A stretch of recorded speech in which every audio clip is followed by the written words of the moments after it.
All right. Good morning, everyone. My name is Deneen White, and I am going to be your host this weekend for the VIP Ignite Model and Actor Summer Jam 3. So let's get this party started first of all. So if you are watching me on Facebook, if you're watching me on YouTube, I have a question for you. Why are you hiding out? Why are you not here live on Zoom with us? So this is what I want you guys to do. What I want you to do is go to VIPigniteSummit.com. Again, it's VIPigniteSummit.com. And then what I want you to do is I want you to sign up, get the Zoom link, and come join us over here on Zoom. Come on over here on Zoom. All right. So let me introduce myself. Again, my name is Deneen White. I'm the publicist for VIP Ignite. I host all of our live and virtual events. And I'm going to be your host for this weekend. I am so excited. So this weekend it's a 2-day event. We want you here both days. And over the course of the weekend, you're going to have the opportunity to have your life changed. This weekend, we're really excited about our boot camp because we have a theme. For all of our boot camps, we always have a theme. And the theme of this weekend is the 4 pillars of success. And we're just going, is it okay if we just get started? Do I have your permission to just get started? Type get started in the comments. If you're ready to just get started, let's get started in the comments. All right. So let's talk about the 4 pillars of success. We're going to start off with the first one. And in many ways, this is the most important pillar because when you start building, the first thing that you build is the most important. It's the foundation. Today is Foundation Day. We're going to build a foundation with the 4 pillars of success. So what I'm going to do over the course of the weekend is I'm going to ask you guys to take notes. Okay. So what I want you guys to do is show me your notebooks right now. I want to see that you guys are already taking this seriously, and I want you to start taking notes immediately. Okay. It's very important that over the course of the weekend, you take action. And the first thing I'm going to ask you to do when you're taking action is to take notes. Okay. So let's talk about the first pillar of success. The first pillar of success is belief. Okay. So everyone write belief in the comments. The first pillar of success is belief.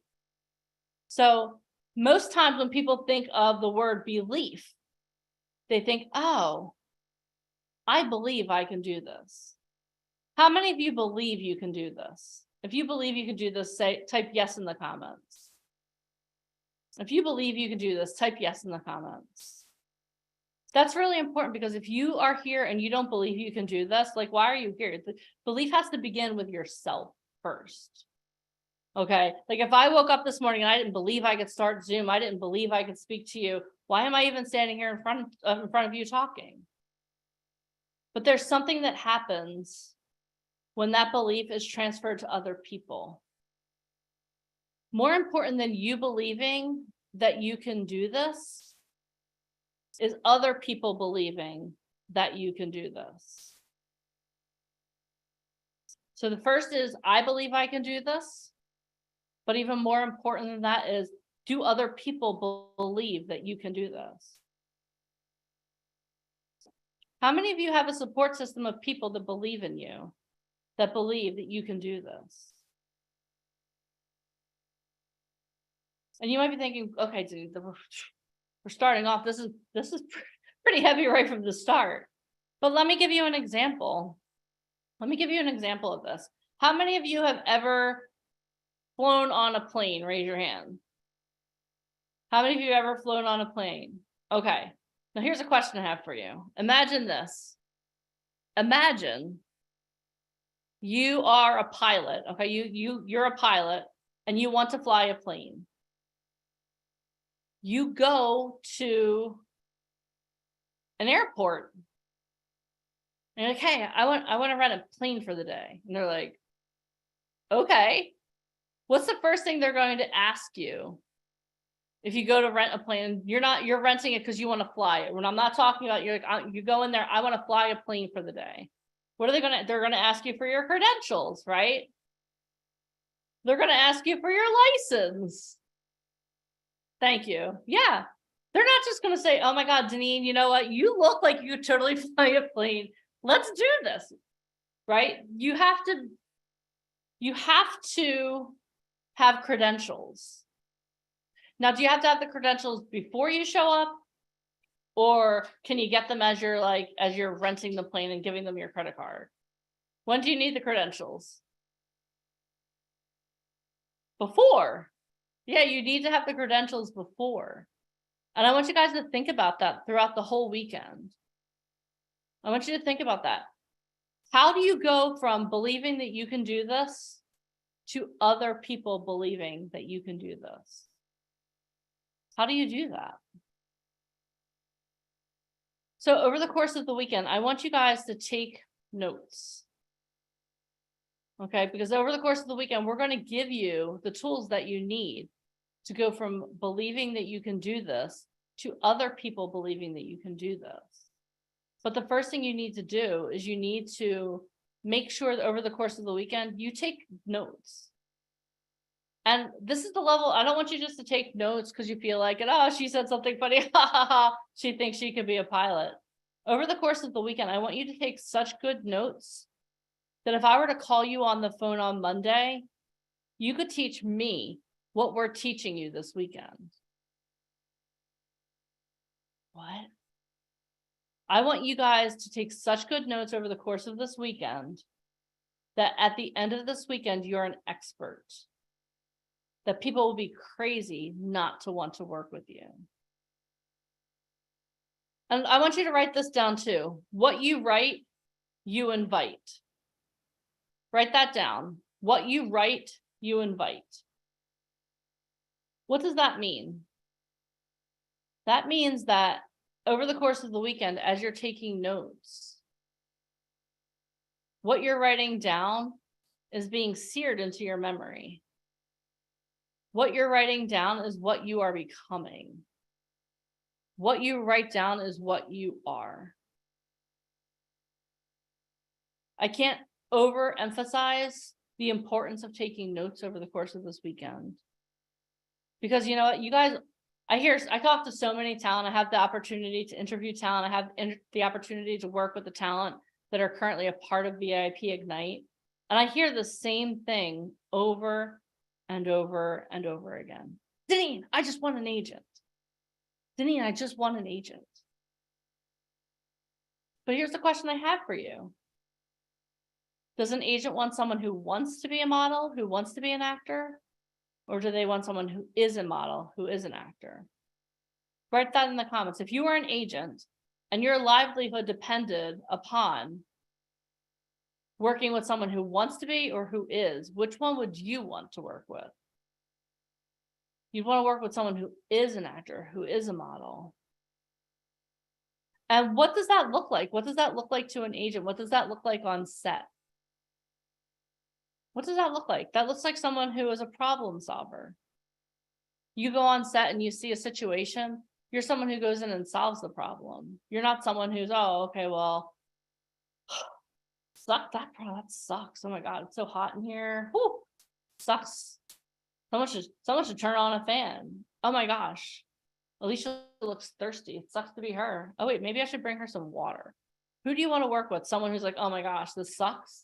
Okay, if you're gonna bring Alicia something, please bring her matcha or coffee. Don't bring her water. She'll be like, Deneen said you didn't she?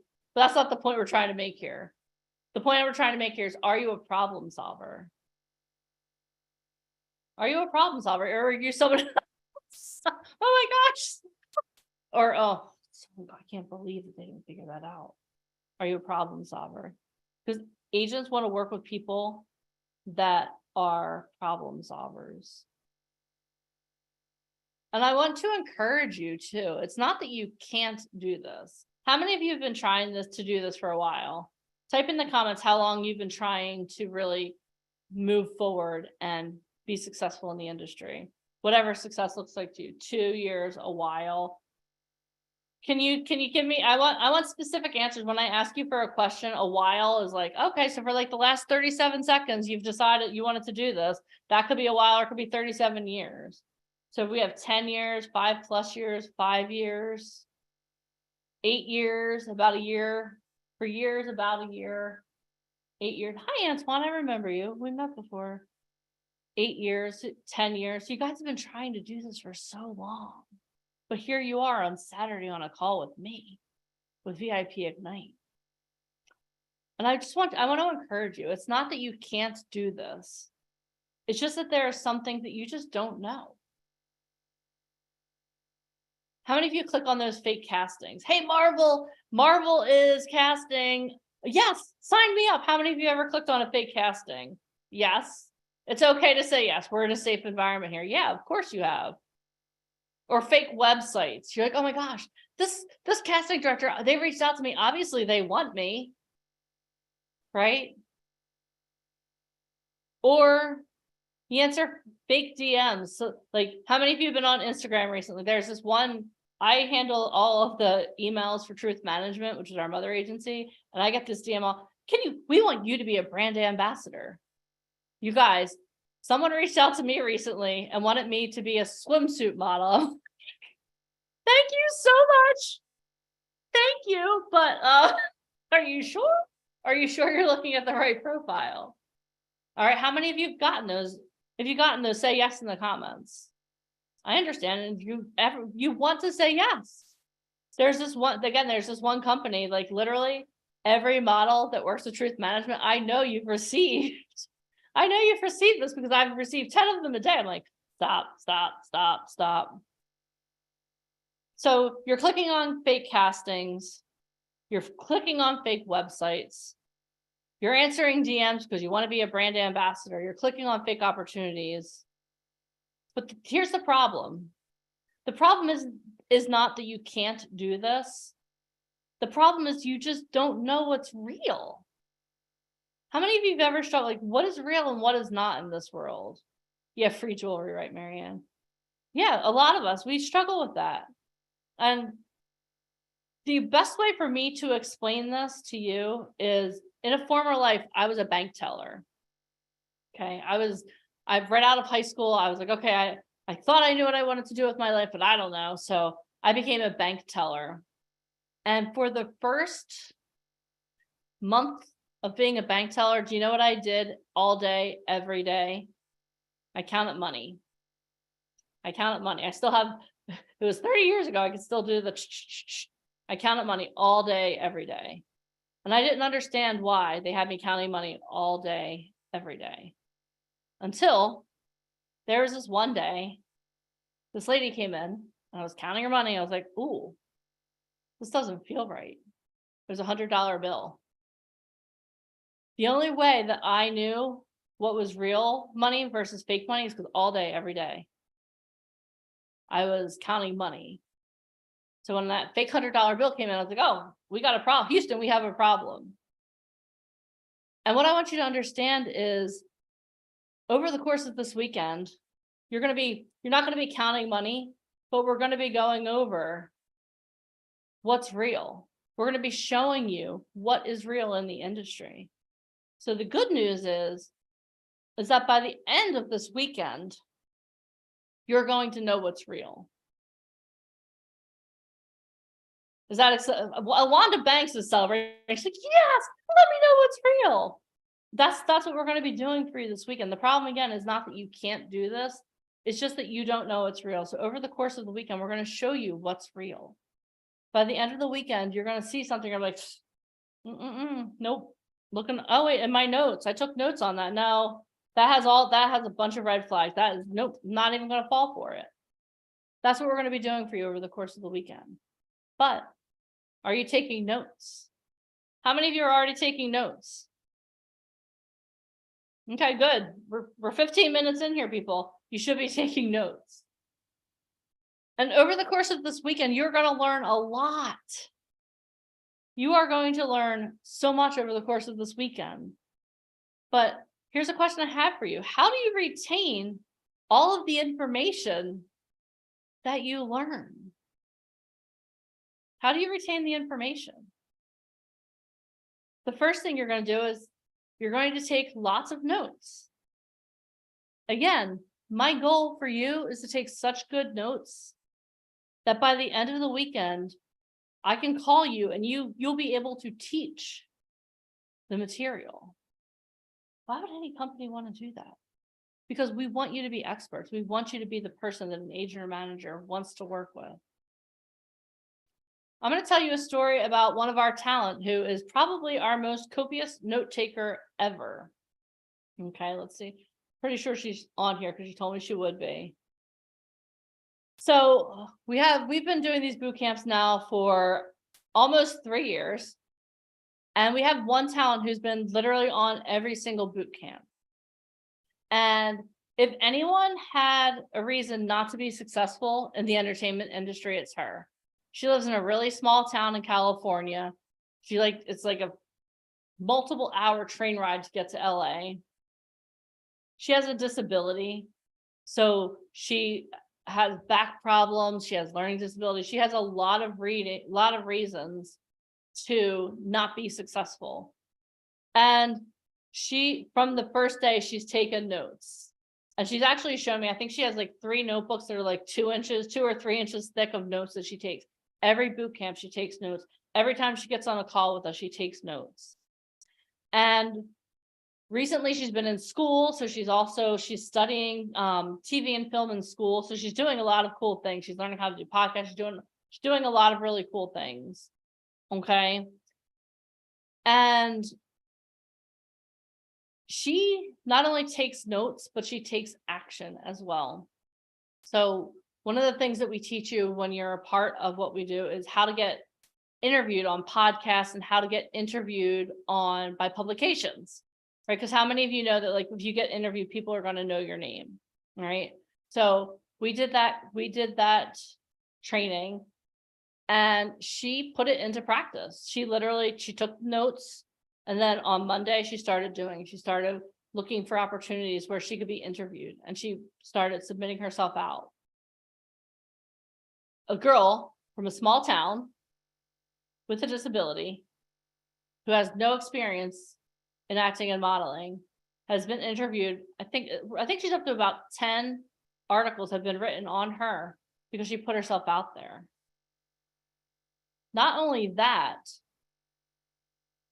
but now, because of the training she's received, she's sending out self-tapes. She's learned how to find opportunities in her local market. She's been a part of a short film in her local market, all while going to school full-time, doing all these other things. So what I want you guys to get from this is that if she didn't take notes step by step by step, and she didn't take action on those notes, I wouldn't be talking about her today. But I want you guys to give her a round of applause. And I don't want you to give her a round of applause just for her doing amazing. I want you to give that round of applause, and I want you to receive some of it back. Because over the course of this weekend, you're going to take notes. And what you're going to do is you're going to take action on those notes. And then the next thing you know, all of a sudden, doors are going to be opening that you didn't see, because you now know what's real and what's not real. What is one common denominator that all successful people have? In the comments, what do you think? What is one common denominator that all successful people have? Consistency, right? Confidence, determined, drive. Here's a question I have for you. They're a leader, discipline, commitment, constantly learning. What are all of those words? What all those things, what do they require? Balls. That's true. Learning, determination, training, persistence, belief. All those things require action. Thank you. So some of you are ahead of the curve. Action. All those things require action. People who are the most successful in life take action. Think about Elon Musk. Love him or hate him. Do you think he is someone who just chills on his yacht? Or do you think he's someone who right now is taking action? Think about your favorite tonight. Last night we had the NBA playoffs going on. All those guys playing in the NBA, do you think they're just chilling right now? Or do you think they're out there practicing, making sure that the next game, they're going to be even better than they were the last game? They're all taking action, right? So what I want you guys to think about is, what is action? What is action? This morning, one of my good friends who is a trainer, she did a whole post, and it ties right along with this. Action is a choice.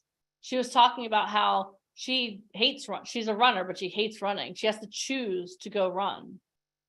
Action is a choice. Type that in the comments. Action is a choice. So you have two choices. You can choose to take action, or you can choose not to take action. Action is a choice. So over the course of this weekend, you're going to have a lot of choices to make. When I ask you to stand up and move around, it's your choice. Are you going to choose to be an action taker and get up and move? Or are you going to sit there and stare me down and say, you can't make me? It's your choice to play full out this weekend. Are you someone who's going to play full out this weekend? Type in the comments, are you going to play full out this weekend? What do I mean by that? That means when I ask you to move, you move. When I ask you to type something in the comments, type something in the comments. When I ask you to take notes, take notes. But it's your choice. Are you choosing to be successful? Or are you choosing to stay where you are? It's my hope that you're choosing to be successful. It's your choice to learn over the course of the weekend. We're going to teach you the real from the fake this weekend. We're going to teach you steps that you need to learn, that you should want to learn, that you choose to learn, that will help propel you over 90% of the people in the entertainment industry. Are you going to choose to learn those tactics that we're going to give you? I am choosing to be successful. Thank you, Britt Jackson. I'm choosing to be successful. And think about this. How many of you have ever woken up in a bad mood? I know I have. Okay. But here's a question for you. Is being in a bad mood a way of life, or is it a choice? Is it a way of life, or is it a choice? It's a choice. Do you know what? Do you know how long it takes you to change your mood? Snap of a finger. I want you to think about that this weekend. It's a choice. You can choose to take action. All you have to do is snap your finger and get up and start taking action. You can choose to be a person of action. All you have to do, it's literally in the snap of a finger. So if you're sitting there like, you know what? Smile, laugh, think of something that makes you happy. You're choosing to be in a bad mood. Stop that. You have to make better choices, because people who take massive action get massive results. People who take massive action get massive results. So are you people that are you an action taker? Or are you someone who's just going to be kind of listening and chilling and seeing what goes on? And I want you to remember that belief is not only believing that you can do this, but having others believe that you can do this. I'm going to say that again. Belief is not only believing that you can do this, but believing that having others believe that you can do this. So that's what this whole weekend is about. This whole weekend is about going from you believing you can do this, having others believe that you can do this. Successful people are action takers. Successful people choose to take action.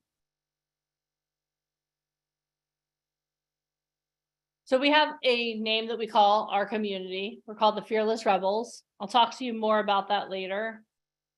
But being a fearless rebel means that you are someone who takes action.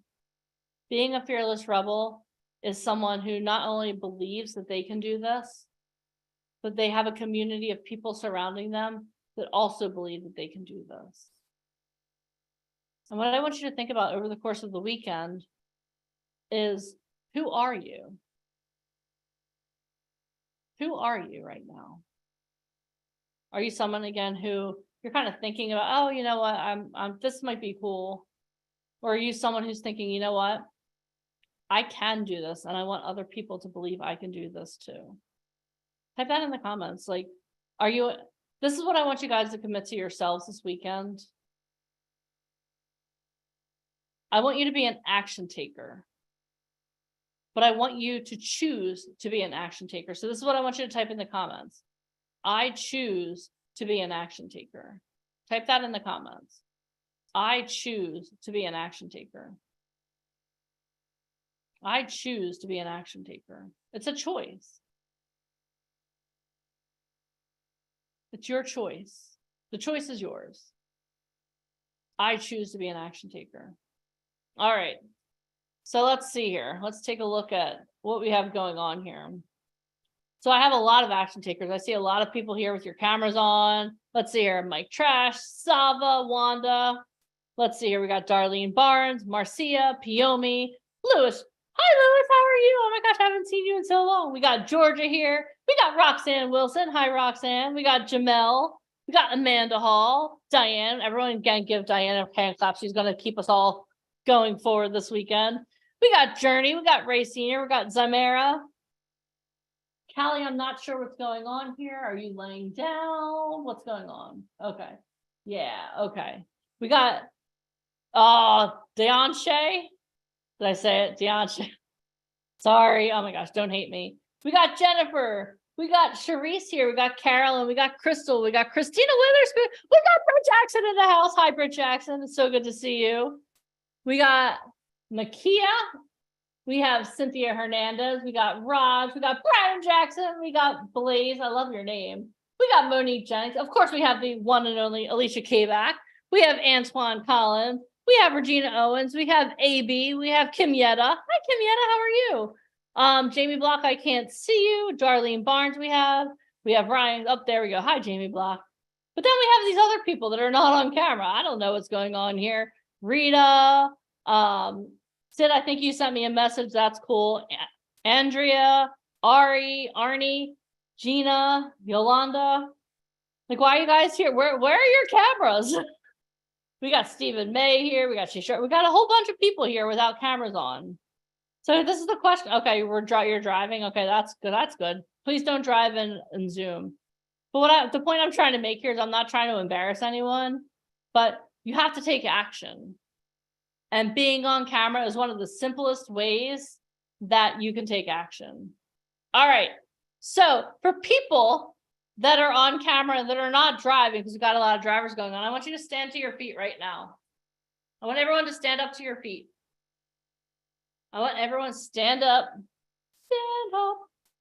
I'm not going to sing to you guys, but you do need to stand.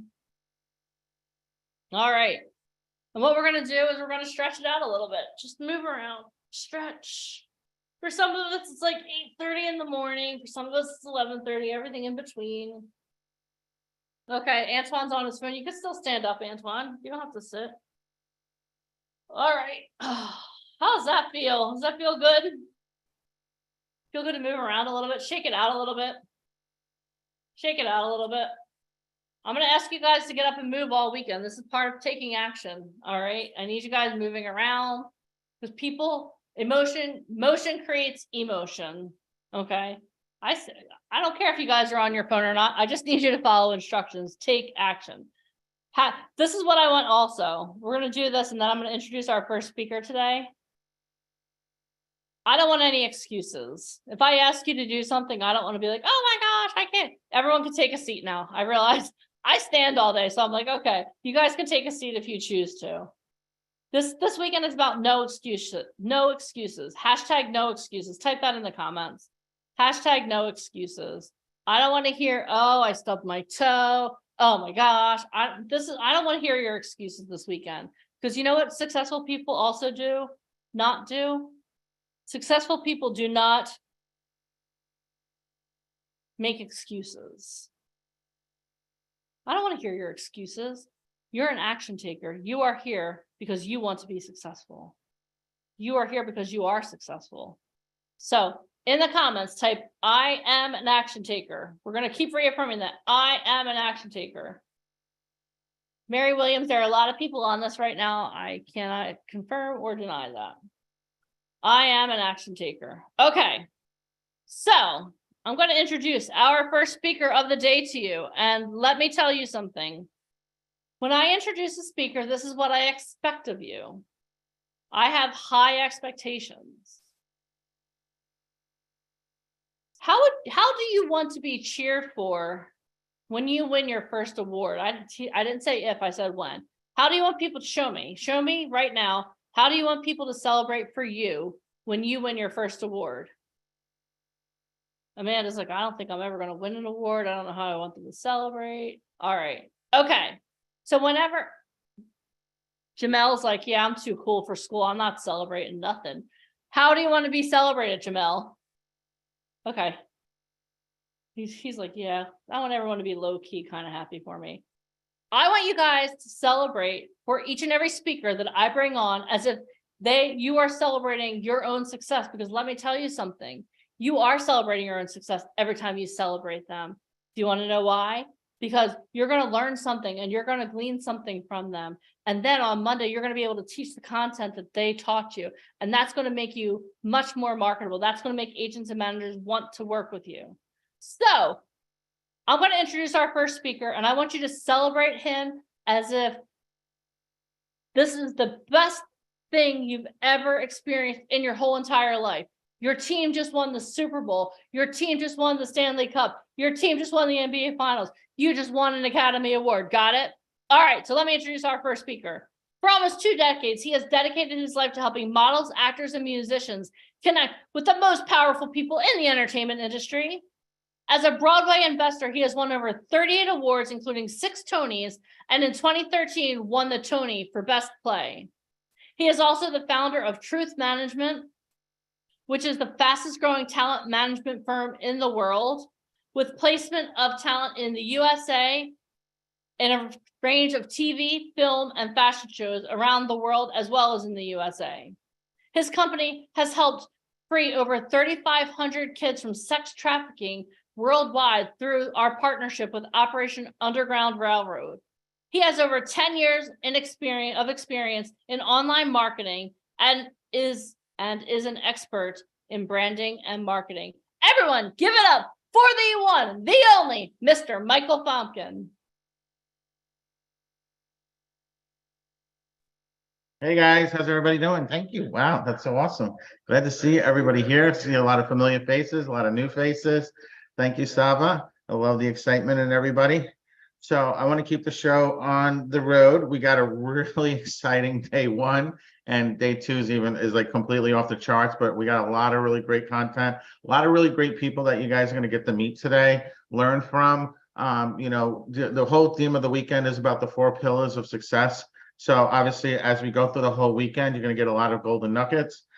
We're going to do a lot of interactive training, starting with the first one today. So what I want to do is I'm going to get started and share my screen because I got a lot to go over with you guys today. All right, so let me pull this up. Okay, I just want to make sure you guys can see my screen. Yes, Sava? Yep, thumbs up. Yes. All right, and if I switch screens, can you guys see this one here? If I switch over to the screen?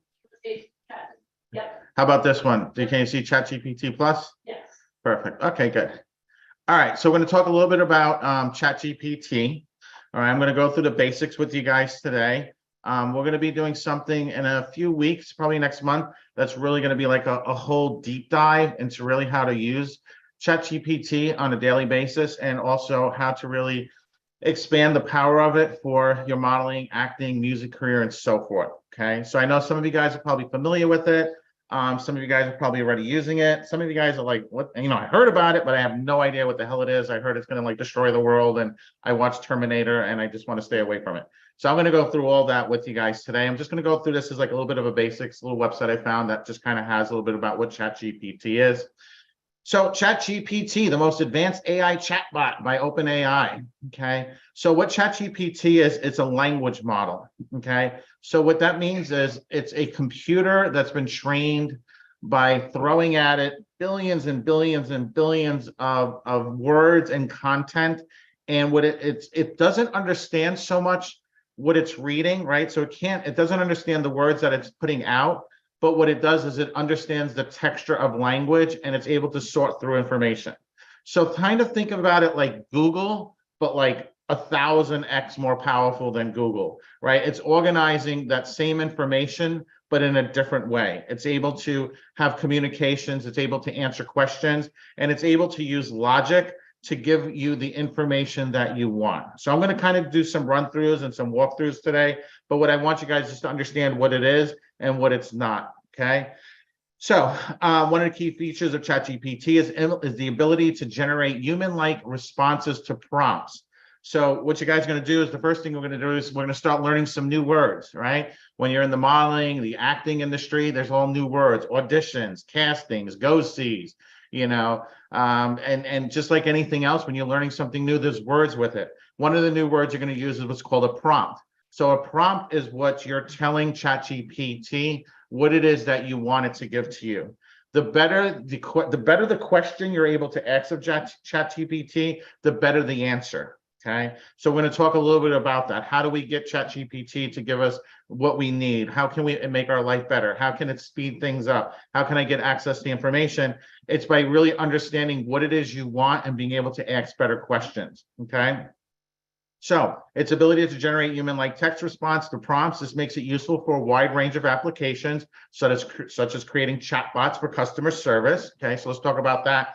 So the future of this will be a lot of, think of like Alexa and Siri, right? A lot of you guys might use Siri. Hey Siri, hey Alexa, and you may ask it simple questions. What's the weather like? And I don't know about you, but like Siri's kind of cool, but like Alexa's kind of cool, but at the same time, like I can't really interact with it that well. Like I kind of have to, you know, ask it a question and I wait for the response. Usually it kind of gives me, you know, it's kind of more of a novelty than an actual really useful tool. ChatGPT is a much more useful tool. And eventually this will be implemented where it'll be just really running in the background of a lot of things that you guys are already using. One of them will be like drive-throughs. So if you go to a drive-through, instead of having a person there being able to communicate back and forth, you know, whatever your order may be, it's going to be like a language bot will be actually taking your order or interacting with you. And what the cool thing about this is it can understand. So like if you're making, you know, rude comments, it's going to know what you're saying and be able to have like a response back to it, right? So unlike a regular Alexa that's just regurgitating information, a chatbot's able to use a language model to actually communicate. So you'll feel like you're having a response to this, okay? You'll feel like you're actually talking to somebody, even though you're technically not talking to a human. It's using its advanced language model to make it feel like you're actually communicating with it. A lot of times for customer service, right? So you may be interacting with a customer service person. You can kind of tell when it's a bot online. With ChatGPT, as it gets smarter and better, you'll eventually really not be able to tell that you're speaking with a bot. It's actually going to communicate with you at a very high level as if you were talking with a human, right? You know, one of the things I used to always tease bots, I'd go on, because I'm really kind of was into this for a long time. I'd go in and one of the things to find out if you're talking to a bot or not is ask the person you're chatting with, describe to me what the color green feels like, right? A normal bot's not going to be able to describe that. That just completely throws it off track because you're asking the computer to describe a feeling associated with a color. A ChatGPT will be able to do that. It'll be able to describe what it feels like, the color green and so forth. So it'll be more difficult to really kind of see the difference. We'll talk a little bit more about this in a moment, but I just want you guys to kind of really just understand the basics of this. Generating responses to questions in online forums, creating personalized content for social media posts. This is a really strong one for a lot of you guys that are breaking into the modeling and acting industry, using ChatGPT to create your social media calendar, to give you ideas of different things to talk about and so forth is a really great use of that, right? So we're going to go through it, but how do you use ChatGPT? The website is chat.openai.com. So chatopenai.com. That's the official ChatGPT app. It is free to use, so you don't have to pay for it. They do have an upgraded version that you do pay $20 a month for. I will show you the difference between the two. For 99% of you guys here on the call today, you do not need the paid version. You'll get by 100% with the free version. You really won't need the paid version. I'll show you the reason why you might want the paid version, but definitely the free version does probably 99% of everything that you guys would want for it, okay? So you can do calculations with it. You can create codes. So if you're in the creating websites and so forth, you can create poems, you can translate. So you can translate copy from one language to another, right? This is just some of the basics. We'll show you some of the more advanced stuff, like being able to create monologues, being able to do character breakdowns, so forth. Really a lot of great things that you can do with ChatGPT. So yeah, a little bit about the application. Text generation. ChatGPT can be used to generate human-like text responses to prompts, right? We learned what a prompt is. So a prompt is the type of question or the information we're giving it, asking for what we want, right? So the better the question, the better the answer. What makes it useful for creating chatbots for customer services, generating responses to questions in online forums, right? Creating personalized content for social media, language translation, text summarization. So I can give it like a really long article, say there's something that I'm really interested in learning about, and it's like 54 pages long. I don't have the time to read through all 54 pages. I can feed the article to ChatGPT and it'll summarize it for me within seconds. So now what I'm doing is, the future for business, the future for how we interact with each other is really based upon knowledge, right? We live in a world currently based upon knowledge. It's not like people are out there farming or hunting, right? So information is going to be the most powerful thing. ChatGPT, and we'll talk a little bit about plugins and how that works, is really going to transform the movie and film industry major. What used to take weeks and months to do, from film editing, colorization, CGI, right? So special effects, what used to take weeks and months can be now done literally in minutes, if not hours, okay? So people who are going to be most affected by this are people who, went to school for film editing.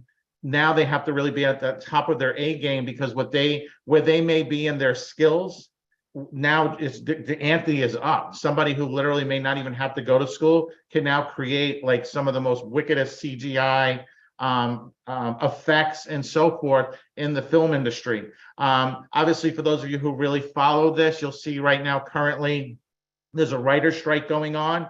One of the sticking points with the writer's strike is, well, wait a second, I'm a writer. Wait, what if Paramount decides just to use ChatGPT to create the content for a series, right? Or to create the dialogue for an actor? What happens to me? How am I compensated for that? How does this fit into this, right? Now think about it from a very high level. How do you answer that, right? If you're the attorney, you're the president of Paramount, you're a writer, how do you answer these questions? And that's what really makes new technology and things that change the world really so exciting, because now all of a sudden you're answering questions that have never been asked before, right?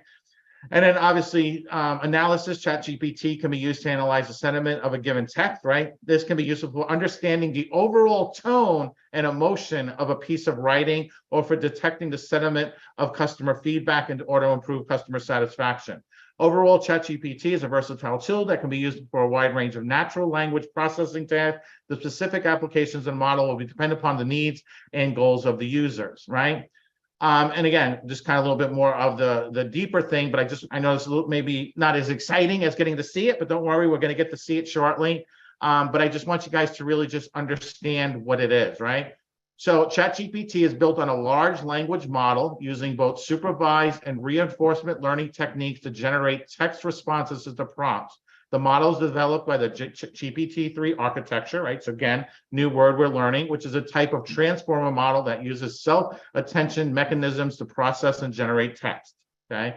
Think of it, like I said, like Google, just taking information that it's given, but it understands how language works, and it's able to put words next to each other that makes sense, right? So it understands, and we'll see how this really works. So one of the key features of GPT-3 architecture is the ability to learn from large amounts of data. The ChatGPT model has been trained on a massive corpus of text data, which includes a wide range of topics and styles. As a result, the model is able to generate responses that are highly relevant to the prompt, right? We know what the word prompt means now, what we're asking it, the information we're giving it, and that exhibits a level of knowledge and understanding that is similar to that of a human, okay? Eventually, it will be equal, and eventually it will be quicker. It'll be a lot quicker. Computers are already a lot quicker than the way humans can think. Remember, computers are a tool. Okay, so another advantage of ChatGPT is the ability to handle long-range dependencies in the input text. This is important because many natural language tasks, such as language translation, text summarization, require the model to understand the overall meaning and context of the text in order to generate a correct response. The self-attention mechanisms in the ChatGPT architecture allow the model to capture these long dependencies and generate accurate and fluent responses, right? So you can also go through the ChatGPT guides, official website, right? So, you know, it's something you can use to kind of jump into this.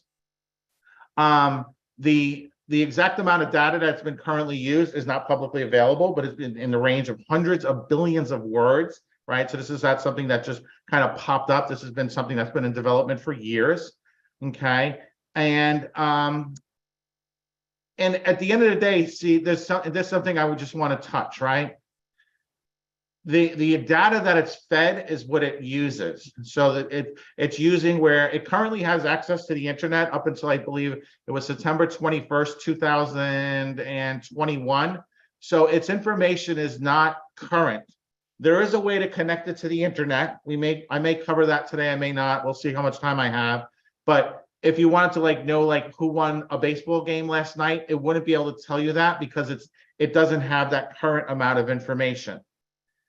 At the same time, when doing research with it, ChatGPT it pulls the information that is stored in its memory banks. So its information cannot always be trusted to be 100% accurate because it's depending upon humans that fed it the information. Does that make sense to everybody? So don't think that it's kind of like Wikipedia, right? Like if you're going to do something for school, Wikipedia is not always the best tool to use.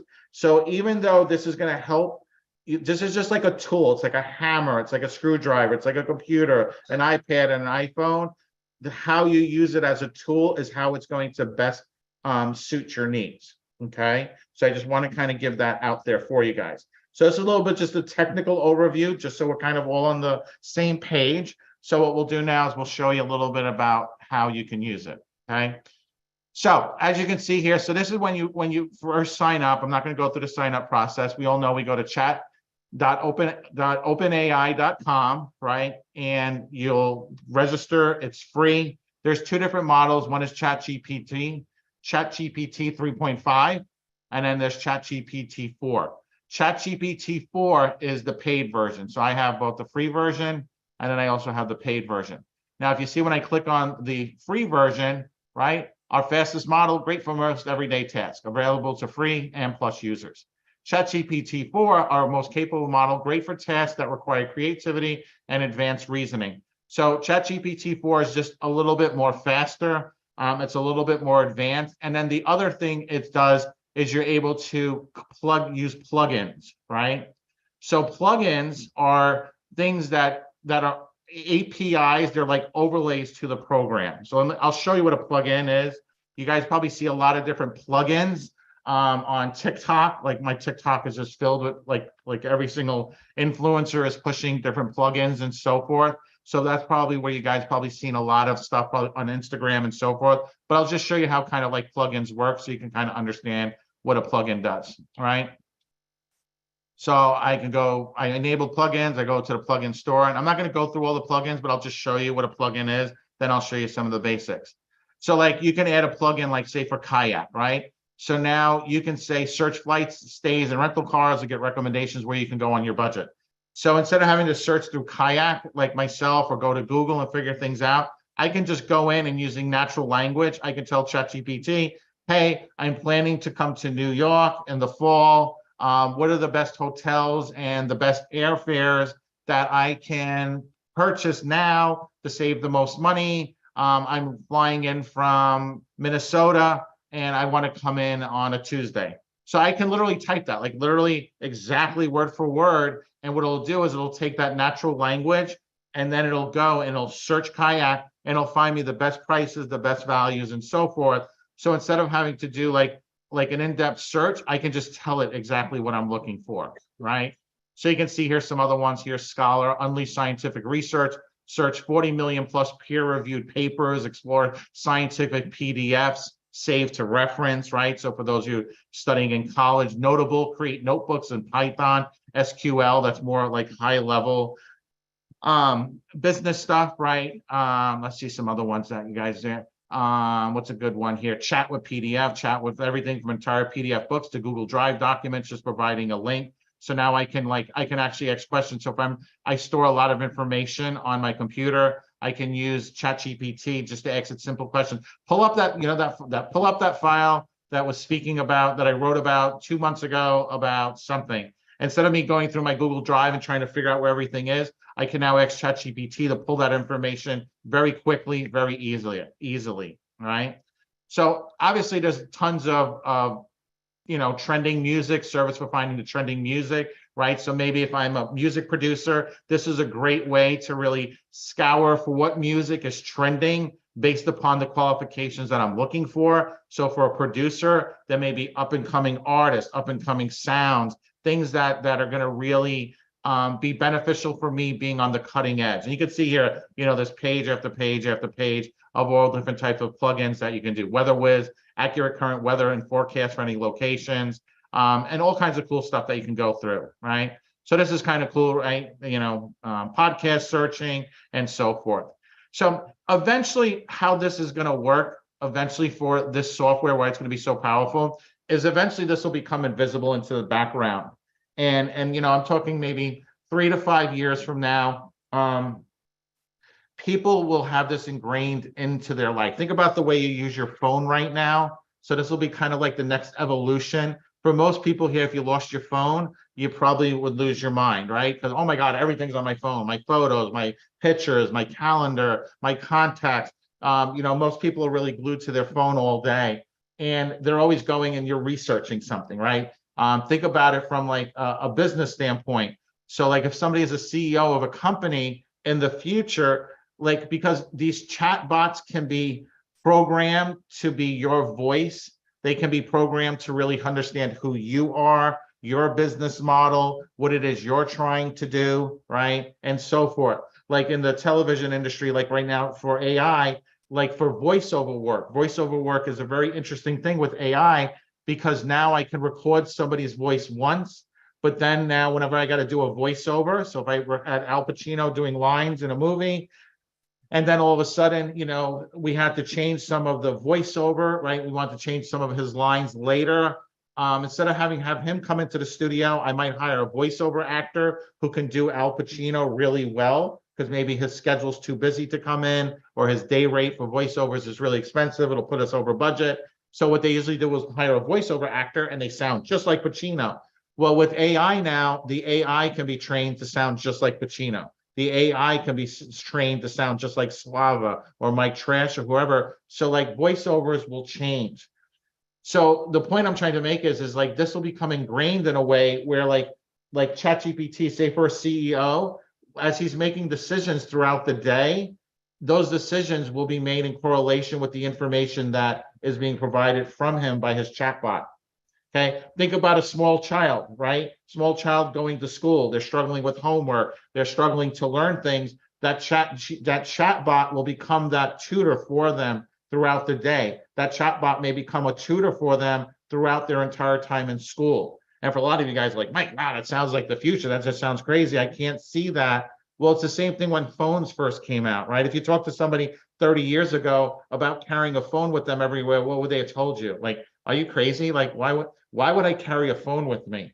And I'll even go back a little bit further for the regular, when people used to have phones in their homes, when they first introduced caller ID, AT&T, right? Do you remember caller ID? You would know who's calling you. Caller ID actually, there was actually a class action lawsuit against that because they considered it an invasion of privacy. So if somebody, I want to call my best friend next door, she knows I'm calling, she doesn't answer the phone because she knows it's me and we're not talking to each other, right? So something that's like commonplace that you got, oh yeah, mom's calling, so-and-so's calling, right? Now you just send them off the voicemail, you don't want to talk to them. But even something as simple as call ID was like such a transformational tool. So do understand where your mindset is. It's the same mindset people had 20, 30 years ago on certain technologies, right? Even when the iPhone first came out, it got a lot of negative reviews. You know, oh, why do we need to have all this in our pocket? My computer is good enough, right? How many people here now don't have computers? They don't have laptops. They're just using their phone essentially for everything.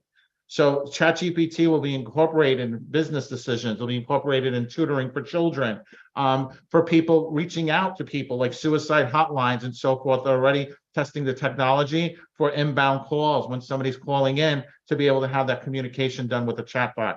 Okay, so that's kind of where we're headed with this. So I just want to see, like, I want you guys just to be aware of things that are in this industry, because it's so important when you're on set, when you're auditioning, that for you to be the leader, right? It's all about you being the leader. It's about what makes you the person that stands out to an agent, to a casting, things like that. The more information you have, the more knowledge you have access to, the faster you become recognized as a person an agency wants to sign, right? It's about becoming a leader. It's not just about being a follower. You know, for a lot of people, when they're breaking into this industry, they're always struggling. I don't know what to do next. I don't know how to propel my career. And it's because they're not surrounding themselves by the right people, people that are on the forefront of technology, people that are working with the highest level achievers. You know, the circle of friends that I keep, these people all are using the technology. They're all always at the forefront of understanding what's working now, what's going to be working in the future. They're always staying ahead of the curve, right? If you're just finding out about something, that means you're already behind the curve. You're like, well, yeah, I heard of this. Okay, well, that meant it's already trending. You need to be aware of things beforehand, right? So let's talk about, we'll do a couple little simple ones here because I do have a schedule I do have to keep. So I'm going to do some simple ones. So let's say I do a really good training about script analysis, right? So what I do is I train people on, they're given a script. How do you analyze the script, right? So the beats in a script, what the characters are saying and so forth. So imagine now being able to say, well, hey, I really want to understand the character of the script, right? So I'll give you a simple example. Let's just say we were like, you had the opportunity to be the character Jesse from Breaking Bad, right? And you guys kind of, it's a character everyone should be familiar with, right? Everybody should know Jesse, seen Breaking Bad. It's a really great show. If you haven't, definitely watch it. I may not agree with the background of what the show's about, but from a writing standpoint, it's a phenomenal show. It's won many awards and so forth. And it's just a really great show to watch from an acting standpoint, from a story writing standpoint, the hero's journey, all the arcs, all the things you guys need to know to become an actor. So if I was say interviewing for the role of Jesse, how do I know what Jesse is? Well, let me ask ChatGPT his thoughts about what Jesse is. So can you provide me all right, I'm doing this live, so let's see what I come up with here. A character breakdown of, all right, Jesse from Breaking Bad. All right. So let's see what ChatGPT said. Certainly, right? So, okay. So there you go. Pretty fast, all right, instantaneously. So here's a character breakdown. So description, Jesse Pinkman is one of the main characters in the show. He's a former high school dropout, small-time methamphetamine, I can't say it right now, methamphetamine manufacturer and dealer. Jesse is portrayed as a carefree, rebellious character with a penchant for partying and drug use. Jesse comes from a troubled background. He was raised by a dysfunctional family and has a strained relationship with his parents. He dropped out of high school, leading to a life of petty crime and drug abuse. Relationship with Walter White. So you can see here, this is giving me a lot of information on who Jesse is, right? Emotional vulnerability, right? Jesse's emotional vulnerability is a reoccurring theme. He struggles with guilt and remorse over his actions and the consequences they have on others. This is particularly evident in his relationship with his former girlfriends, redemption and growth. Jesse's journey involves seeking redemption for his past mistakes and attempting to break free from the destructive influence of the drug trade, right? Complexity and contradictions. Jesse Pinkman's character is marked by contradictions. He possesses both a compassionate and caring side, often sympathizing with others who are suffering, as well as a self-destructive streak that manifests through drug abuse and reckless behavior. This complexity makes him a compelling and multi-dimensional character, right? So, obviously it's won him awards and so forth. So, but here's a great thing. Something as simple as this, right, really is giving me the complexities of the character, the portrayal. So if I'm now playing this character, or I was auditioning for this role, I have a lot more information to go by. Now, as I'm reading the lines and I'm studying the lines, I'm like, wow, I really understand the growth, what's holding this character back, his background. So choosing something like this from an actor standpoint, this is something that's really good, right? Now, let's just say you needed to have a monologue, right? You're preparing to interview and they tell you, we need an original monologue. Okay, great. Well, how can I help ChatGPT help me write a monologue? Okay, well, let's just say, write me a monologue for a 40-year-old male character. Make it something dramatic, right? So the character I'm submitting myself up. I'm submitting myself for a role, for a character, and I want it to be dramatic. So it's going to be a dramatic character that I'm doing. Now I could put in here rom-com. I could put in comedy, right? I can do whatever it is. So write me a monologue for a 40-year-old male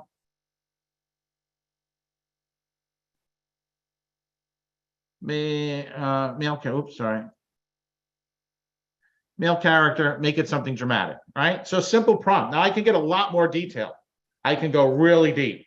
I can go, write me a monologue for a 50-year-old female woman who grew up in New York City, but now has moved to the country and, is lonely, is depressed, right? Whatever it is, whatever the thought, whatever character you want to create, right? So I'm just making this really simple, but again, the more you add to the prompt. So this is the prompt. We talked about this earlier. So this is the prompt where I'm putting in that information. All right. So there we go.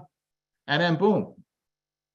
Entertain. 40-year-old John is alone on stage. He is visibly distraught. Oh, it's going so fast I can't even keep up with it. All right.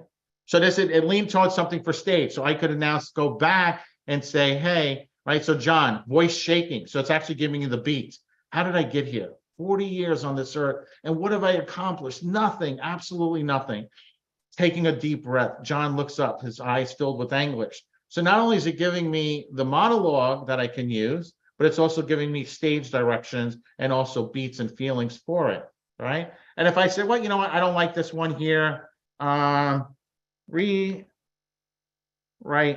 the above, make it for a TV show and make it more comedy, right? So I like the idea of the story, but I wanted to change it. I just want, want it more for a TV show, not for stage. Make it more of a make it more comedy, right? Simple. So I'm using natural language. I'm not even really thinking about this. I'm just like shooting this off the hip. Obviously, if I was to spend more time really thinking about what I want, I'm going to get a better response. But let's just see what it does. All right. So then we go talking to the camera, right? He's a bit disheveled, right? Comic look on his face. So boom, again, giving me this film directions, the set directions, right? Well, folks, welcome to my world, the word of John, the master of mediocrity, right? So now it's kind of changed. It took something that was kind of like a little bit of a dramatic, depressing character, and now it made it more into something following the same thing, but now it changed it up, right? It changed it up to make it more funny. Right, so John hops off the couch, starts mimicking a game of whack-a-mole, complete with sound effects, right? There goes another missed opportunity. Bonk, oops, there goes the dream of becoming the world's tallest unicyclist, right? So I have no idea what ChatGPT is talking about in this. We're not going to read the whole thing, but it sounds like, hey, in the background for laughing. So obviously it's funny. But the point is you can sit here and you can do this all day. Like you can literally crank out 30 monologues in 30 days, right? You're like, well, Mike, what else can I do? Okay, well, let's, how can a model or actor use Chat GPT for their career.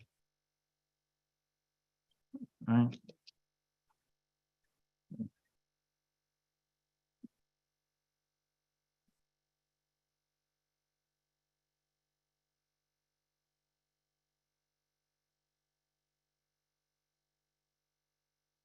Talking to model actor use chat. Yeah, let's just exit. Let's see what it comes up with. Right. Character development. When preparing for a role, actors can engage in conversations. Right. So let it fill it all because it's going to go too fast for me. All right. So here, character development. Preparing a role, actors can engage in conversations with ChatGPT to explore and develop their characters further. They can delve into the character's backstory, motivations, personality traits, allowing for a deeper understanding and more authentic portrayal. Improvisation and script practice. ChatGPT can be an excellent tool for improvisation practice. Actors can engage in improv dialogues with the model, honing their quick thinking and improv skills. So you can actually go back and forth doing improv with ChatGPT, right? I want to be a shark. I'm going to be a shark. You, ChatGPT, are going to be the president of Greece. Let's have a conversation back and forth, right? Look, just you can make stuff up and it'll go back and forth with you, acting as the president of Greece, having an improv conversation with you as a shark. Like totally, totally crazy, but it'll do it. Right? So anything I want to do, I can be able to practice with, rehearse lines from scripts, receiving immediate feedback and adjusting the delivery accordingly. Audition preparation. ChatGPT can assist actors in preparing for auditions by simulating dialogue with different characters or mimicking the scene's partner's lines. Right? So if I don't have somebody to read lines with, I can read lines with ChatGPT. Accent and dialect training. ChatGPT can help actors with accent and dialect training. By engaging in conversations with the model, actors can practice specific accents or dialects, receiving feedback on their pronunciation, intonation, and rhythm. This can be particularly beneficial when preparing for roles that require specific linguistic background. Research and knowledge, right? Can provide valuable information on a wide range of topics, helping actors expand their knowledge and understanding of various subjects. This can be useful for building in-depth character research, understanding historical context. I cannot tell you how many times with actors, when you're going to be on a show, my good friend Bobby Finaro from The Sopranos, you know, he studied, the background of the show is about the Italian mafia and about the families of the mob. He used to read hundreds of books on the topic. He knew everything about Italy. He knew everything about the mafia. Like, even though his character was a simple character, he went so deep. And that's why he's such a phenomenal actor. He's actually one of our acting coaches that works with our talent that we represent through Truth Management. But the point is like becoming an actor and getting a role, it's just not about landing the role, but understanding the world of that your character lives in. So here's such a great way to help build in-depth character research, understanding historical context, familiarizing oneself with different professions and industries. Social media content, right? Models like ChatGPT can generate engaging content for an actor's social media platforms. Actors can use the model to create conversational posts, interact with fans, or even create character-driven content that keeps their audiences entertained and connected. Voice acting and narration, right? Practice voice acting, right? So obviously there's so much, right? So like, you're like, oh my God, Mike, this sounds so cool. How about I need stuff for my social media, right? Okay, great. Create me a social media calendar.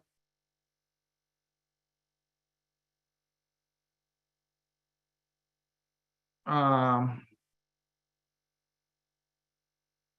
am a aspiring model and actor, and I want engaging content to post for the next 30 days, right? I'm actually creating me a social media calendar, right? So let's see what it comes up with.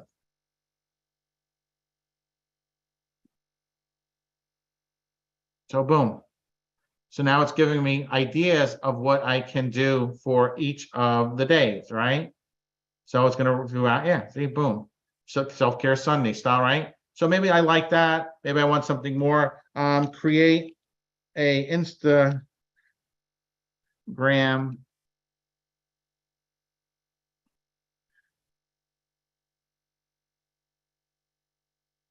post for my social media that is engaging.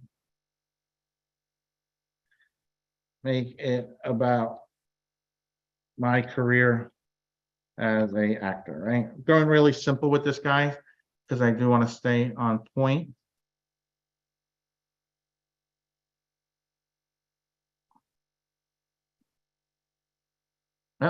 Select a high quality photo of yourself, preferably in a dynamic or expressive pose, showcasing your acting skills, right? Light, cameras, action. Acting has always been my passion, and I'm grateful every day to pursue this incredible journey. From auditions to rehearsals, each step brings me closer to being a character, bringing characters to life and captivating audiences. Whether it's stepping into someone else's shoes or exploring the depths of my own emotions, acting allows me to unlock new dimensions and tell stories that resonate with people. It's a beautiful art form that brings us together and invokes powerful emotions, right? I want to thank everyone that supported me on this path, right? And it's also giving you the hashtags that are going to be the best hashtags for you to help go viral, right?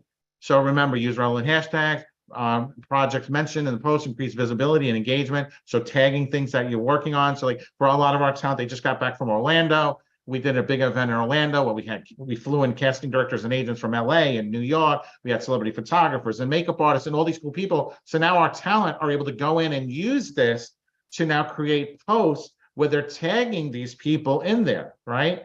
Like if I was to go through your social media, is your social media at this level, right? Or even, I got to start wrapping this up. And guys, I could do this all day, and I'll believe me, we can have so much fun with this.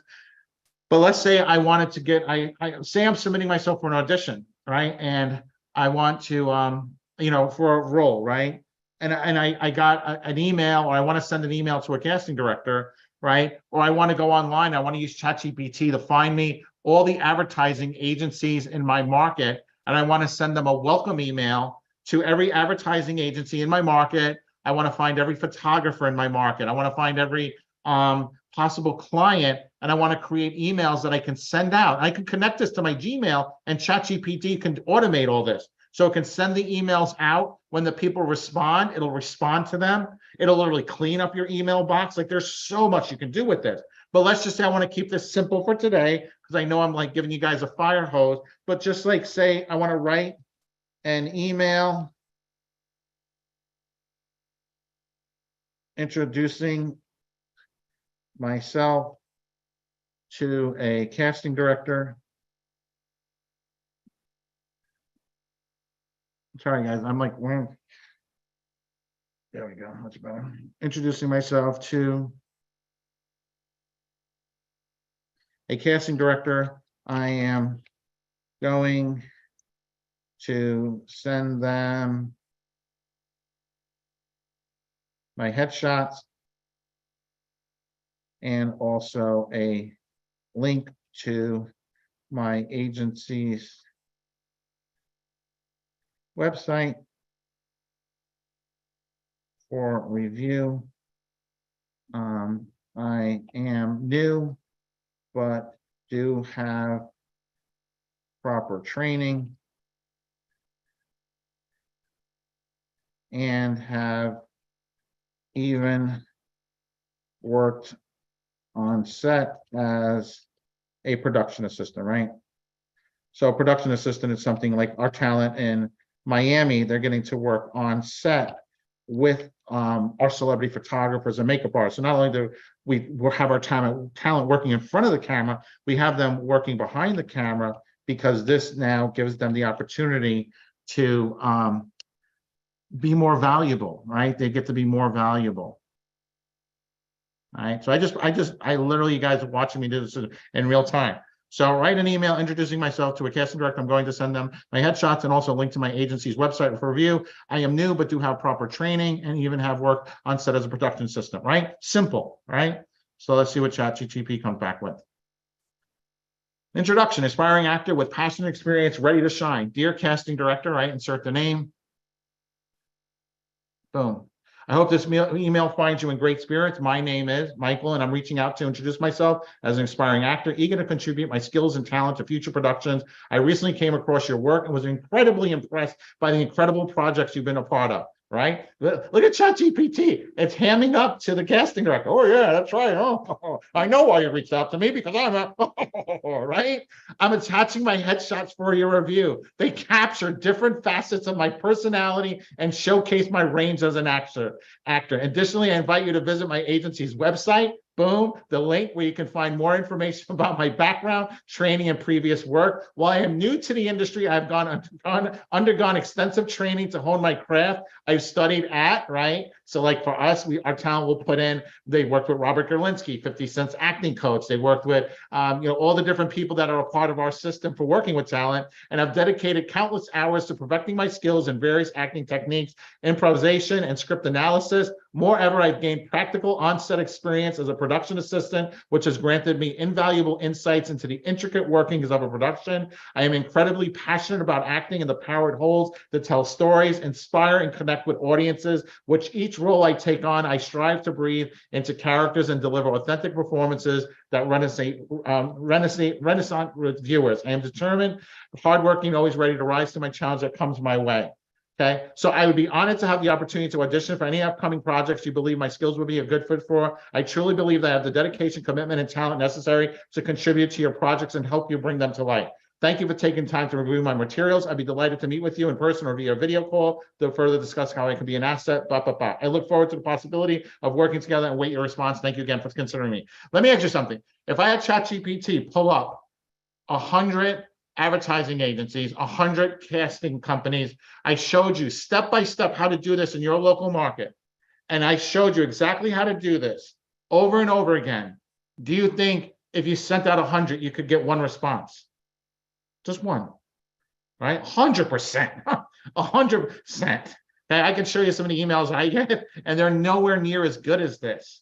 Okay, this shows commitment. This shows professionalism. This shows a belief in yourself. This is how you get people to believe in with you.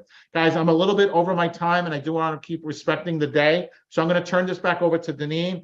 This is literally nothing to what I can show you how to use this tool. We're going to be doing a special weekend where I'm literally going to spend 2 full days. I'm going to bring on some of the top experts in the industry going through this at the deepest possible level.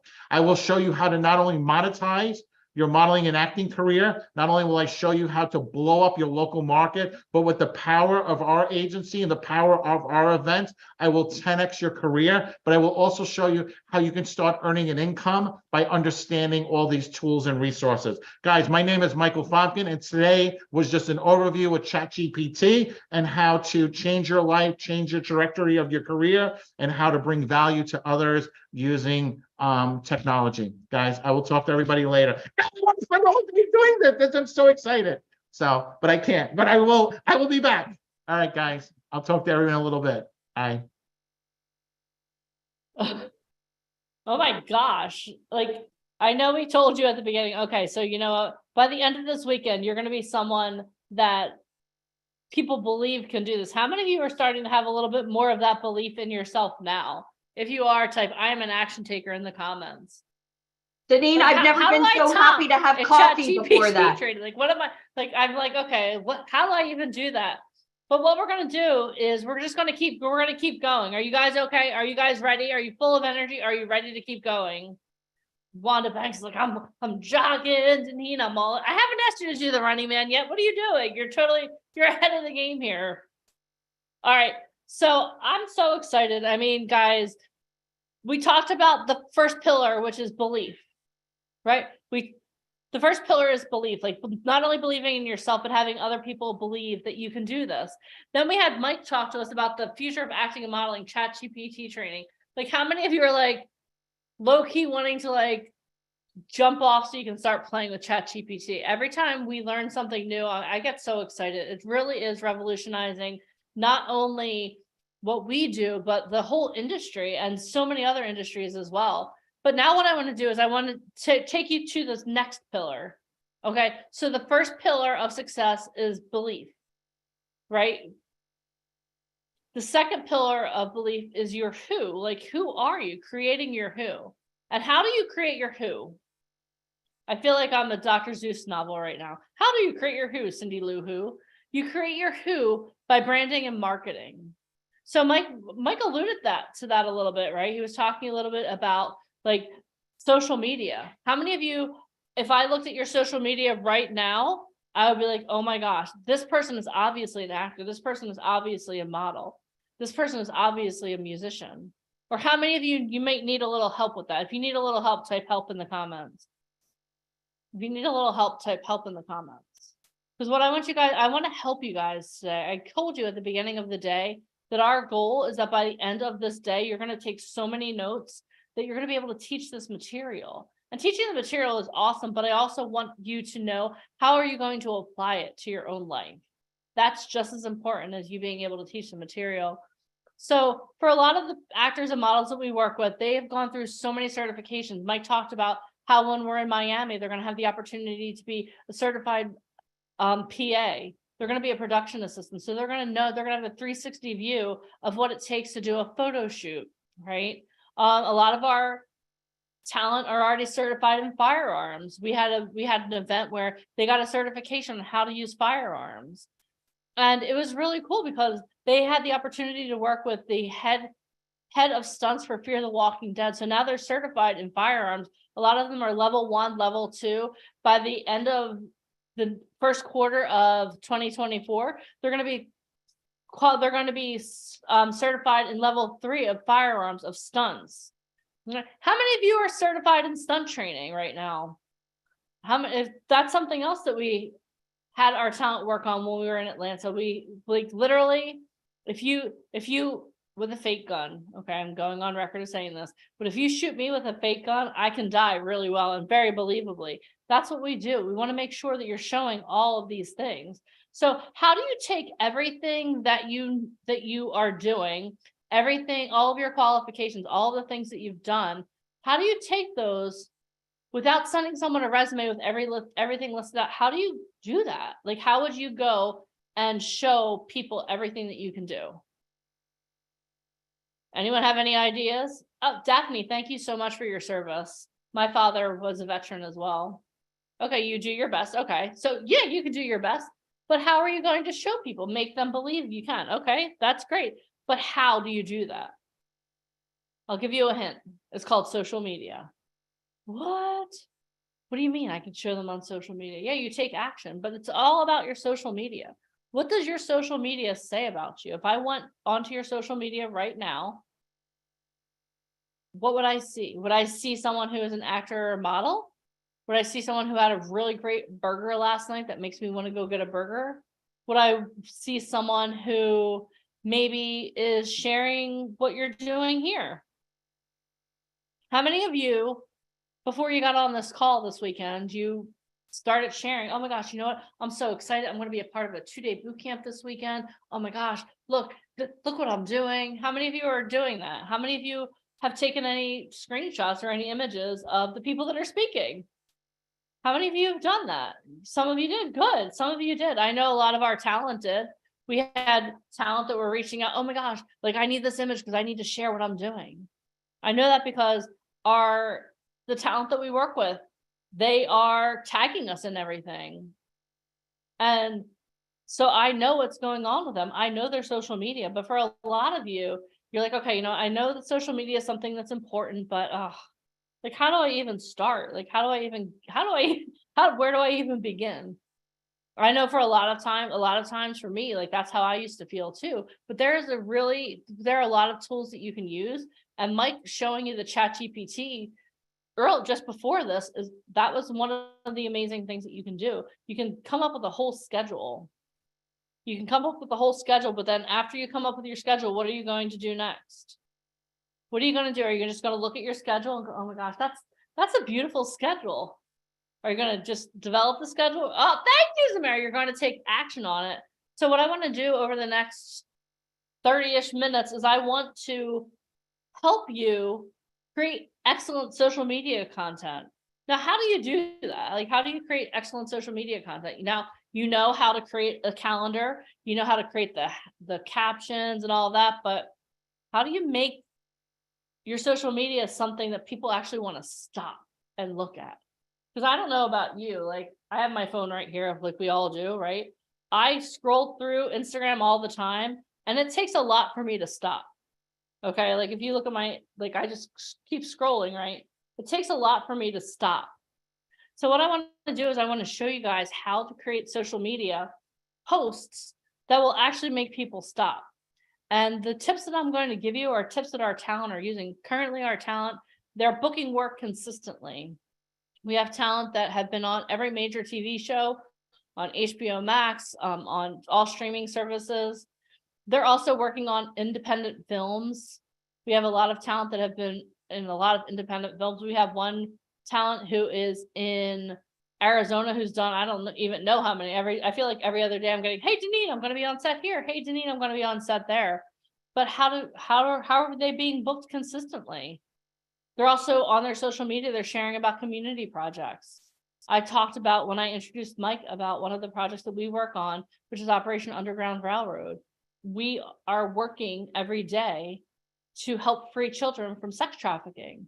We show that, we share those stories when we have the opportunity to meet the man who started Operation Underground Railroad. We're showing what we're doing. So what I want you to think about right now is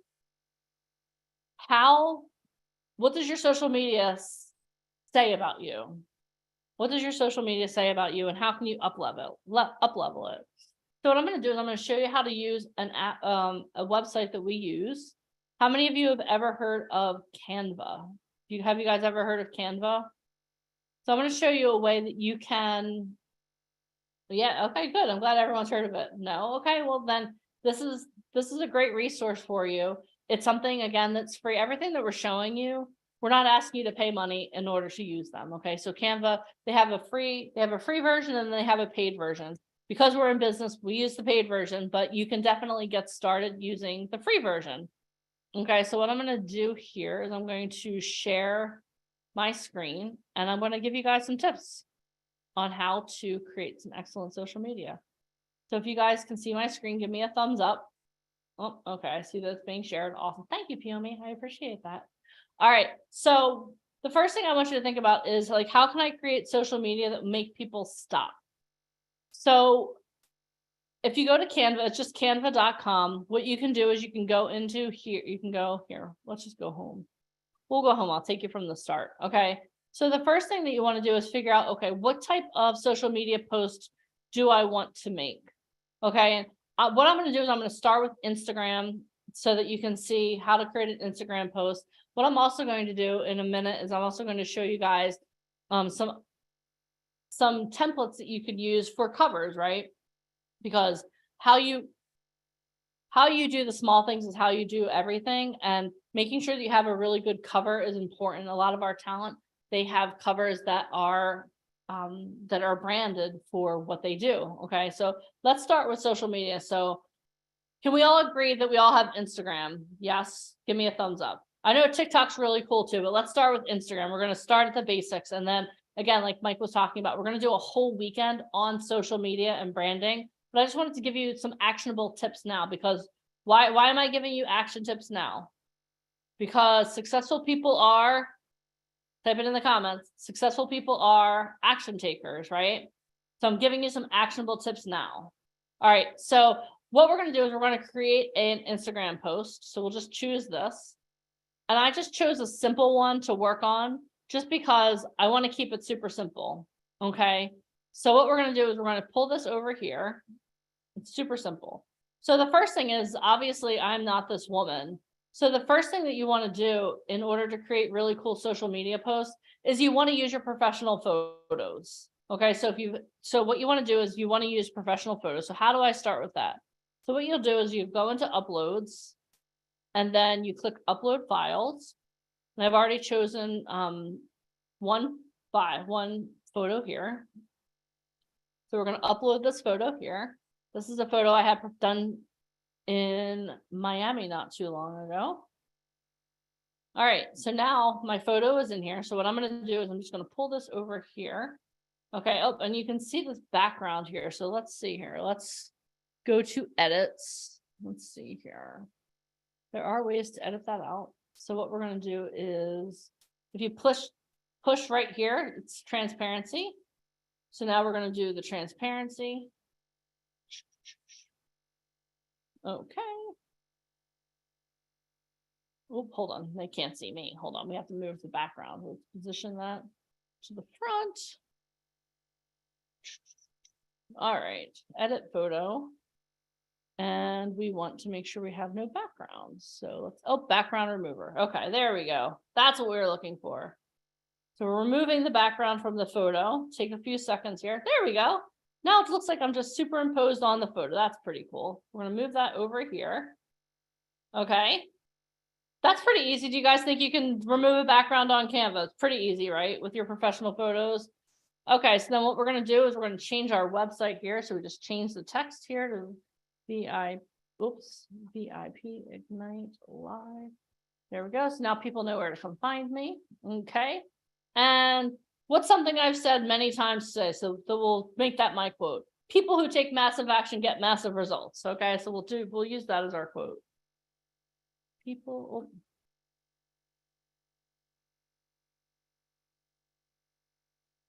And I will give the credit to Tony Robbins because he is the one that says that has that ingrained in my head.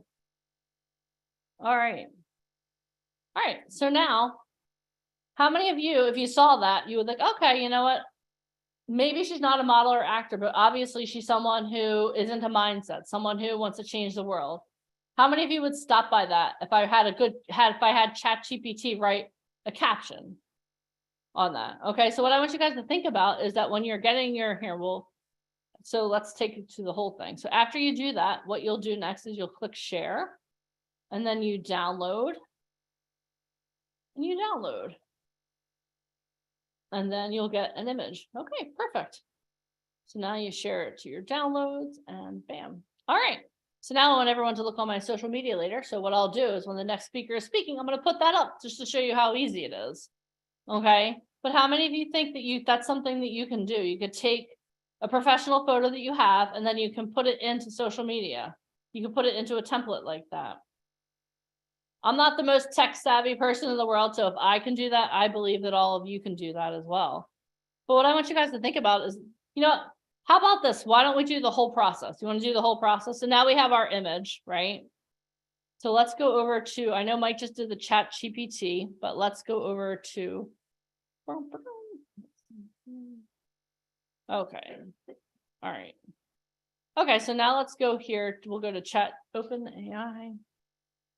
Okay, so now we're going to go to ChatGPT, and what we're going to do is we are going to write a caption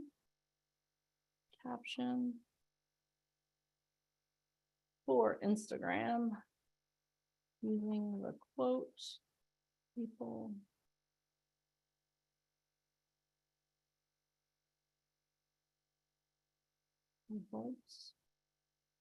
And I'm going to make it a friendly tone. There we go. Oh, hold on. You know what?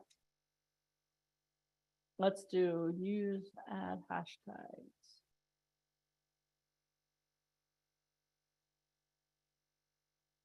There we go.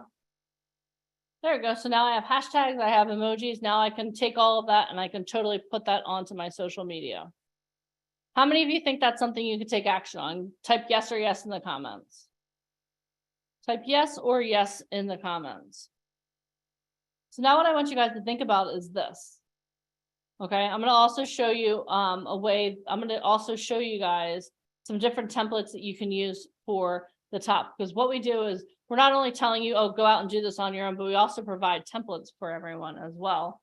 So what I want to do is I want to show you a couple of how easy it is just to use some of the resources that we give you, because what we want, again, is we want you to be an expert. By the end of this weekend, we want to give you all of the tools that you need so that you not only believe in yourself, but so that other people believe in you, that believe that you can do this, right? So what I'm going to do now is I'm also going to show you a tool that we give everyone so that you can make a template, right? How many of you, how many of you went to our website, for example, and you know, like if you go to our website, how many of you know what we do? Right? If you go to our website, it's very obvious what we do. We help actors, models, and musicians create their own success by giving you the tools, resources, and connections that you need. That's what this weekend is all about, right? We introduce you to people who in 30 seconds or less can snap their fingers and change your life. That's what we're all about here at VIP Ignite. So what we want is for people to look at your Instagram, people to look at your social media, people to look at your LinkedIn and say, oh, okay, you know what? I know that Wanda Banks is an actor. I know that Piomi she may be in school, but you know what? She is on track to be an actor. She is going to be a model. She's awesome. We want you guys to have those tools and resources. So what we do is we not only am I showing you how to do this on your own, but we give you some tools and resources that you can use as well, so that you can do this. You can create some templates. All right, so this is just a real quick view of our back office. And let's take a look. Like, imagine this. Imagine you meet an agent this weekend and they're like, okay, you know what? I need you to send me over I need some photos of you. What would you do if you're given that opportunity? What would you do? Well, what you can do very easily is you can use the templates that we have here, right? So let's see here. So let's go into our uploads here. Don't judge my photos. They're not all amazing, okay? But what we can do is it's really easy to use Canva. So what you would do is you would just stick this over here. There you go. Oh, we'll get rid of her photo and we'll add me. Make this whole. Okay, there we go. All right, there's Deneen. There we go. Okay. Now we'll change my name here. And again, I just want to remind you guys that I'm like not a techie person. Okay. So if I can do this, all of you can do this as well. All right. So there we go. There's my name. We'll have to change. Can't even see somebody change the height, the measurements there. So that's something you can do. Let's see. Okay. And then we can push this. Oh, hold on. Position. Change the stuff around here a little bit. Okay. All right. So we got that going on, and then let's change these photos back here too. So we'll change this one out. Let's choose another photo. You can certainly make them fit the spot here. Change this one out. And again, I'm just doing this really quickly. But what I want you guys to understand is we'll give you the tools and resources that you need to show you how to do this. But Canva is a great tool. Like and again, I know that this is done really quickly, but if I gave you this tool and gave you the time and the professional photos to use this, how many of you think that you could definitely make a really good impression when you're reaching out to a casting director or an agent? Right? So let's talk again about your social media. What does your social media say about you? Like if I were to go onto your social media and I were to look at it, what would I see? I believe I can. Okay, you believe you can. That's awesome. But what if you had the opportunity to have someone like walk you literally through what you're doing? Do you think that would change things? I can. Awesome. So here's a question I have for you. If the second pillar of success is creating your who are you? I want you guys, well, let's start thinking about this now. Like, who are you? In the comments, who are you? Let me know. Who are you? Thank you. Okay. Are you an actor? Are you a model? Thank you. I am an actor. I am a model. I am a writer. I am a musician. I am amazing. I am a performer. I am Kim. Okay, Kim, we got you. Right? I'm random. Okay. Let's go with that. I'm random. Okay. So if you're random, I love that answer because it's like, I'm everything all at once. I totally get that. And I'm not making fun of you, Piomi, okay? But I'm random. So if you were a casting director, would you want to hire someone who's random? Or would you want to hire someone who's focused? Type it in the comments.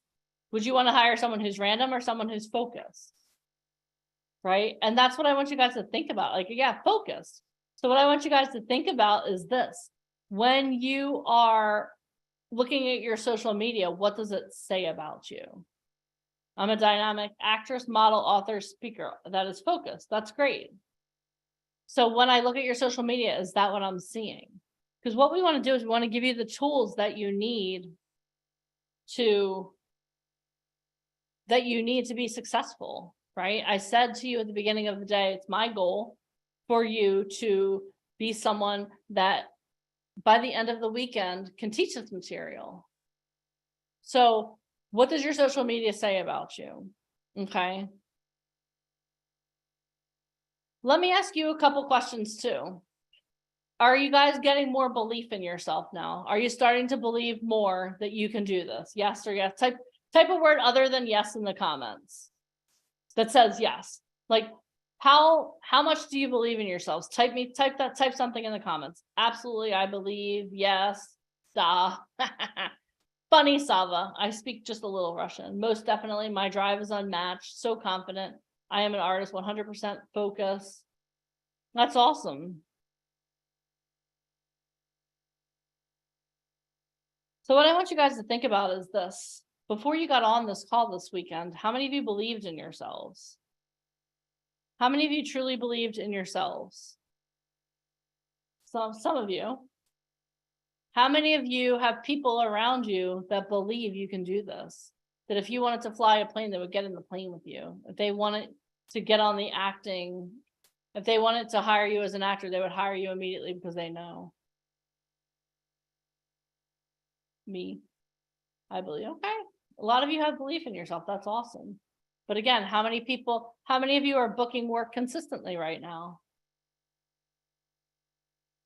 I want you guys to start thinking about this, because what we're going to be doing over the course of this weekend is we're creating the pillars for you.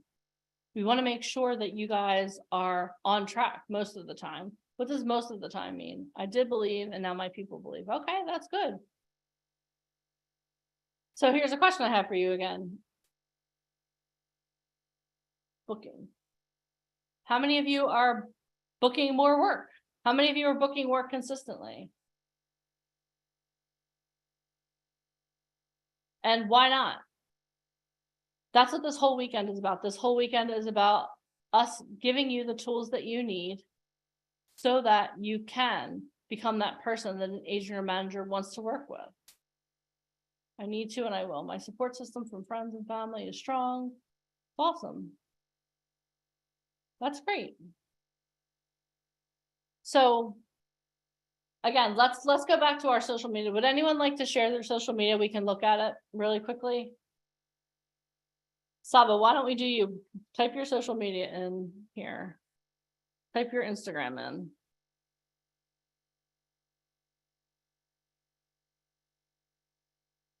Oh, okay, we'll do Saba and then we'll do Christina as well. I just want to show you guys what I'm talking about, okay?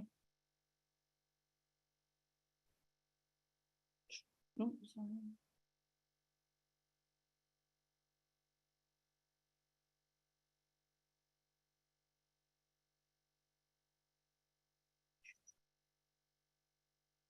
Okay, like a typo.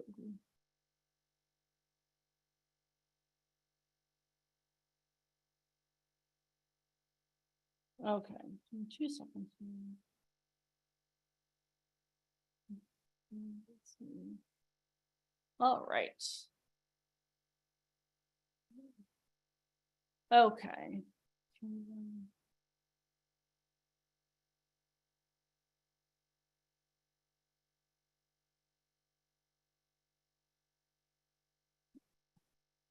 Okay, here we go. There we go. Technology and I are amazing. I love technology, but sometimes technology and I are not the best of friends. Okay, so let's take a look at Sava's Instagram here. All right. So let's see here. So up top, we see here that he is he has representation by Truth Management, VIP Ignite, Fearless Rebels. Let's go through some of his posts. So what do you see when you see this post here? We'll continue with Denise White.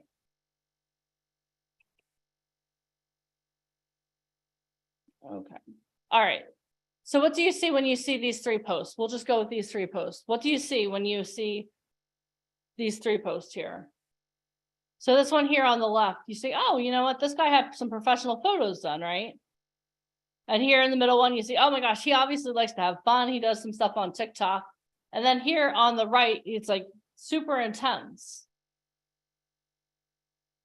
Okay. So what I want you guys to think about is this, like, as you're sharing, as you're going through your post social media, what does yours look like? Does it look like someone who's an actor? Right? Does it look like someone who's an actor? So it's one thing to say that you believe, right? It's one thing to say that you believe in yourself, and it's one thing to say that other people have belief. Okay. But what action are you taking currently to right now? You're here, right? You're a doer.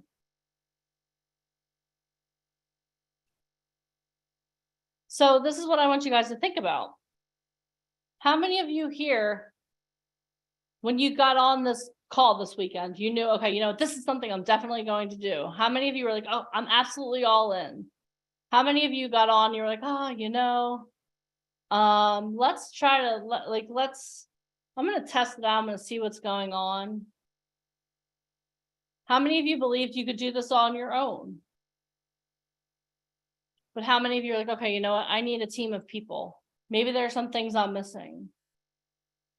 I want you guys to, I could use some help. That's awesome. That's great.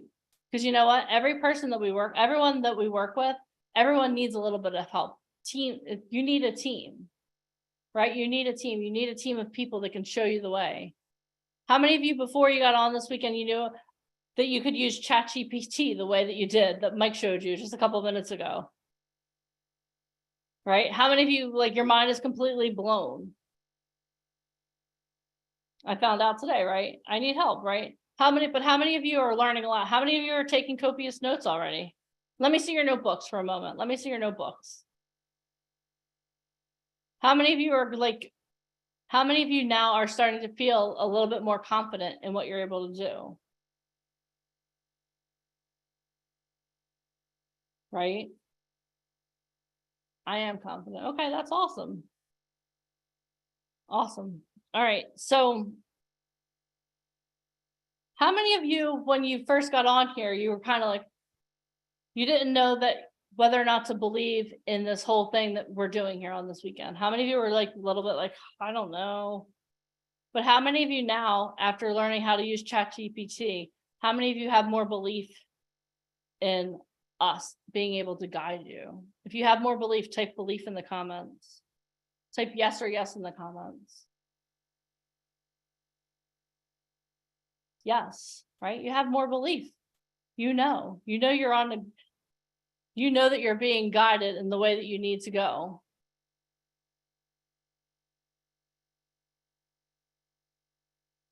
How many of you are feeling a little bit overwhelmed right now? You feel like you had a fire hose thrown at you. You feel like, oh my gosh, like, look, there's so much information and there's so much more to learn, right? Like, how many of you feel that way? I know it's very overwhelming to have all of this information thrown at you. But what I want you guys to understand, you have more belief. Thanks for the info. I do. Yeah, it's a lot of information, but you know what the awesome thing is that later what we're going to do is we're going to show you how to put it all into action.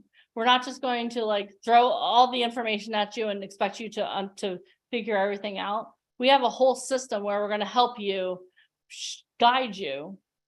And that's what I want you to think about throughout the course of the course of the day. We have a system that's set up to help guide you. And we have people on here that are going through the system and that have been guided through the system. So don't feel like you have to do this on your own. Definitely understand that you are going to be guided. Okay. Because I know what it feels like to be overwhelming. Yeah, you're okay with a lot of information, right? It's helpful, but like, how do you start implementing everything that you're learning? Right? Like how do you start using ChatGPT? How do you go onto Canva and start doing all those things? But that's what we do. We guide you through those processes. I don't want you guys to feel like, oh, like I do want you to feel a little bit overwhelmed because there's a lot to go over. But how many of you want a team of people that will help guide you through that? If you need a guide, type guide in the comments.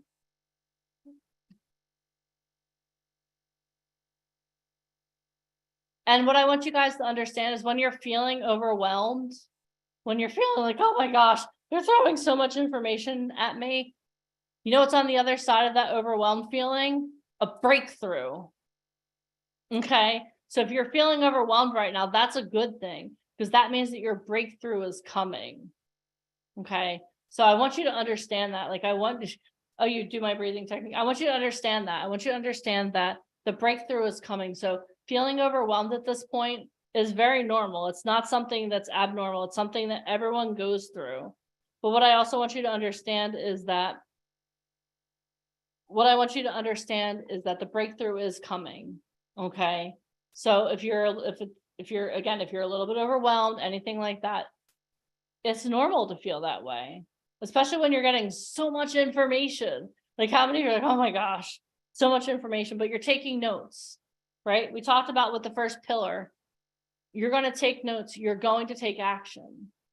All of the knowledge that you're getting this weekend, if you don't start taking action on it, then it's just knowledge, and that's not what we want for you, okay? All right, this is what we're going to do. Speaking of taking action, I think it's a good time now to have everyone stand up. Let's stand up and get moving because I have another speaker who's on. He's waiting. He's so excited to be here talking to you guys. But I want you guys to be excited when he comes on. So let's do this. Everyone is standing up. Awesome. So what we're going to do is let's stretch it out a little bit. Stretch. Oh, stretch. Cracked. I heard a crack in my back. All right. All right. Okay, awesome. All right. Okay, so now what I want you guys to do is I want you to move around a little bit. We're not only stretching, I want you guys to move a little bit. Get your blood flowing. Get your blood flowing. Stretch, get your blood flowing. And you know what we're going to do? We're going to do one of my favorite exercises.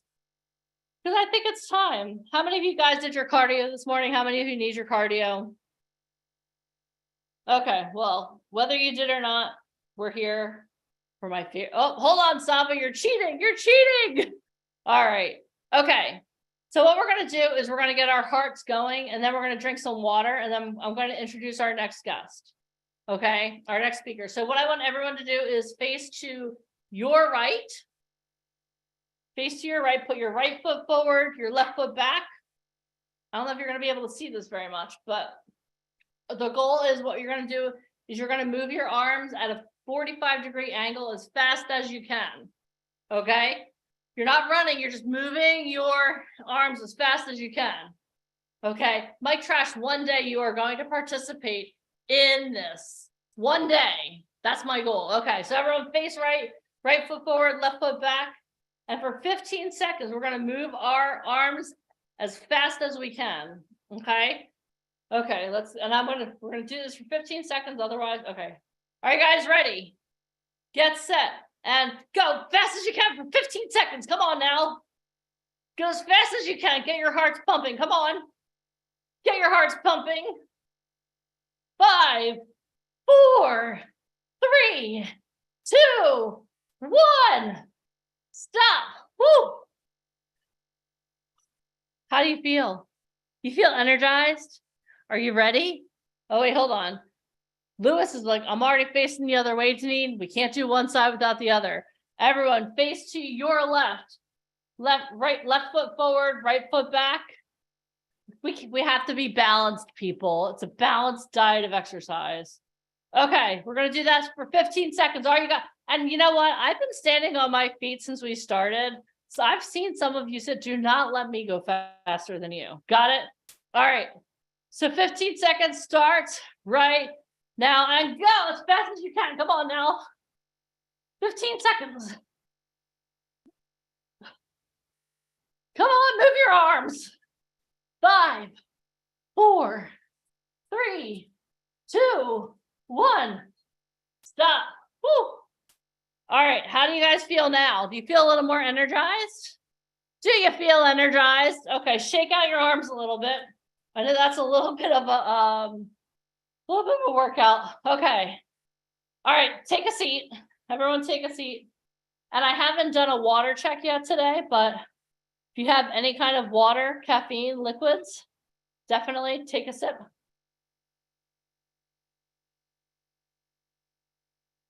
Or in my case, a chug. Awesome. It makes me laugh every time. Well, I'm glad that I am here to make you laugh. All right. So, what has been your biggest takeaway from today so far? Type that in the comments.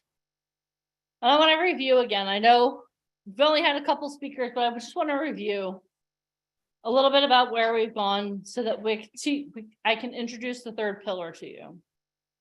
So we talked about the first pillar of success as an actor or model is belief. You have to believe in yourself. Be true to you, right? You have to believe in yourself. But even more important than believing in yourself, it's getting the belief of other people. Having other people believe that you can do this. Because in order for you to get signed by an agent, they have to believe that you are an actor, you are a model. So we have to take you from where you believe you can do it to where other people can believe they can do it. If you were going to fly a plane, would someone just hand you over the keys to the plane? No, you have to show your credentials. Oh, nice notes. I love that. That's awesome. Right? So go from you believing you can do this to getting the belief of other people. How are you going to do that? One of the tools that we gave you so far today is learning how to use ChatGPT.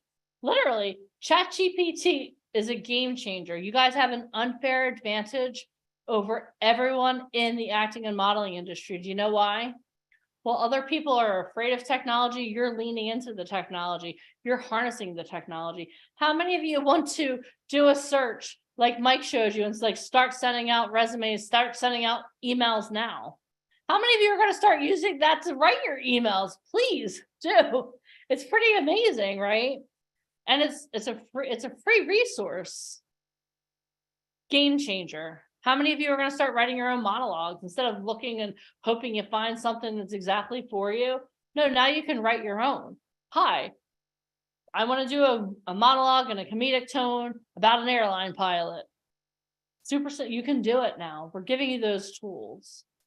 And then we just talked about creating your who. Who are you? How are you presenting yourself on social media? I want you guys to really think about that. Everything that you post, whether you're posting an Instagram post, whether you're posting on TikTok, what are you saying about yourself? And if you saw that as a casting director, when you're posting on your social media, put on your casting director hat. Would I cast that person if I saw their social media? If the answer is no, let's get on ChatGPT. Let's get on Canva. Let's start changing that. Let's get our professional photos done. Let's stop posting crazy selfies. Let's get the photos done so that you can do that, right? Let's use ChatGPT to write really great captions and give us the hashtags that we need to get the attention that we want, that we need. Let's start showing ourselves as people of action. Let's start showing that we are actors, we are models. All right. So now we're going to talk about the third pillar of success and why you need to practice self-care to be a high performer. So let me introduce our next guest to you. So he is the fabulous and foxy Craig Bruce. Craig Bruce is a high-performance lifestyle consultant to high-performing business leaders and entrepreneurs. He has partnered with hundreds of high-performing business leaders and entrepreneurs to ignite you so that you can achieve even more success in your career without sacrificing your life and key relationships. He is the founder and managing principal of Evolve Health and Lifestyle and is going to share with you today about his community. He is the super proud dad of 2 Aussie Doodles, Baskins and Baker. When he's not coaching clients, you'll find him walking the talk by training his body, cycling, traveling, and hanging out with the relationships that matter most to him. He is a former partner in a global management consulting firm for 25 years and managed a line of business across 10 countries in Latin America while based in Sao Paulo, Mexico City, and Miami, growing that business tenfold over 10 years. He also worked as a performance and lifestyle coach at Equinox, Sports Club in Los Angeles, coaching business leaders to optimal performance and health, and consistently ranking in the club's top 10 coaches and awarded Mentor of the Year in 2018. His passion and mission to empower business leaders and entrepreneurs to maintain their high-level performance while also prioritizing themselves led him to create his Ignite You community, where business leaders can embrace their uniqueness and soar in all aspects of their life. He is also an international speaker, and he has shared the stage with Sharon Lecter, Les Brown, Bill Walsh, James Dentley, and Noel Lee. He has been featured on podcasts and stages across the US and Latin America, and is releasing his book, Winning at the Game of Life and Business, in 2023.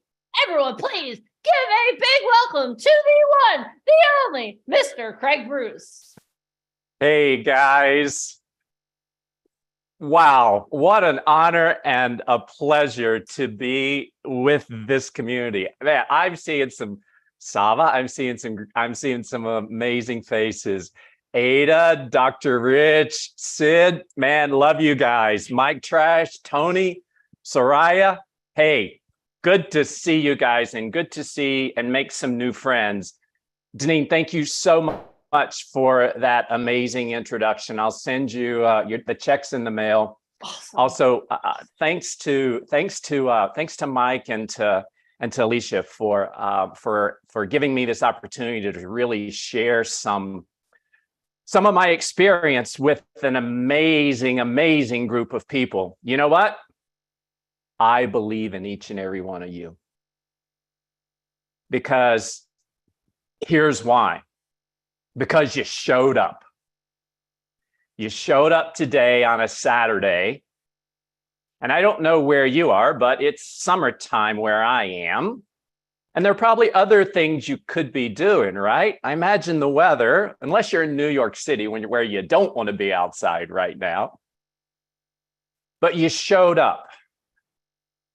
And what's going to be important is taking action, as you heard.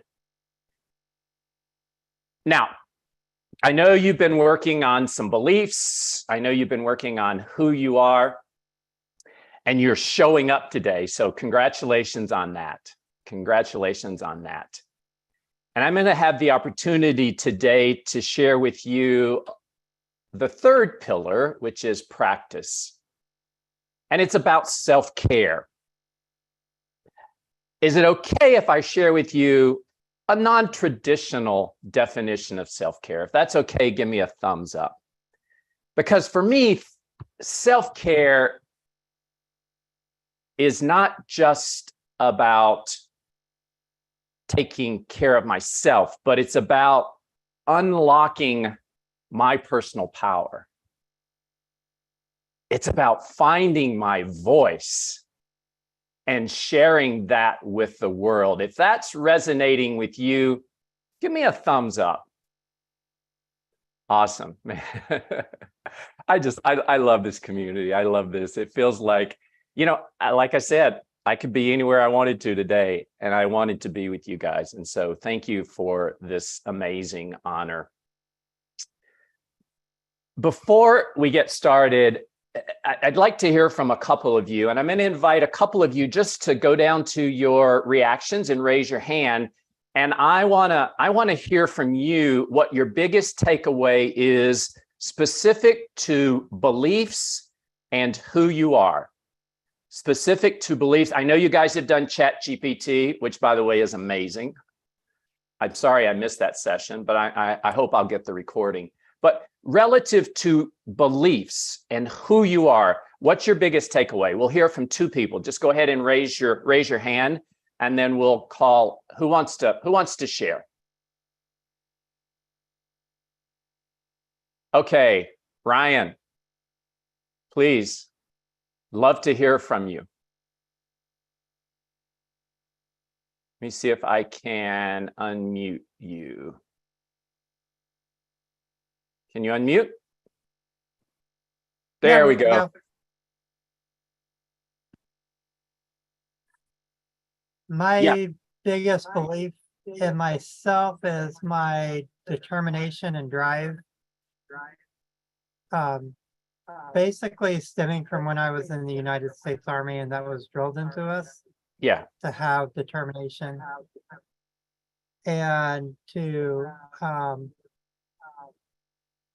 be able to know my inner self and project that with what I do for acting and modeling. Awesome. Great. Ryan, thank you so much for, and Ryan, where are you zooming in from? I'm in Venice, Florida. Okay.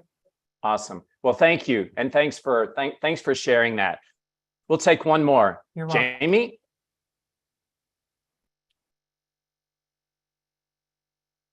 Hey, Jamie, how are you? Go ahead and unmute.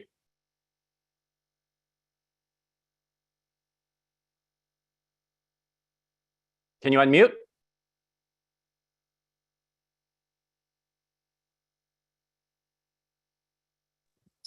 There we go. we Can y'all go. hear me now? Yes. All right, cool. I'm doing it. Hey guys, thanks for being patient while I navigated technical difficulties here.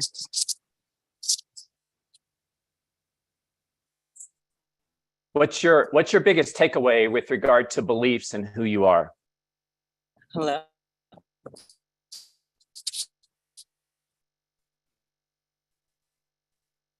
Jamie, we're not hearing you. Oh.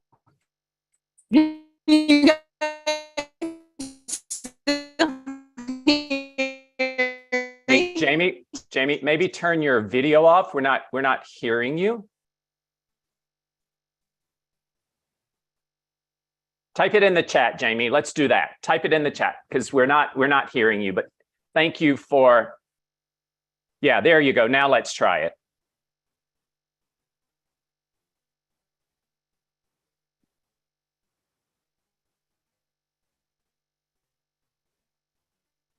All right, Jamie, just feel free. Thank you for raising your hand. Feel free to type it in the chat. Is that better? Yes, that's better. No worries. Okay, cool. Whatever works. I think that my biggest takeaway about belief is that, you know, a belief is just a thought. Great. Okay, thank you. Thank you for that. Beliefs are thoughts, right? Beliefs are how we see the world and how we see ourselves fitting into the world. Soraya, we'll take one more, and then we're gonna rock and roll. Soraya, hola, ¿cómo estás? Go ahead and unmute.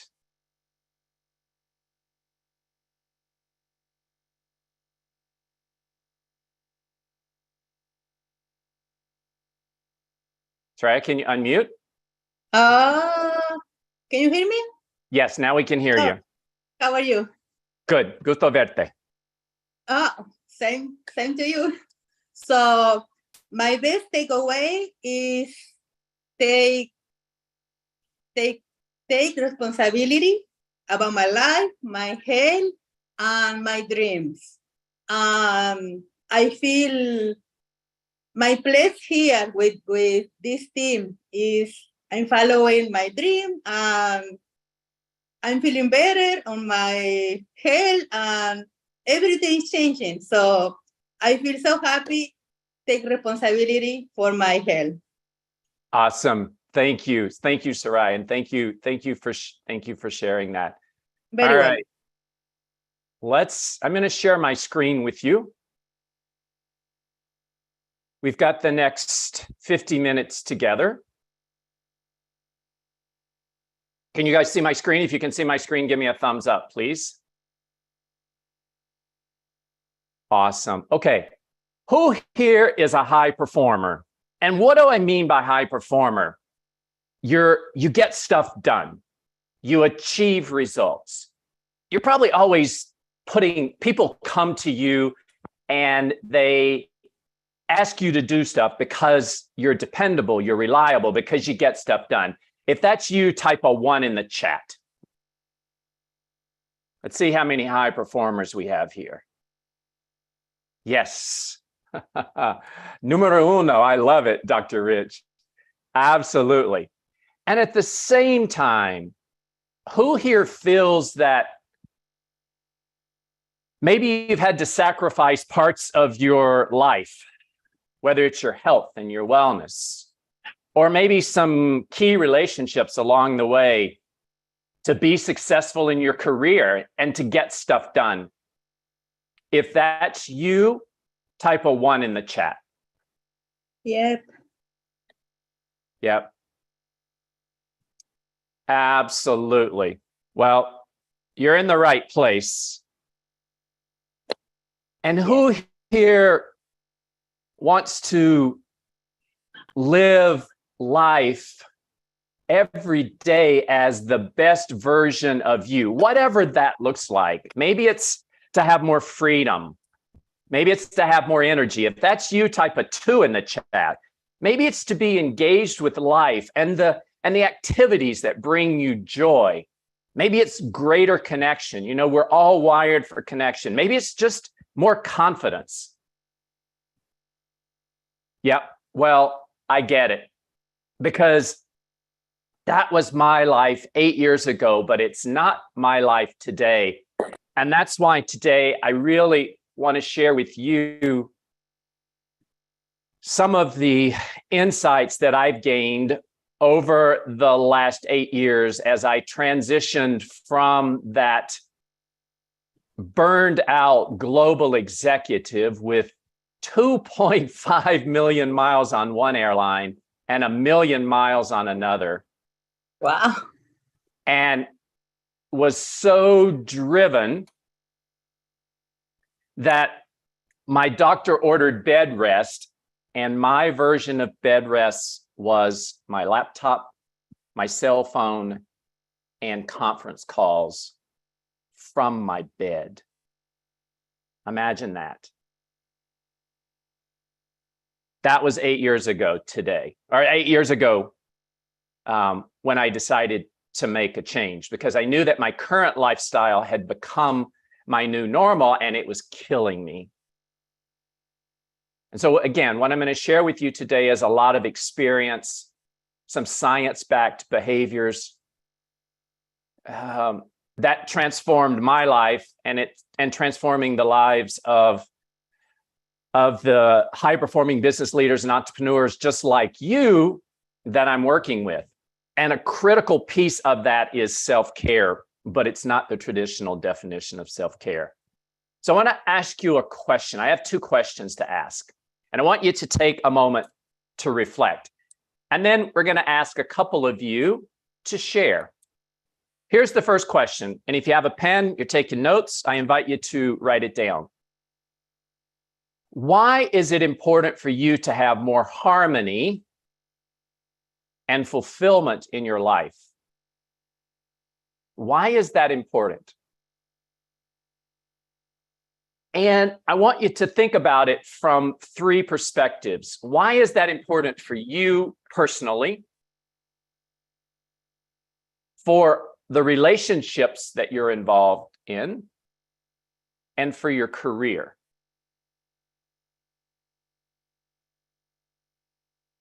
Why is that important for you to have that more harmony, more fulfillment in your life? And think about it from those 3 perspectives. What I love about working with this community, and what I love about VIP Ignite's approach and their philosophy is that not only do they coach you and help you become successful actors and models and musicians, they do it with a heart. They do it with care. A lot of the talent agencies, we wouldn't be having this kind of conversation today. And it's one of the reasons that I believe they're the leader in the industry and why I spend my time in this community. So you're putting some responses. Thank you guys for putting responses. And then the second question I want to ask you is, what role does self-care play in having more harmony and fulfillment in your life? Whatever your definition of self-care is, what role does that play? Yeah, Dr. Rich, prevent burnout. We clearly know that that's something that's happening in all kinds of leaders around the world, including doctors. Yeah, self-care and peace. So I want to come back to the group for just a moment. And I want to ask a couple of people to share the answers to the questions. And let's get a couple of people who didn't share last time. So raise your hand. And let's make sure you unmute yourself. Wanda. Do you go by Wanda or Nadine? Let's unmute yourself. We'll need to unmute yourself.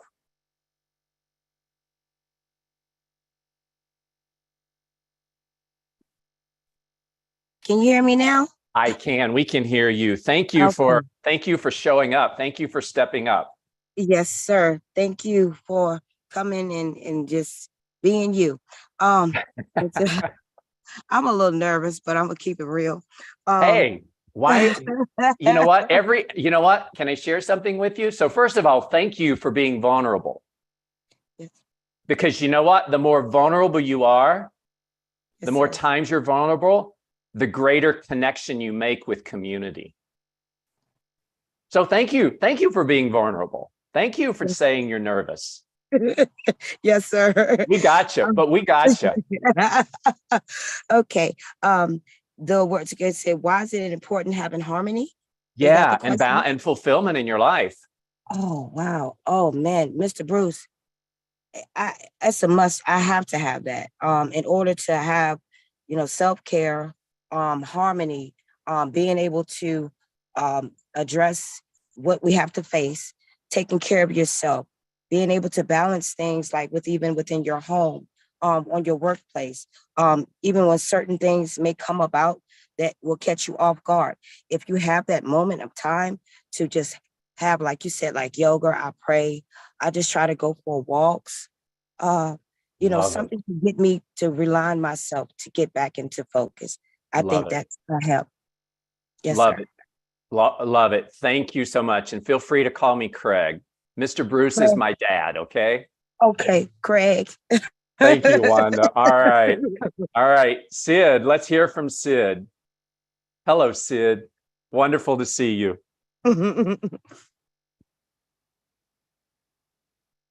Hi, Craig and everyone. Harmony and fulfillment to me means having a direct connection with your higher power first and foremost. Yeah. And that also creates healing within oneself, so that when you communicate to other people and you're with other people, that energy can roll over to them as well. And that would bring harmony and peace, because instead of providing negative energy, you provide positive energy. Maybe someone is not having a good day, or maybe something's on their mind, because we're all going through something in life. Yeah. And I think when we start on an individual, I believe when we start on an individual basis, then it transitions into everyone that we're surrounded by and the rest of the world. Not in a perfect place, but at least when you deal with yourself, you're able to provide more value to others, and to surround yourself around people that when you're not maybe having a good day, that they lift you up as well. So it's an exchange. Yeah. And Wow. it's healing. Yeah, Sid, thank you. There's so much in there to explore, and thank you for that. And one of the things that I heard you say, and we won't spend time on it today, but I spend a lot of time with coaching my business leaders around what are your key values. And I heard you say that your connection to your source is a key value. It is. And as we really begin to practice self-care, it's getting real clear about what those values are to us, and then living our life and making decisions through those values. We won't get there today, but we'll do that at another time. So Sid, thank you so much. We're going to take one more. Carolyn, we'll take you, and then we're gonna move on.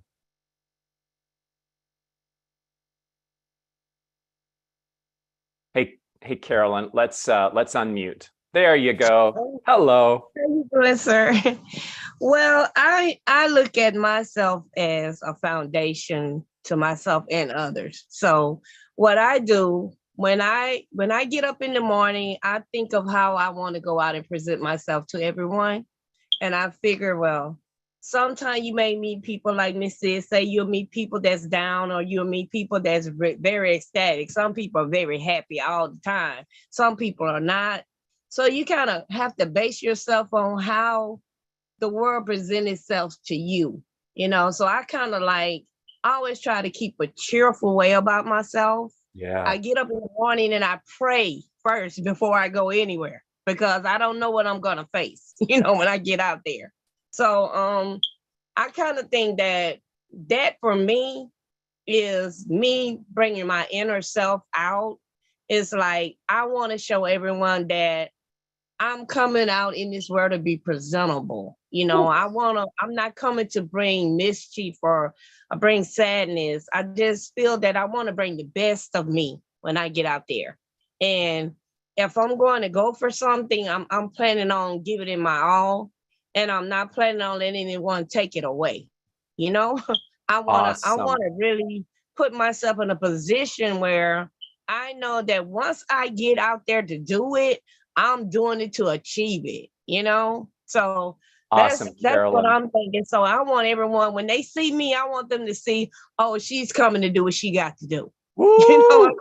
Girl, I love it. I love it. Let's give that a big round of applause. Thank you. You know, thank you, Carolyn. Thank you for sharing that. Hey, there were so many teaching moments in that. And relative to self-care, here are a couple. So my definition of self-care, and I will share that definition in a moment. What I heard Carolyn say is that the first thing she does in the morning is she gets up and she's very clear about who she's going to be that day and how she's going to show up. That's part of self-care. That's not part of a traditional self-care that's based in, I'm broken and I need to get better. My definition of self-care, it's asking yourself first thing in the morning who you're going to be and how you're going to show up. I ask myself 3 questions the first thing in the morning, and I invite you to write these down, because part of self-care is also taking actions and creating sustainable habits and rituals. I ask myself 3 questions. The first question I ask myself is, who am I going to be and how am I going to show up today? Think about starting your day with that. Think about if you've identified your values and what's important to you. That's how you're going to show up. The second question I ask myself is, what do I need to do today that will move me closer to my goals? What actions and behaviors do I need to take that will move me closer to my goals? And the third question is, for what am I grateful? I invite you to think about those questions the first thing you wake up in the morning. Imagine starting your day. Thank you, guys. Let's take a look at, the world's a crazy place right now. Why is it that so many entrepreneurs, you know, at the end of the day, we're really entrepreneurs, all of us, whether we're coaches, whether we're actors, whether we're models, whether musicians.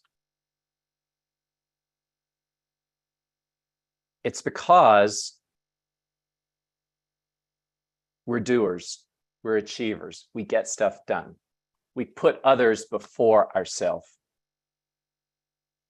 In fact, in a couple of recent studies, one from the University of California at Berkeley, and then another study that was done by Michael Freeman and a group of docs, 50% of entrepreneurs reported that they were feeling burned out.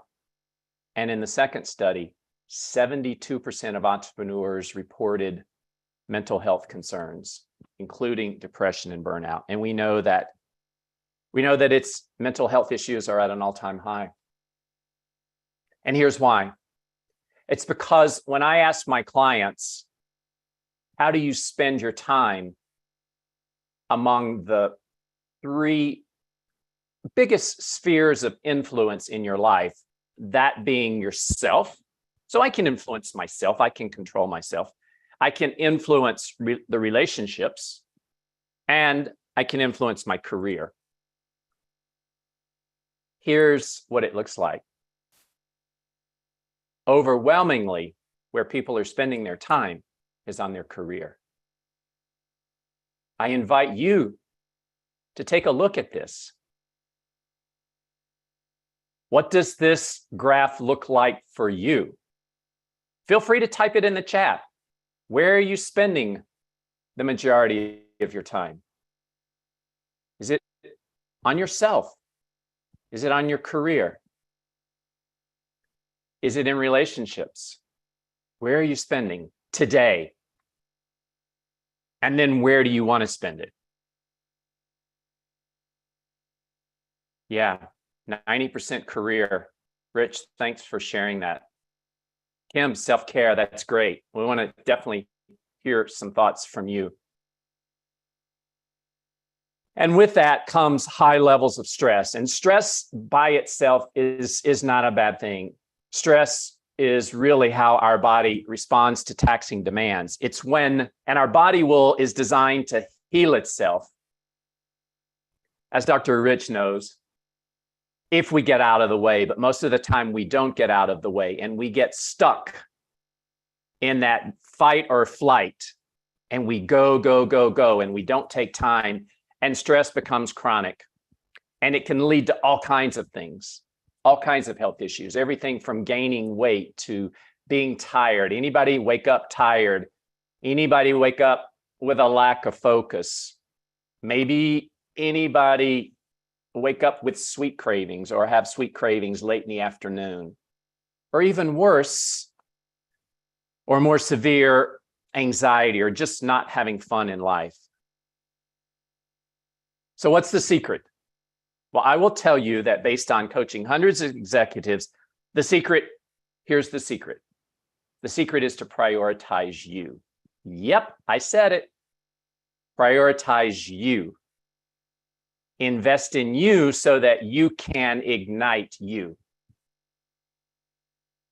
Conceptually, it's kind of simple, but it's hard as hell to do. And what I have found, and it's so interesting that the VIP Ignite pillars around beliefs and who you are and practice and action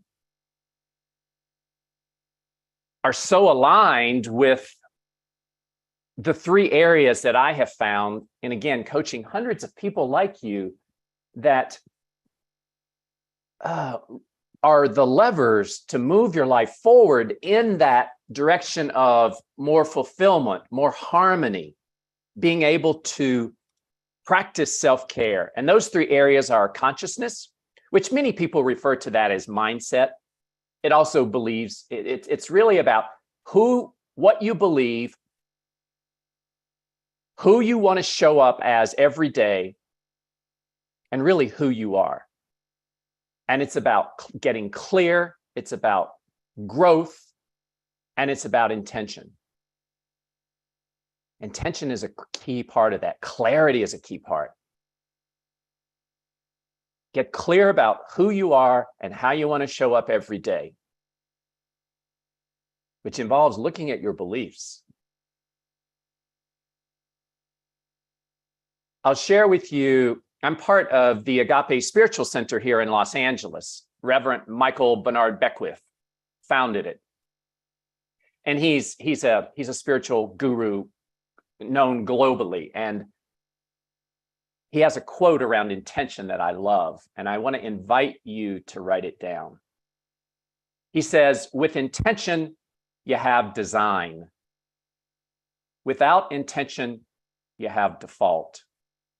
Let me repeat that. And somebody maybe type that in the chat. With intention, you have design. Without intention, you have default. Who here wants to live their life in default? My guess is nobody. The second area is lifestyle. And that's really how you nourish, restore, and move your body. Thanks, Saba. You're the man. And then community. Community is the third area. And that's about your relationships, yourself, and your career. Now, today, we only have time to focus on a piece of lifestyle, which is self-care. Lifestyle is really, as I said, it's really about how you move, how you nourish, restore, and move your body. And I use these words intentionally. How you nourish your body. It's not just about how and what and when you eat. It's also about how you take care of yourself, how you get yourself from a stressed out fight or flight state to a more rest and digest, more laid back. It's how you restore your body. And it's how you move your body. And I didn't use the word exercise. I don't care how you move your body, just move your body. Now, let's talk about self-care. And again, I believe that this is about unlocking your personal power, finding your voice through self-care.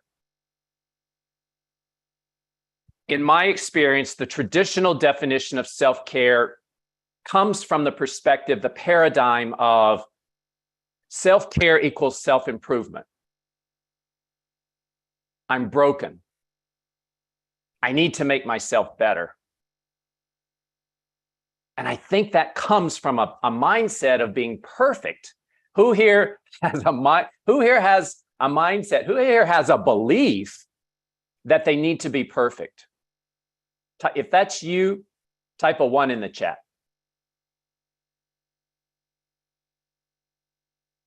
Yeah. Man, I'll tell you, I still struggle with that. I struggle every day with the challenge of perfection, being a perfectionist in my business, in my personal life. And I coach people on this stuff. What I want to propose to you is a less traditional, but before I do that, it's so interesting with that traditional definition of self-care. In a recent poll, a recent Harris poll, 44, almost 50% of the participants reported that they believe that self-care is only possible for people with enough time. And they also, 35% believe that self-care is only for people with enough money. That's wrong. That's why I believe a better definition of self-care is to allow yourself to have a nurturing experience in life right now, rather than a separate activity. What if we began to think about, I'll tell you right now, for me, being with you here today is self-care for me. Why? Because I'm nurturing my body. I'm nurturing relationships. I'm fulfilling my mission. Most people would not even consider that self-care. So I want you to begin to shift your belief, your paradigm. that self-care is about fixing yourself, that self-care costs money. Yes, some self-care costs money, but it doesn't have to be. It's about stepping into your inner strength, a faith in yourself. Again, that's why the universe was aligned by you guys talking about beliefs and who you are before we talk about self-care. It's about being a co-creator of your life. And here's the kicker. And I'm going to invite you to write this one down. It's about progress, not perfection. Now, I want you to type in the chat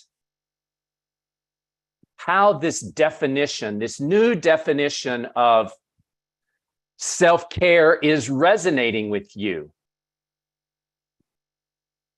Wanda saying, me, I'm surrounding myself with those who see and believe in you because you believe in who you are, and so do they. Absolutely, Wanda. Thank you. Kim's getting it. Good. Awesome. How about others? How's this definition of self-care? Marjorie, love it. Thanks. Cool. I'm reminding me that I'm already, this starts going fast, whole, and I'm already enough. Jamie, abso-damn-lutely. I love it. I love it. This helps Diana. This helps me appreciate myself more and allows myself to grow more.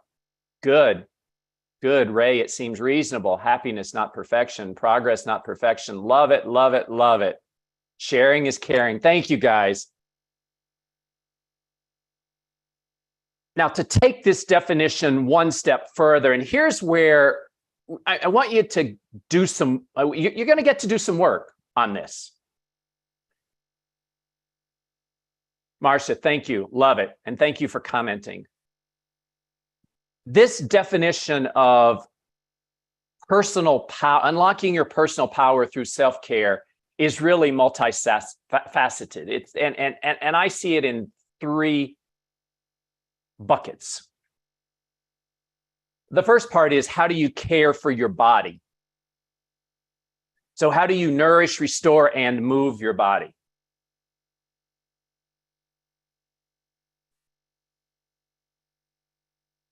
The second area of this definition, this more progressive definition of self-care, is how do you care for your inner self, your thoughts, your emotions, your feelings?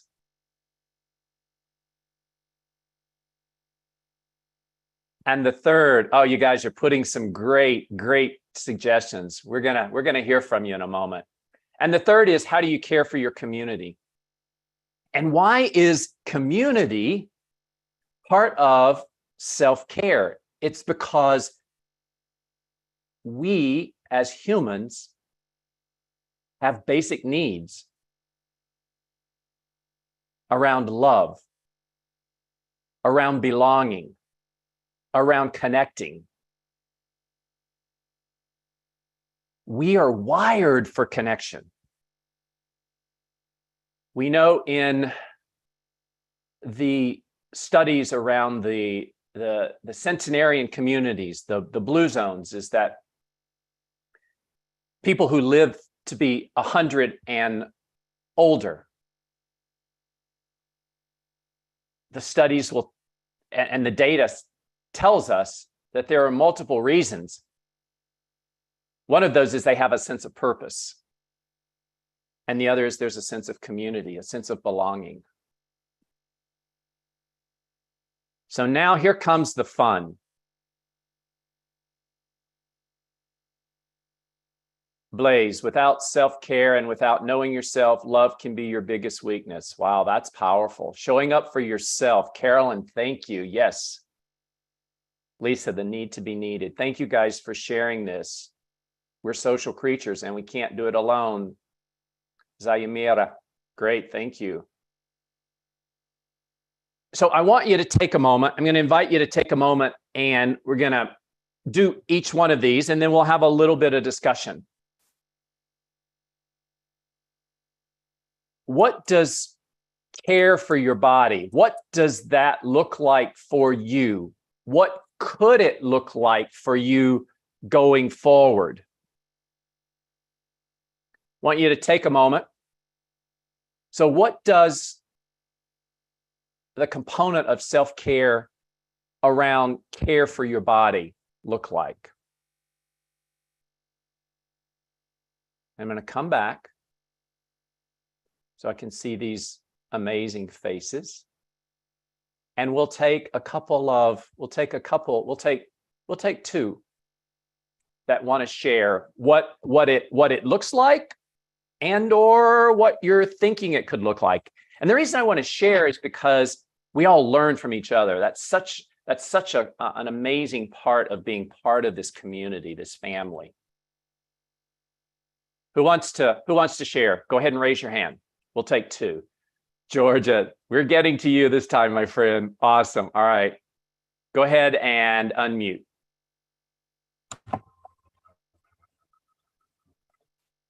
There you go. You're ready. For my self-care would be exercising and maintaining weight and reading my Bible. And what? Reading my Bible. Yeah. Awesome. And from so first of all, thank you for sharing. Where are you zooming in from? Mississippi. Okay. Mississippi, the deep South. I grew up in North Carolina. So how do you take care of your body? When you say exercise, what does that look like? I walk 45 minutes every day. Yeah. And I be in my personal sauna. And what? And drink water. Yep. Awesome. Be in my personal sauna and drink water. Oh, wow. Hey, you're doing some really cool stuff. So drinking water. When do you drink water? All day. Good. Do you wake up and it's the first thing you drink? Yes. That's great. Here's a little tip. Hydrate before you caffeinate. It will change your life. What does that mean? Most of us, well, many people, many of the leaders, what's the first thing they reach for? They reach for a cup of coffee. It's the wrong thing to do because our body dehydrates during the night for all kinds of reasons. We need to hydrate. So awesome. Good job. Drinking water throughout the day. Good. Awesome. Georgia, thank you so much for thank you so much for sharing. Anything else? Thank you. No, that's good. Okay. Thank you. Thanks. Thank you. Thanks for showing up. Thanks for showing up for you. Thanks for showing up for the community. You're welcome. All right. Zayamira, let's go. Let's hear from you. What does it look like for you? Well, what it looks like for me is first looking in the mirror and appreciating my body. And from there, it helps me to be more kind to like, you know what, let me drink some water to stay healthy. Let me go for a walk. That's what I do. Cool. And how much does that cost you? It's free. Yeah. Right. See why this definition of self-care is so encompassing, so empowering versus I've got to go to the gym, spend money on the gym. I've got to go take a massage. Now, those are all great things. But when we think about walking, it's free. It's self-care. Awesome. Samira, thank you so much. Thank you. Thanks for showing up. All right. Let's see. Marjorie, what you got, my friend?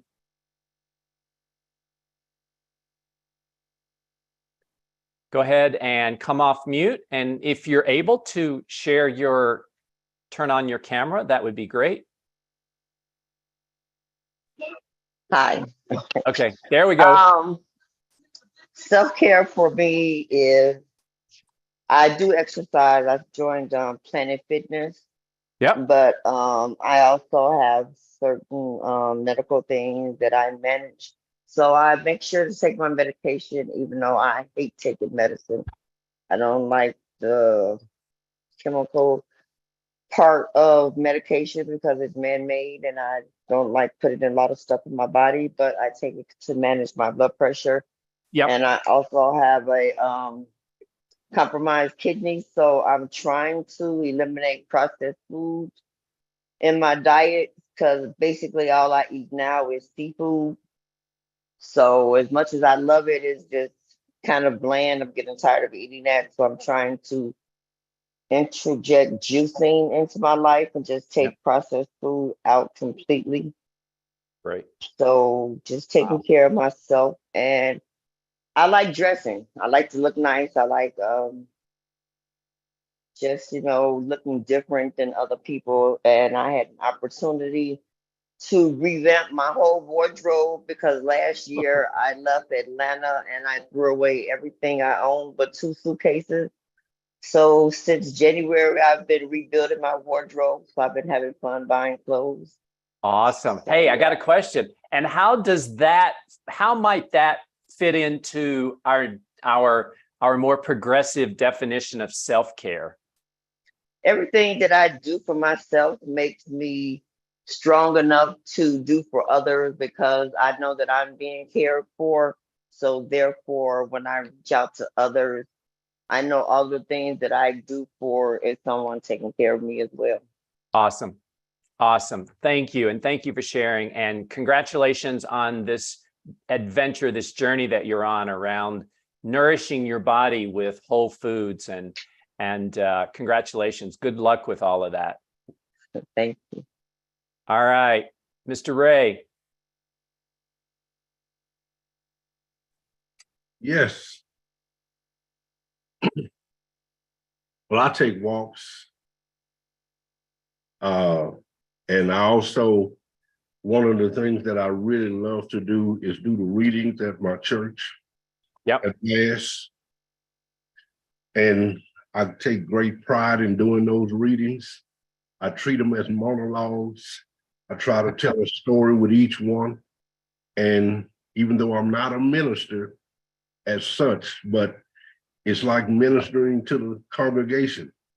They feel when I do those readings, they feel them. And I treat them like a monologue. And they come up to me and tell me how much they enjoy my readings and what it does for them to hear. It's part of my self-care to do that. I love it. I love it. And why is that? How do you see that as part of your self-care, Ray? Because it makes me feel like I'm helping somebody. Yeah. I'm helping them, and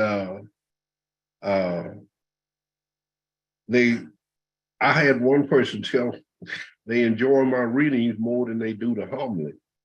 So, I mean, I had another one call me the voice of God. So I was just thinking, man, I love your voice. I am sure I would enjoy listening. Don't you guys? If you guys love Ray's voice, I mean, isn't it powerful? And isn't it, man?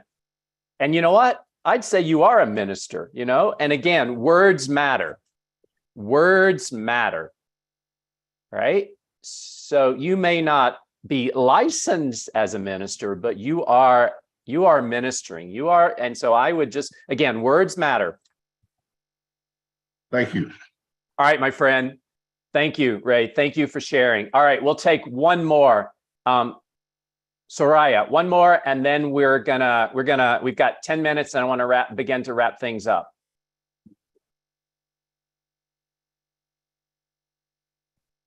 Okay. Can you hear me? I can. Okay. Okay. Self-care for me is pay attention of what my body needs. I changed everything on my life. I changed my routine. I'm doing more exercise, change my diet.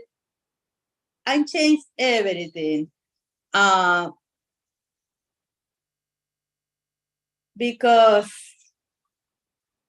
finally I learned to hear my body, you know, and not to the other people say or eat this or medicine or many things, you know. One day I say, it's my life, it's my health, it's my responsibility, you know, and start taking time with myself.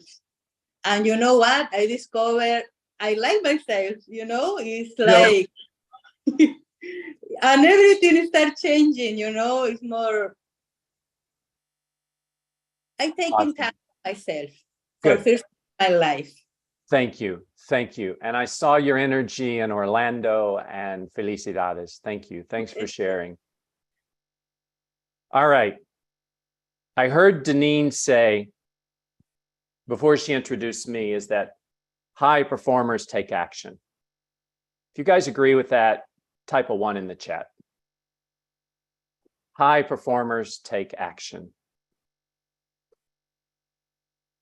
So what does that mean with regard to self-care and unlocking your personal power?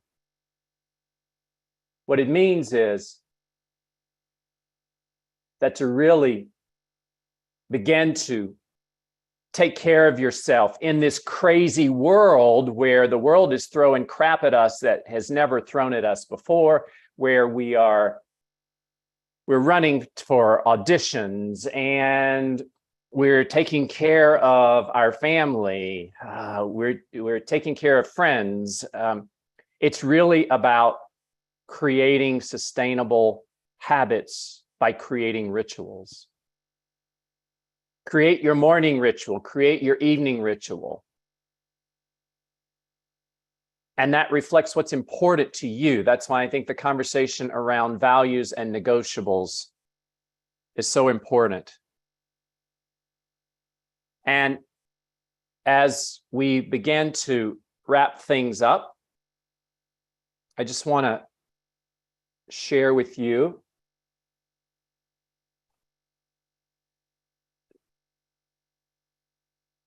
that can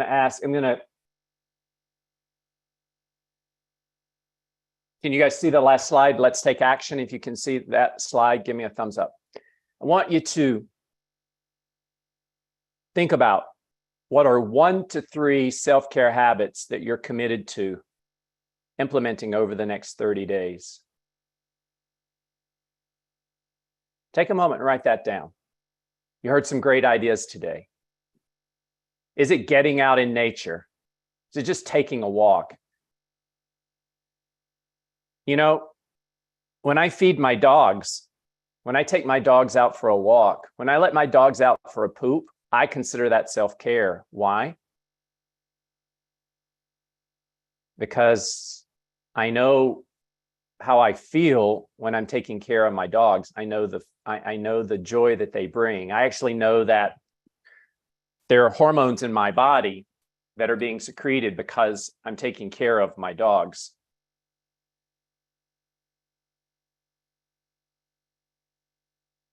And then what actions do you need to take to make sure that these habits become part of your daily rituals? And I use the word rituals rather than routine, and that's very intentional.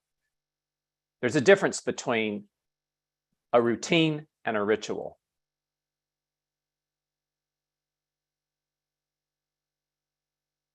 And then what conversations do you need to have with yourself and with your community to ensure that you're really living your best life now? We didn't get into this, but it's about setting boundaries, or as I like to call it, terms of engagement. And we suck at setting boundaries. I will tell you, it's my #1 secret when I coach executives and business leaders, is helping them set boundaries or terms of engagement based on their values and their non-negotiables. And then don't do it alone. You've got an amazing community here with amazing people led by amazing leaders who I love and adore.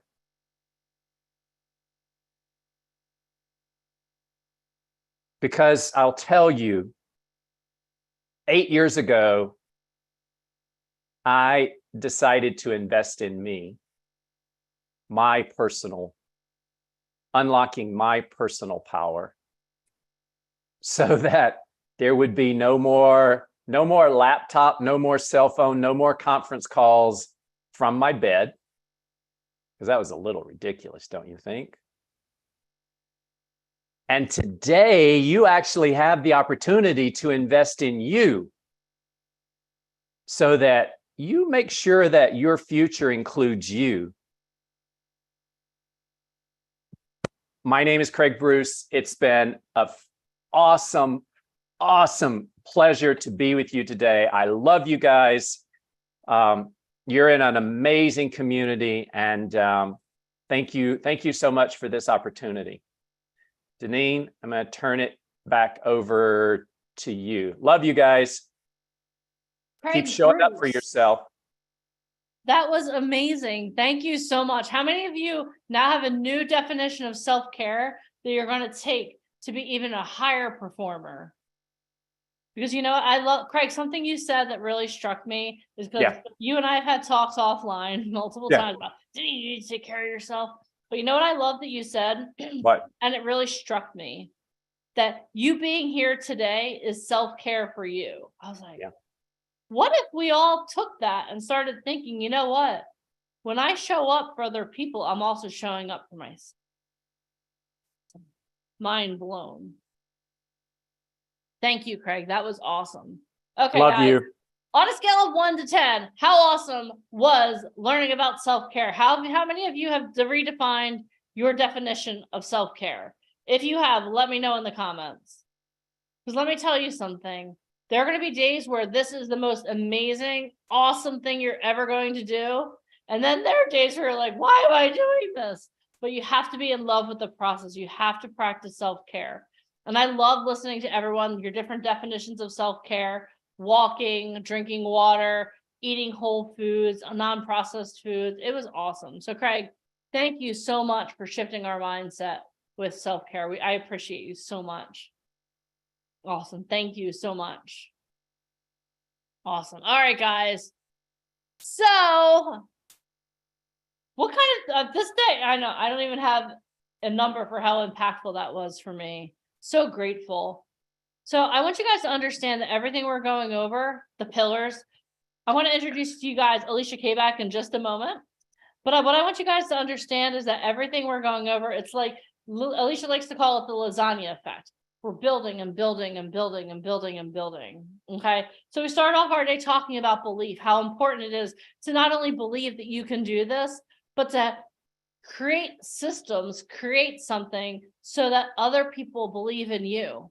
Because if an agent or manager doesn't believe in you, they're not going to work with you. If a casting director doesn't believe in you, you're not going to get the role. So the first thing we talked about was believing in yourself and creating a way for others to believe in you. Then Michael rocked the world, rocked all of our world with the ChatGPT training. I mean, come on now. How many of you are like seriously itching to be like, I need to go create a monologue. I need to start using it. Oh my God. Don't worry, you can do that tonight, okay? Keep hyper-focused here. We talked about branding and creating your who.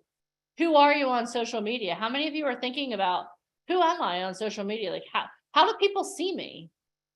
Is the way I'm presenting myself on social media creating a belief that I am an actor, I am a model, I am a musician? Is that your belief? Is that what you're doing? Then we had Craig Bruce talk about self-care. You have to know who you are to take care of yourself. That goes with belief. That goes with creating your who. All these things are all pulling together to add up to the pillars of that you need for success. Guys, we still have one more pillar. We're going to talk about that later. But first, I want to introduce to you the co-founder of VIP Ignite. I want you guys to open up your ears and be ready to listen because she has some stuff she wants to share with you. All right. So let me introduce Alicia Kabak to you. She's the co-founder of VIP Ignite, which allows talent to network and connect with high-level professionals in modeling, acting, and music. She has launched multiple seven-figure businesses.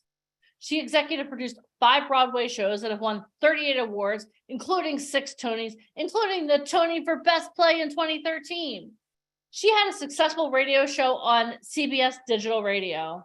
She opened NASDAQ with the cast of her Broadway show Dinner with the Boys, starring Dan Lauria from The Wonder Years.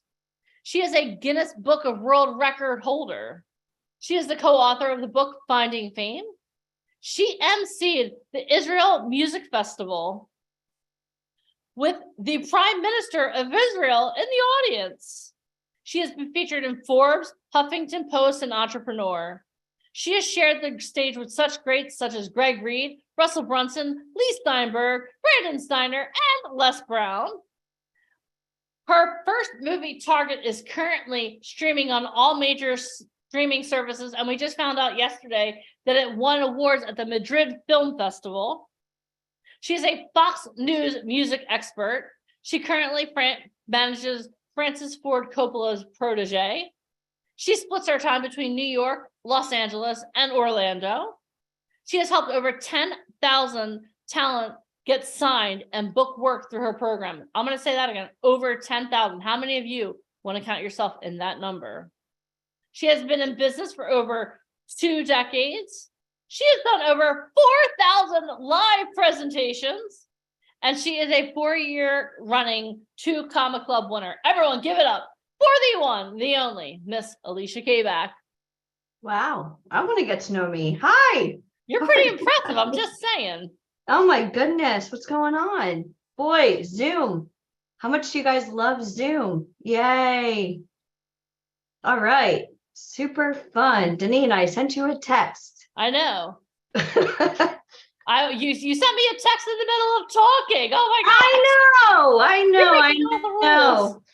You know, it's showbiz. It just keeps going, you know? All right. I think this is so cool that we're all on Zoom. I would say who traveled here the furthest, but we're all on Zoom. This is great. Hi, Sava. Okay. All right. Hi, Lewis. Hi, Wanda Banks.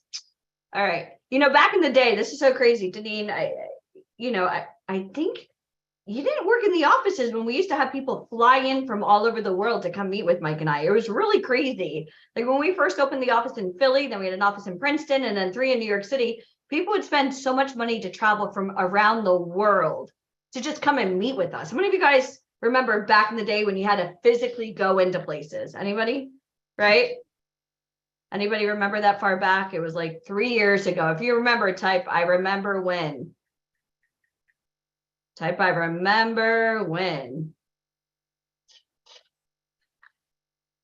So when you are trying to get into show business, I think this is really great that we can do it on Zoom. And it's so funny, Deneen. I always have people that email me, is this going to cost money? Is this going to cost money? I'm like, do you know how easy it is that all you need is Zoom? Like for real. And then I saw like at the beginning of the call, we had people laying down, somebody was smoking. I'm like, first impression, I'm literally not impressed. How many of you guys, if you were a casting director, would you be like, next, right?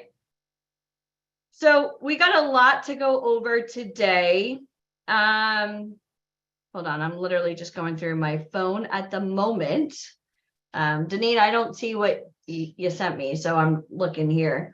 But I love the fact that back in the day, people used to fly in from all over the world to, you know, they'd cover their own flights, their own hotel, pay for their own taxis, rent a car, and they would have to go through a live open call process. And it was kind of crazy. I felt like American Idol. They would literally wait in these, you know, a hallway. I'm sure like the business owners in my building hated me. Well, I know they hated me, but it's showbiz. It was so crazy that they would come in, they'd fill out applications, we'd get measurements, we'd get digitals of them. And most people that came in would fly across the country and really just, it was a gamble. You know, if we didn't pick them, you know, I didn't even hear a boo from them. They, you know, they'd have to come in for multiple times to see if they even got chosen. And So now that this is all done on Zoom, how many of you guys are really excited that you don't physically have to be in New York or LA, Miami or Chicago, and that you could do this on Zoom right now? If you love this type, I love this. Because no one had to rent a car today. No one had to fly today. Nobody had to go through TSA, check into an Airbnb. Nobody had to figure out where the office was, where to park. I mean, especially in New York City, parking is, oh my God. And it's always funny, Denise, when we would have talent drive in from Philly or Maryland to come to one of our offices in New York City, depending on when we would do our open calls, parking in New York City, if you didn't get out by 6, it went up to $80. $80 just for parking. So I want you guys to think about that. Like everything you're going to do in this business is an investment. And I didn't feel bad. I would always have staff that would say, do you feel bad if you didn't pick somebody? Especially, we had a whole family once, Deneen, that flew in from New Zealand. Their tickets were like $1,200 a piece. Plus they paid for, you know, food and hotel. They flew out for a week just because they knew that our audition process, they'd have to come back multiple times. So I love the fact that we could do this on Zoom, right? Kim says too expensive. To fly in from New Zealand. Okay, you try walking and let me know which one you would prefer. But I love the fact that this is done on Zoom. And I see a lot of you guys saying, I love this, but I want you to think about it now. As much as you love it, did it get easier or harder to get into show business now that you physically don't have to live in New York or LA to go for the live auditions? Did it get easier or harder? Just think about it. Back in the day, when we, you know, Mike and I had the office, people would come in with their resumes or portfolios, and we'd get to meet with them, and their, you know, personality would either wow us or kind of like what we saw at the beginning of the call, you know, make a horrible first impression. But sometimes that's all it took, like somebody that really, you know, you don't have to be drop dead gorgeous in order to do show business. I mean, you really don't. I mean, I deal with a lot of people that go to Juilliard and Carnegie Mellon and Yale, and that's all cute, but in show business now, it's personality first and foremost. Kind of like dating, you know, good looks kind of wear off after a while, kind of like Tinder, right? Most of you guys would be swiping, I don't know if it's to the left or to the right, just based on, you know, a profile pic, but you want to get to know somebody. And that's why we love doing the face-to-face. But this business has gotten so much harder now that it's on Zoom, because your personality, nobody gives a crap. You're like, if your headshot or your picture isn't what a casting director is looking for, it's like Ariana Grande. Next. That's it. That's all they care about. And, you know, most people try to get into show business. And I get a lot of people that come on my calls, like Deneen said, I've done over 4,000 presentations. And I'll tell you right now, I'd much rather do them live than on Zoom, even though it's very convenient for me. As you guys can see, I have a baby. I was in New York and LA for, you know, 6 years right before COVID. I was bi-coastal. And February of 2020, I was with Deneen and Mike. We were in Nashville, and the smell of coffee was making me nauseated. Deneen pulled me to the side and said, "You're pregnant." And I argued with her saying, "There's no way." And I didn't know. And then the following month, literally the whole world shut down due to the crazy pandemic. So for anybody on here that really thinks that they can't do this industry, okay, let's go over like some of the biggest objections. And Deneen, I'm gonna Before you I just go got your over- text. Before What, your you biggest want- objections, let me ask you a question. What? Okay. Is Hold it on. Let me sit back and like focus. Okay, go How ahead. many of you love when Alicia puts other people on the hot seat? Would it be okay if maybe I put her on the hot seat for just a moment? I'm not really Sava looks- feeling great, but if you want to. Sava looks scared. He's like, I don't know. What are you doing? What are you getting yourself into? So let me ask you a question, Alicia. So the whole Hold on, let the me whole take a sip of theme- coffee. Hold Take a on. sip of coffee. The whole theme of today has been the pillars of success. Yeah. Okay, so we talked about this morning, we started talking about belief. Okay, what the first pillar of success is belief. So believing in yourself, but then having others believe in you. Then the next pillar of belief we talked about was your who, like developing your who. Okay. And then we had Craig redefine self-care for us. That's the third pillar of success. So here's a question I have for you. Really need to focus on that self-care, but go on. Okay, so we're gonna Okay. ignore self-care for right now. But on the road to success, where do you feel that you are in belief in yourself, other people believing in you, and then also your who? My who. It sounds like a band. It is a band, but we're not talking about the who. We're talking about your who. Do you want to know where I am on my journey? Is that Yeah, what you're asking? so if you were assessing where you are on your journey, Okay. how would you assess yourself? Well, I mean, I think I'm doing okay with 6 Tony Awards. I mean, I've worked with Sigourney Weaver and you know, Vanessa Hudgens, and I've worked with, you know, some of the biggest names in the industry. But you know, I'll tell you very quickly, when I was 6, and I know you know the story, I had a dream that I wanted to make movies, and I loved Alfred Hitchcock and Spielberg and Coppola and, you know, like the whole, you know, the greats. And when I was 17 and I begged my parents to let me go to film school, the first thing out of my dad's mouth, who is a very accomplished attorney who went to West Point, the first thing that he said was, "Why are you doing this to us? And are you on drugs?" So when people are trying to get into show business, I don't care if your family and friends don't follow your passion. It's your passion. And I want you guys to understand this. If you're over the age of 18 and you can fight for your country, grow a pair of balls and fight for your dreams. If you like that, type amen. Because this is honestly like the hardest thing. And, you know, I get people all the time about mindset. I'm sorry. You want to be a successful model or an actor and your friends and family don't understand. Do you think I give a shit? They're not going to be with you on auditions. They're not going to be with you when you're on stage. They're not going to be with you. They're going to be naysayers until you prove them wrong.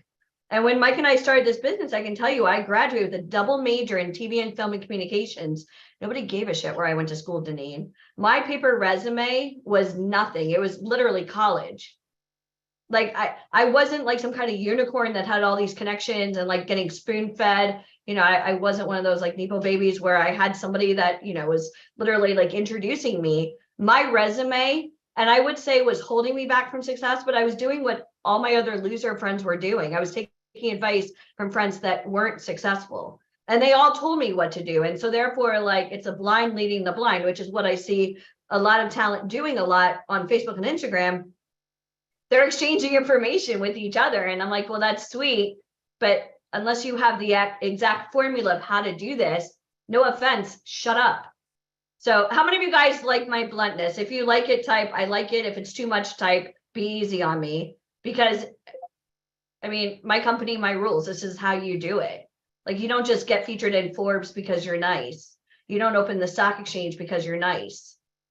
You know, so like for me, I don't care if people like me or not. I'm here to help you become successful. And it's going to be hard and it's going to be competitive. Most of you come on here and you misdiagnose what you even qualify for. So like for me, I thought I wanted to be a filmmaker. That was like my dream.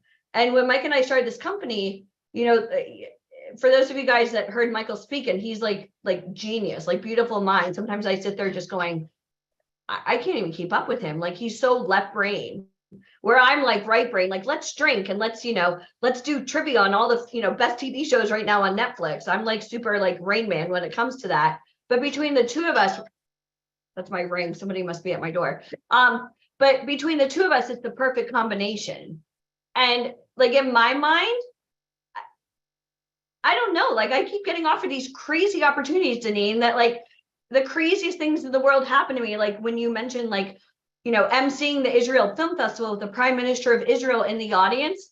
I'm not even Jewish, I'm half Jewish. And literally they told me to brush up on Seinfeld. So I kept going, shalom, shalom, everywhere I went at this Jewish center. I had no idea, like it was the craziest thing. And I find that I keep getting these opportunities, even though a lot of times I'm scared shitless, and that's the truth. But I find that the people that surround me believe in me sometimes more than I believe in myself. And they give me the most amazing freaking opportunities. And if I don't say yes and jump off a bridge and build a plane on the way down, I'm always going to live with regret. Yeah. Do you guys understand that? So like every day, like we're working on new movies. You and I and Mike, we're working on a new show right now with Les Brown. If you don't know who Les Brown is, Google him. Les Brown, Georgia Dome, 90,000 tickets. He's the #1 motivational speaker in the world, over like Deepak Chopra, over Tony Robbins, like 6 billion search results. I met him by chance at a dinner. Yes, because you made at a dinner. And we became fast friends. And most people would say, oh, you know, can you help me with my career? I expect nothing. I expect nothing except I'm just going to be myself. And how can I serve you? And I always find that anytime you walk into a room, and Al Pacino said this to me, He said, when you walk into a room, you say a million things about yourself before spoken word, your body language, your energy. So if you've ever been anywhere with me, you know I'm going to dominate the place. So every day I get offered these like crazy opportunities, like producing a show for Les freaking Brown, who is married to Gladys Knight, who literally sold out the Georgia Dome, 90,000 tickets. People spend $100,000 a year for six coaching sessions with him. And yet he came to me saying, I want you to produce me on Broadway. I'm like what?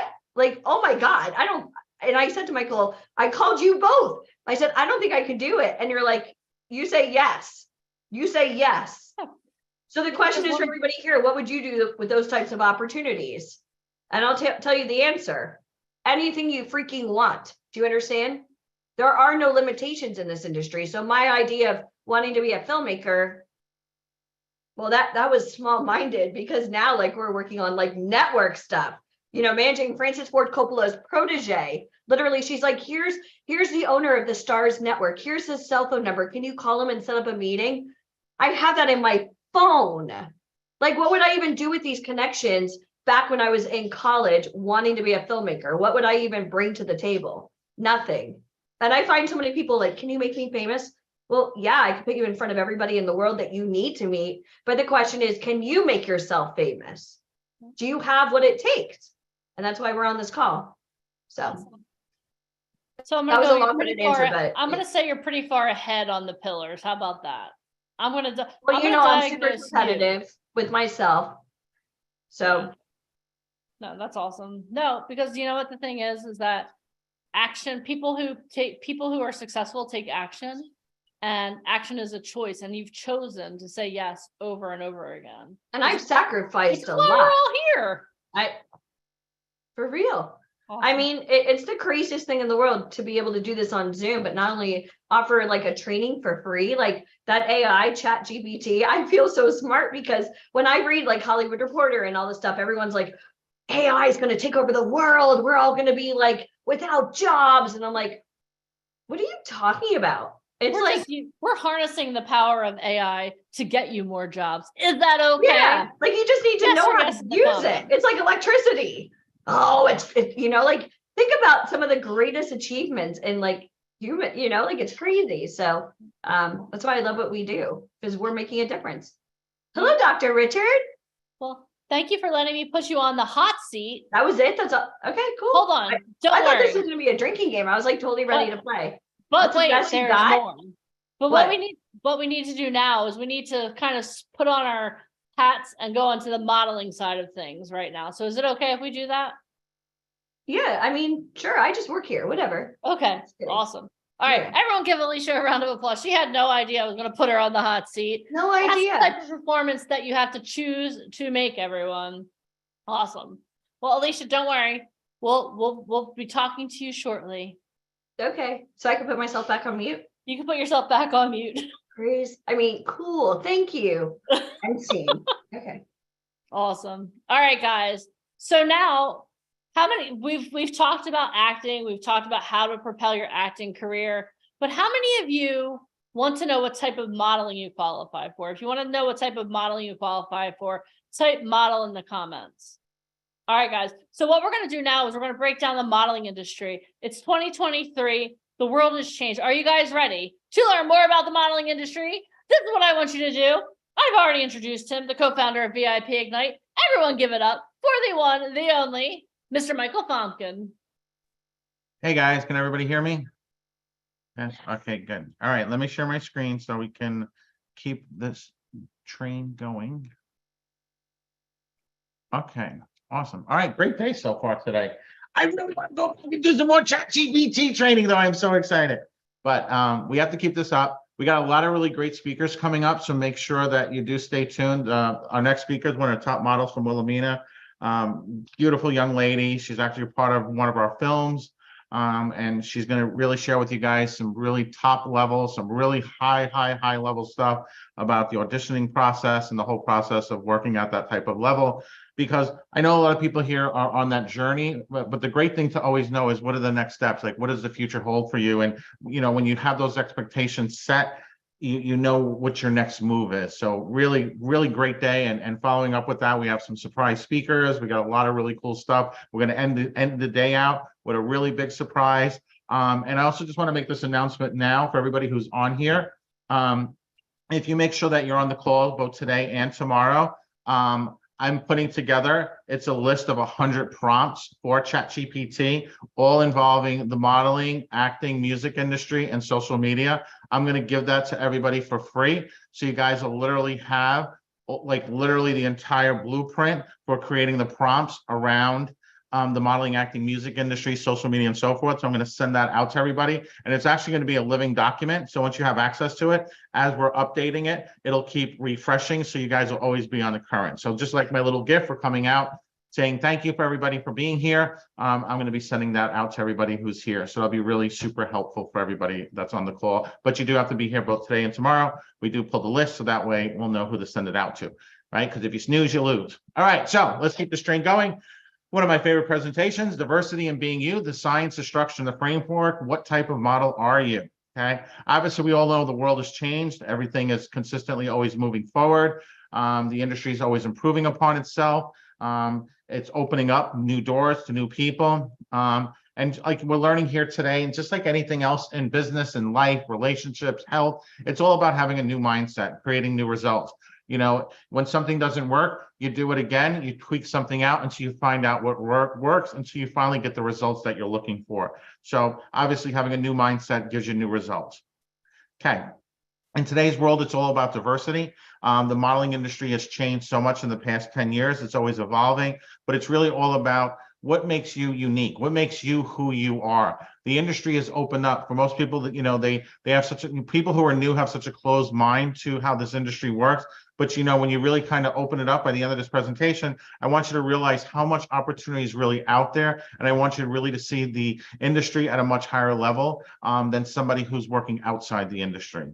Okay. So it's all about what makes you unique. It makes you, you know, the industry now is all about different ages, different ethnicities. The industry is so completely changed. Okay. You know, for us, we have a mother agency. We represent talent. Our whole goal is and focus, and what really sets us apart, and really is what made us so successful, is being able to represent and work with a wide range of people, not only getting them the coaching, the training, doing events like this, but live events, getting them everything they need, and then being able to introduce them to some of the most powerful people in the entertainment industry. It's a really simple system, but it works. There's a lot of complexities to it, but at the end of the day, it's taking the basic foundations of what makes somebody successful and being able to give those the people who want that success, the tools and the resources and the connections to be able to have that success. So again, we work with a wide range of talent, everything from fashion and lifestyle and commercial, social media influencers, voiceover work, TV, film, and so forth. And we're going to kind of go through a little bit of that right now. So for most people, if you're not familiar with the industry, most of the world, when asked to describe a model, will usually answer with the wrong question. So if I went to the average person, I said, describe to me, what do you think a model looks like? What does the average model look like? Most people, they're going to come back to me. They're always going to say, well, they're tall, they're thin, they walk the runways of Paris, Milan, and they live this really glitzy and glamorous lifestyle. And what they'd actually be describing is what's considered called high fashion. So the average person will always think that high fashion somehow is the entire industry. So let me give you what the definition of high fashion actually is. High fashion for females is tall, slender, unique looking models are typically hired for high fashion. British Association of Modeling Agents explains that female models' height should reach between 5'8" and 5'11" with a 6 to 8 dress size, 34, 24, 34 bust, waist and hip measurement. Now I want you to think about when it says unique looking. So for high fashion, they want what's called unique looking with striking looking features. It doesn't say extremely beautiful, okay? And the reason for that is when you're a designer, you don't want the audience looking at the model, you want them looking at the clothing, okay? And we're going to talk about in a moment why there's very specific measurements for high fashion. For men, and here's a great example, right? He has a unique look. He's not what's going to be considered striking looking. He just has like unique features, right? Your eye's going to be drawn more to the clothes than on his facial expressions or on his face. On the runway, male models who wear the latest designer fashions must be at least 6 feet tall. Male models photographed for editorial advertising purposes are required to be 5'11" to 6'2" and fit into a 40R jacket, okay? So if you were to say, if you broke down the industry into percentages, okay, here's the interesting fact. High fashion, so high fashion editorial accounts for only 10% of the entire industry. So even though most people think that high fashion is the entire industry, it's actually the smallest segment of the industry. So high fashion is actually the smallest segment in the industry. And the reason why, there's specific measurements, and I'll explain to you, it's really simple actually, is designers, when they're producing clothing for a high fashion show, they have, by having set specific standards, that means that they can design the clothes. When they're ready to now fit the clothes on the models, they just call an agency. So say I'm a designer, I'm doing New York Fashion Week, right? You guys later on today are going to learn a little bit more about New York Fashion Week. It's coming up in September. Some of you guys that'll be here for both days will have the opportunity to actually walk in New York Fashion Week. Mr. Ryan Colby will be talking about that. So that's super exciting. But here's the thing with the designers, by having a set standard, that means when the models come, the clothing will fit them with very little alterations, which means that if I'm a designer and I'm now going to take my show from New York to London to Paris to Milan, when I arrive in those cities, I just have to ship the clothing. Then when I call an agency there and I say, hey, I need 10 girls and 10 guys for a show, the models that show up in Paris, Milan, wherever, the clothing is going to fit them the same way it fit them in New York. Because when you're designing clothing, these are one-of-a-kind pieces, which means they're very labor intensive to produce, which means they're very expensive. So by having this set standards, it allows the designers, because think about it, if people just showed up and they're all different sizes and heights and measurements, the clothing's not going to fit them. They're going to have to literally make an article of clothing for each and every person individually, and that would just drive the cost up so high. And by also having somebody who's very tall and thin, and like I said, striking looking features, when they're walking the runway, the clothing just flows naturally. Here's another interesting fact. So not only is this only 10% of the industry, so this is the small segment of the industry, but if you took the entire world, the population, and you broke down who fits into this versus who doesn't, only 2% of the world's population qualifies for high fashion at that level. So that means 98% of the world's population doesn't qualify. So the interesting thing is technically a lot of people want to be a high fashion model, but it technically had nothing to do with you. It's genetics. So the right mom met the right dad, and boom, they had a baby fashion model, right? Who would grow up tall and thin. The other thing, it's a short-lived career. So not only is it the smallest segment, but it's a short-lived career. And when you really think about it, if you take the glitz and the glamour out of it, of high fashion, they're really just walking hangers. There's not a lot to this. So even though the perception to the public is, high fashion is where it's at, in reality, from a business standpoint, from a professional standpoint, high fashion is going to be the smallest segment. It's going to be the shortest lived career. And it's also based upon, like I said, genetics and so forth. So there's not a lot you can do to really change that with current technology to make yourself, fit the mold.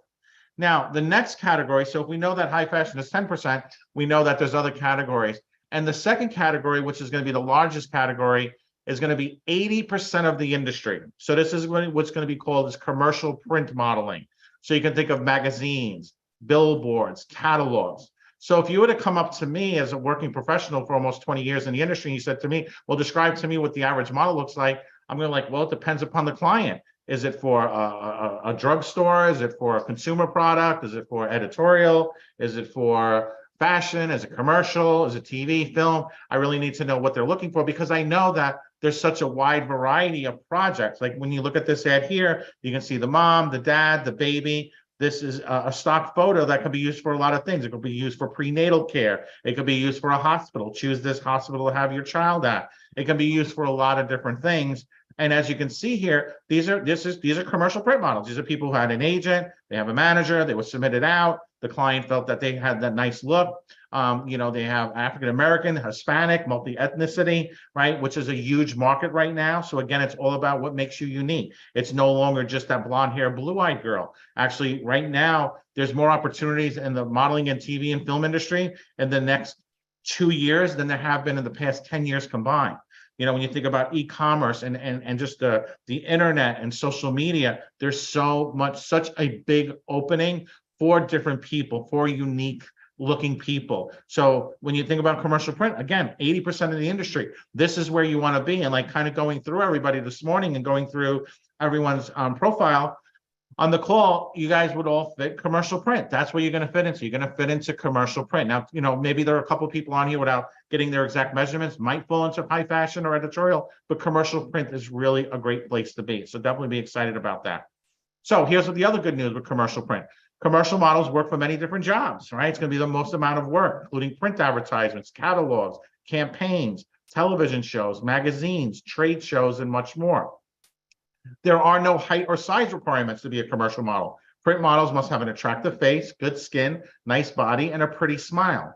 Okay, so you think about commercial print, you can think about, again, the advertisements, right? When you get all, you know, the Sunday newspaper or online, catalogs, when you're at the airport, when you're at the mall, when you're walking around, billboards, those are all commercial print models. So what I want you to start doing is start paying attention to seeing the different types of peoples and ads, even on commercials, on TV, see the different faces, the different sizes, and all of a sudden look past the advertising and really start realizing, whoa, this is somebody like me. This is something I can do. This is somebody who has an agent, a manager who's went through the proper process and steps. They followed a set guideline and framework to be able to land these types of jobs.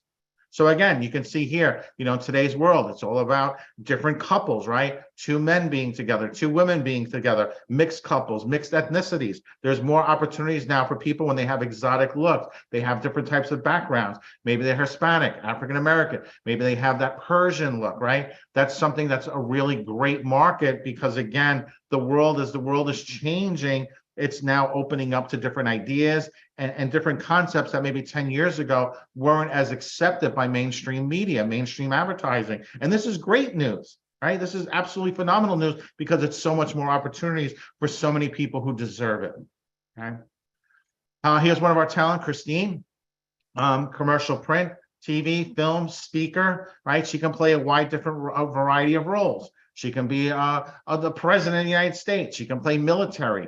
Her background is in fitness and health and yoga. So she can play all those different types of roles. So I want you to start thinking about yourself as like, what type of roles can I play? What type of characters can I be? You know, a great thing to do is like if you're out shopping, you're at the mall, you're at the grocery store, the Quick Check, the Piggly Wiggly, and maybe just say, you know, a random person as you're paying for your groceries, you know, crazy question, but what, you know, I'm studying to become an actor. I'm also a model. Like, what roles can you see me playing? You know, don't ask your friends or family because they're never going to give you like a real good answer. Ask a stranger this because all of a sudden you're going to start hearing different characters you can play that you might not even realize it, right? Here's another great example, commercial print. Here's an older woman, right? Age doesn't matter for this anymore. Location doesn't matter for this anymore. There's so many opportunities all across the United States for different types of ad campaigns in local markets and local demographics and ads that run in specific markets versus nationwide ads.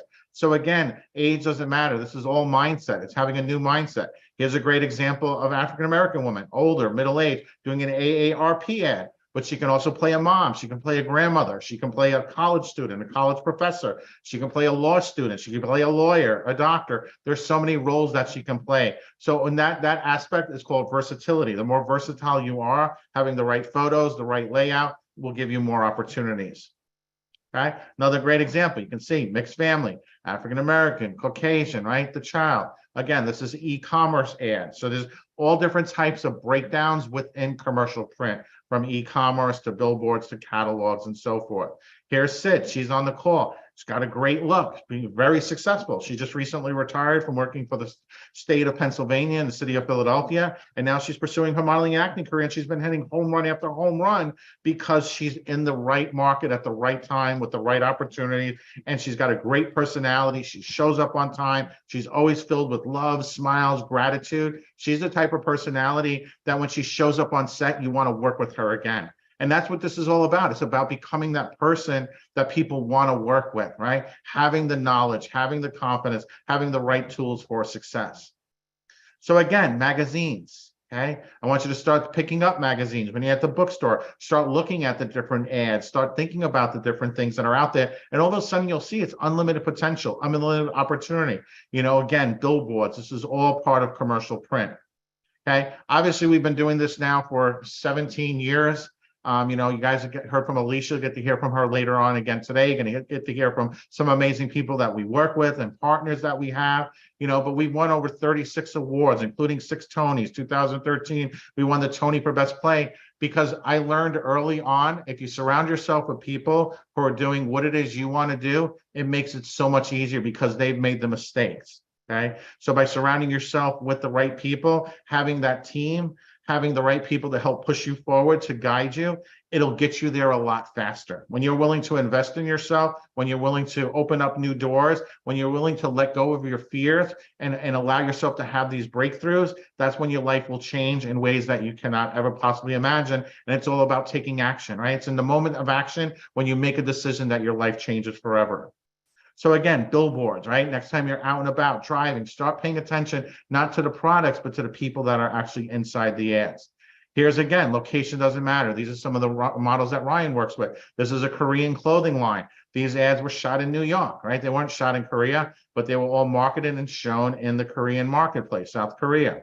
Again, some great examples of some commercial print, e-commerce, and so forth. Here's one of our talent. James Johnson, he actually came to one of our events in New York City. Okay, when he first started with us, he was living in a town that was so small, they had one stoplight for the entire town. Literally, he was a barista at a coffee shop. Okay, but he came to New York. One of his goals was, his dream was to actually meet Phil Sullivan from America's Next Top Model, who happened to be one of our speakers. And he was obsessed with him. He watched the show and so forth. And I have a photo. I don't have it today, but I'll show it to you guys. I'll post it in the group later. But it's literally the very first time he came to New York and he met Phil Sullivan. He was like shaking his hand like he was like meeting Santa Claus. He was so in awe. A year later, so this is a boy who came to New York, met the right people, got to work with Ryan Colby and our team. A year later, he was walking Fashion Week with Phil Sullivan. So he went from this was his inspiration and dream to all of a sudden now he was actually living that. And he literally progressed his career in New York. He's now moved to LA. He's now a writer, filmmaker. He's doing amazing things. And it was all because he took the chance to come to New York, to change his life, to surround himself with the right people. So I want you guys to realize that, like, there's nobody on this call who cannot do it. The only person that can hold you back from being successful is you. Okay, Mike Trash, classy Mike Trash. What you gonna do when Mike Trash comes looking for you? Okay, involved with the WWE, professional wrestler, award-winning filmmaker, actor, model, comedian, podcast host. He's like literally an inspiration to everybody. He has the kindest, gentlest heart you can ever imagine. Okay, and he's great because he's that character actor. He can play the uncle, the dad, the general. He can play all these different roles. He's a part of our inner circle. Okay, he's at every one of our events. He's on the call right now today. So I want you guys to realize that it's all about you. It's all about your belief in your system, knowing who you are, putting the practice in, okay, following the steps that we're showing you today.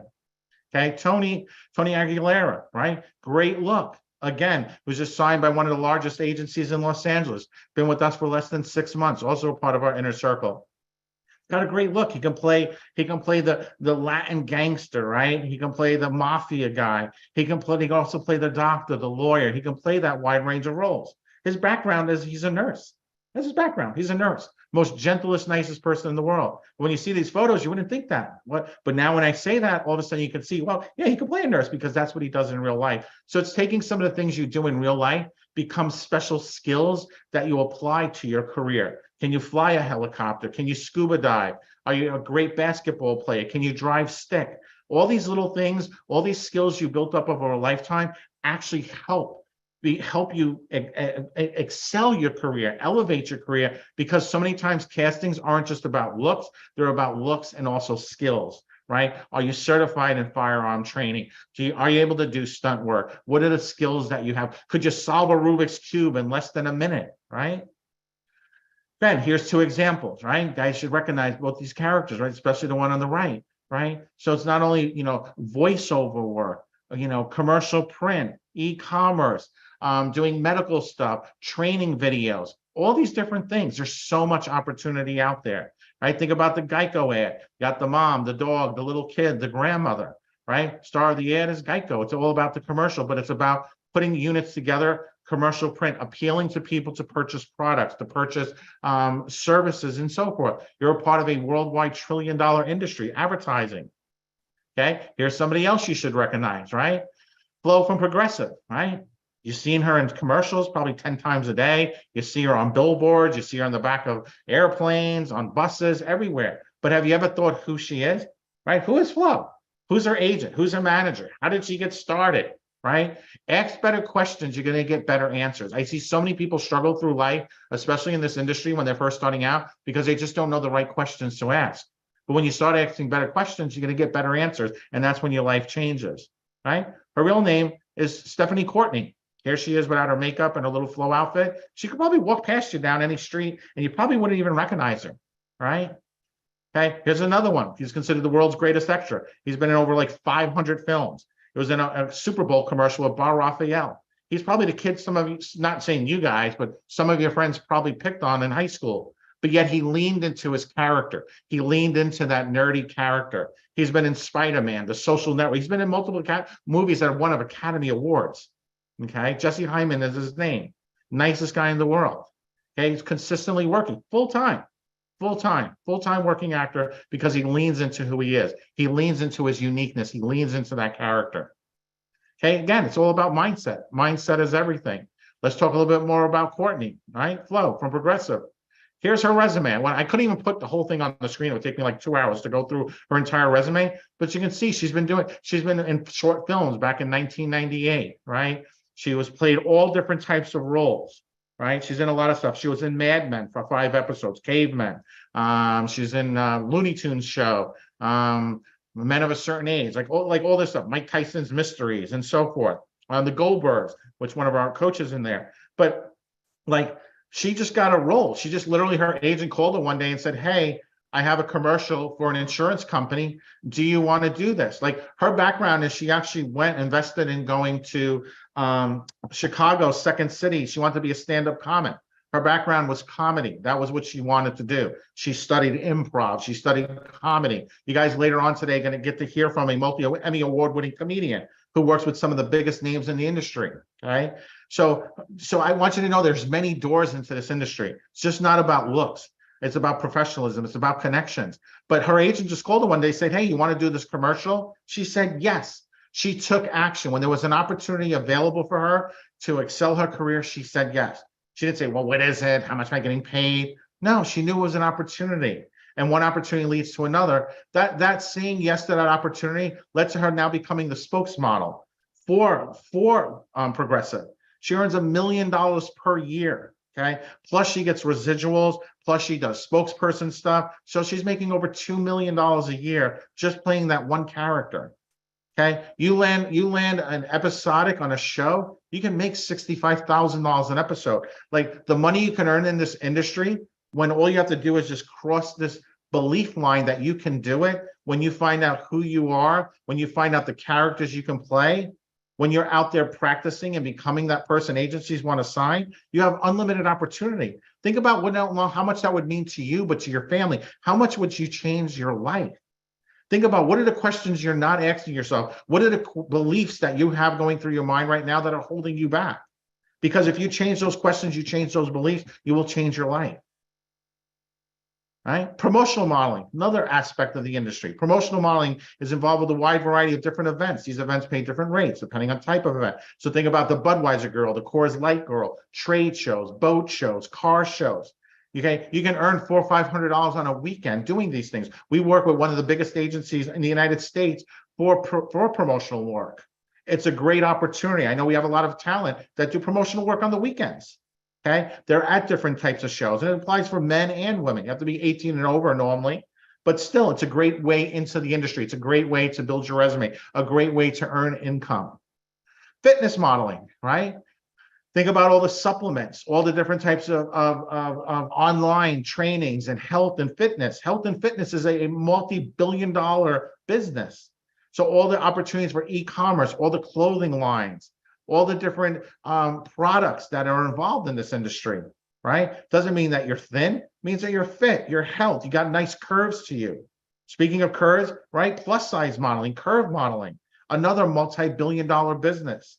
There's so many aspects of this industry when you change your mindset and you realize it's not just high fashion, where the money is really at, where the opportunities really lie. Kids are always going to have opportunities to be in the industry, but the most important thing are going to be their parents. Do they have a trust fund set up? Do they have working papers set up?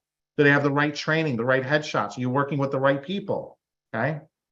You know, Alicia's son is 2 years old. He's already done modeling campaigns for clothing lines in Japan, paid for, working. He has contracts coming in from different agencies throughout the United States. Okay. Again, commercial print. Here's some examples. Mixed family. You can see the lady on the right. Versatility. She can play a secretary. She can play the boss. She can play a president. She can play a lawyer, a doctor, so many different roles. You have to lean into your character. What are the roles you can be? Guys, it's 2023. The year's going to be coming to an end in 6 months. We're already halfway through. We're on our way to 2024. Time flies. The world will keep changing. You see that, guys. You need to make sure you're taking massive action. You want to have massive results. Okay. Mindset is everything. Okay. It's all about what makes you unique. And people who succeed at the highest level, okay, they're not lucky. They're doing something differently than everyone else. You know, myself and Alicia, and some of our esteemed guests today, and some of our town have the opportunity to work with Tony Robbins, travel around the world with him. Okay. He's a partner of ours in different projects, right? One of my favorite speakers to listen to learn from. You know, I surround myself with successful people because I always know that they've made the mistakes, right? If you talk about it, it's a dream. If you envision it, it's possible. But if you schedule it, it's real. And tomorrow, for some of you that are brand new, I'll have the opportunity to schedule an interview with us, to be able to have that chance to change your life, to be able to get signed to an agency, to be able to travel, to be able to live the dream that other people just think about. You actually get to do it. Okay. So again, my name is Michael Fomkin. This is Diversity and Being You, the science, the structure, and the framework. What type of model are you? And you should have an understanding now. Are you high fashion, runway, promotional, fitness, plus curve, teen, child, commercial print, lifestyle? So I hope you guys enjoyed this. I hope this opened up your mindset. We have an amazing speaker coming up next. You guys are going to be absolutely blown away. And the rest of the day today, we got some really cool stuff that we got planned for you, some cool surprises. So sit back, enjoy, keep learning. You are in the right place at the right time. And I will turn this over to Miss Deneen White. Bye, guys. That was awesome. Thank you, guys. Oh my gosh, how awesome was that? Okay, so I already know the answer, but in the comments, this is what I want to know. What type of modeling do you qualify for? You all have an answer. Type it in. Yes, I want to see all the thank you mics too. That was awesome. That was such an amazing presentation. All right. Thank you, Roxanne. Thank you, Wanda. Awesome. Very good. I love that presentation so much. How many of you have had your minds blown? Because whenever I talk to people I know about modeling and acting, I'm like, okay, like, what do you do? Like, oh, that sounds so cool. And like, when I talk to them about modeling, I actually had a conversation with a new friend a couple of days ago, and she was like, you know, like, I want to do this, but I feel like maybe I'm a little too old. I'm like, are you kidding me? Some of our biggest success stories are commercial print models who are older. How many of you, when you came in here, you felt, okay, maybe I'm too old, too young, too tall, too short? How many of you had any of those I'm not enough crap going through your head? It's okay to be honest. You can be honest. But the awesome thing is that it is 2023 and the world has changed. I'm almost 50. I think we are a hot, you know what? I'm almost 52 and we are a hot commodity. You know why? How many of you have watched a commercial or seen an advertisement recently? Raise your hands. No one? Okay, I'm the only one who watches TV. That's cool. That's awesome. That's great. But what I want you guys to think about is this. If you have watched television and you've seen someone that looks like yourself on TV, so type yes in the comments. Type yes in the comments. Yeah. And that's the amazing thing. So none of us have an excuse. So many times, and Alicia, I know you can back me up on this. So many times we talk to people and they're like, yeah, you know, this is my favorite thing of all times. And it's, I only want to be a model. Deneen, I only want to be a model. I have no desire to act. I'm like, okay, that's great. One of our, I love telling this story. So we had one woman who came on and I had the opportunity to interview her. And literally that's what she told me. She's like, all I really want, Deneen, is to be a model. I have no desire to act. I was like, oh, okay. She's like, I'm going to try this out for a couple months, see how it works. I was like, okay, that's awesome. Let's try it out.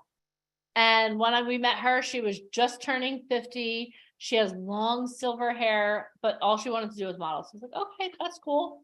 And this was during the 2020. So we were doing so many Zoom calls. We were doing Zoom. It felt like 24/7.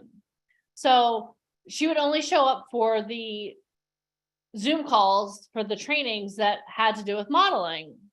I was like, okay, that's cool. At least you're learning.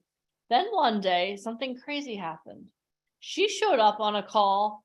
It was all about acting. And I was like, should I call her and let her know, hey, you're on the wrong call. This has nothing to do with modeling. This is about acting. But I didn't, because that would have been crazy. So she was on the call, and all of a sudden, the next time I saw her on Zoom, her lighting was good. The next time I saw her on Zoom, she was actually engaged and participating. And it was the craziest thing. And then we had an event, we had a networking event where she had the opportunity to meet with agents, and an agent called her or reached out to her on Zoom and was like, hey, I'm interested in you. She called me, she's like, dang, what? The person's interested in me. What do I do? I'm like, you set up the call. And she was like, okay. So she did. And then she called me the next day. She went to meet with him, and she was like, Deneen, he gave me a contract. What do I do? I'm like, you signed the contract. Like, why are you even asking me these questions? And it was crazy because, again, all she wanted to do was model. That was her whole focus, solely modeling. Then I'm watching, very innocently, I'm watching the first night of the NFL season of 2020. And Alicia, you remember this, and I know Mike does too. We were watching the game because, I love football. So we're watching the game, and I see her and her husband. I was like, and Michael's like, what's wrong? I was like, she's one of our talent. So the reason I'm telling you the story is not to impress you, but to impress upon you that if this is something you want to do, don't limit yourself. Thank you, Michael Spain. Never limit yourself. Because if she would have just stuck to only wanting to be a model, her career would have been very short, and she wouldn't be where she is today. When she started working with us, she was earning $35,000 a year as a church secretary. Now her agent won't book her for less than $35,000 a job.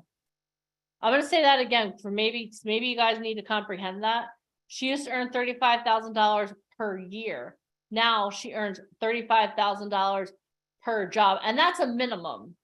Okay, you've probably seen her. I was at my father's house for Father's Day 2 years ago, and I walked in. I was just, hey, Dad, what's up? And I saw her. Like, she was literally on an advertisement for a local hospital in South Jersey. I was like, Dad, where did you get that? He was like, where did I get what? I was like, I signed her. I know who she is. He was like, really, girl? That's pretty cool.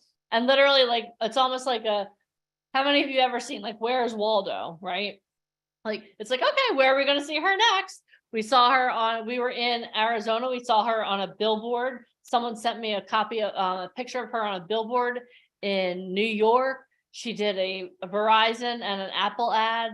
Like, so when I'm telling you this, the possibilities are endless. She was from a small town. She thought she was going to try this out, and her life changed. And do you know why her life changed? Her life changed because she understood that you have to take action. She took action. Like, she could have just kept getting on the calls for modeling and not taken any action. She wouldn't have made a good impression when she was on that virtual networking event, because her lighting would have been crap. She would have been like this, the way she was in the beginning of Zoom. But she took action. She didn't have to respond when that agent reached out to her. She chose to. She chose to sign the contract. And it happens that it was not only life-changing for her, but it was life-changing for her husband too, because now her husband, who had zero desire to be a model, like if you looked at him, you'd be like, okay, he could be a football player, he could be a hockey player. You never would think of him as a model. Now he's booking work too. So when you're on this call and you're thinking, what could it be me? Why not you? Instead of saying, why me? Why not you? The possibilities are endless. And I want you guys to think about that as you go through the rest of today. We still have so much today. We have a model who's going to be on in just a moment. She's represented by Wilhelmina. Like when you meet her, like she is honestly one of the sweetest people. Like she and Alicia, we were on set for the movie I was telling you guys about that just won an award at the Madrid Film Festival. She and Alicia hit it off immediately. It was like BFFs, it was like friends separated from birth. You know what I mean? You can watch it right now on Apple, guys. She'll tell you all the channels you can watch it on. Like this is a legit real movie. It's real cool. Yeah, she'll be on in just a moment. But what I want you guys to think about is she's here. So we're talking about her like she isn't in the room, even though she is in the room. That awkward conversation. But we've gone over a lot. We've talked about how the first pillar of success is belief in yourself, getting other people to believe in you. We talked about the future of modeling and acting with using ChatGPT. How many of you know that you can start using ChatGPT today and it will revolutionize your career? Do you have that belief in yourself? Are you going to start putting these things into action? Because what makes people successful? Type it in the comments. Successful people take action. You guys are here right now because Alicia and Michael took action, even when it scared the crap out of them. The reason you're here on this Zoom call right now is because when the world shut down and so many businesses went out of business because they didn't know how to pivot, we have a leader who's like, you know what? We got this. You know what we're going to do? Instead of shrinking away and closing down our offices and praying that everything works out well, we're going to pivot and we're going to do online events. We actually did our online event before Tony Robbins. Okay. You're here because Alicia and Mike, they don't shy away from new things. They lean into it. Where else are you going to learn about how to use ChatGPT to revolutionize your modeling and acting career? Nowhere that I know of. We talked about branding and creating your who. How many of you are going to go get yourself on Canva tonight, start posting some photos of what you're learning today? How many of you have taken screenshots of the speakers today? And I'm not asking you to do that because I want you to post my face all over social media. There are many more beautiful faces you can post all over social media, but I want you to show people who you are. Create your who. And in creating your who, that's self-care. Walking toward the goals that you have set for yourself, that's self-care. If Mireya hadn't taken action, her family's life would be completely different. So how are you willing to change what are you willing to do in your life to change the trajectory, not only of your life, but your family? Huge part of the reason I'm here is because you know what? I love my dad, but I want him to have a better life. So I'm here to change your lives so I can help change my dad's life. Is that okay? Is it okay if you have a part in that? I want you to think about this. Every action that you take has a ripple effect. Is it going to benefit you and the people that you love? Or are you just going to sit on your hands and hope to God someone finds you? Successful people take action, and that's who you are. All right. So with that being said, would it be okay if I introduce you guys to our next speaker? Is that okay? Type yes or yes in the comments. Come on now. I told you this is interactive. Don't just wait for me to take action. Answer me when I ask you a question. Yes and yes again. Thank you very much. All right. So let me introduce our next speaker. And I'm going to find her so I can unmute her. So we're not just talking about her like she's in the audience. There we go. Awesome. All right. So our next speaker is Jan Murphy. She has been with one of the world's leading agencies, Wilhelmina Models, for over 12 years and has appeared in global campaigns for Gap, Champion, Puma, and Reebok, just to name a few. She also recently booked national commercials for Verizon Wireless and Macy's. She plays the leading lady in feature film Target, which is a film that we produced which is streaming now and has several other projects in the works and coming soon. How many of you here are ready to learn how to nail your next audition from someone who's out there doing it herself? Everyone, give a very warm welcome to the one, the only, Jan Murphy. Myself. Oh, there we go. There we go. Hi, everybody. Hi. Thank you. Thanks, fam. I'm so excited to be here with you guys. This is awesome. I wish I would have had something like this when I was getting started. Aw. Thank you so much for being here. We're so excited to have you. Yeah. I like you said, oh gosh, I just got big and I want to be able to make. Hold on. I'm gonna find Deneen. Please hold. There First we time go. working on Zoom. Here we go. Okay. So yeah, you guys, I mean, I have a ton, I have a ton to say, and I absolutely love being able to share the things that I've learned and the things that I've collected in the time that I've been doing this.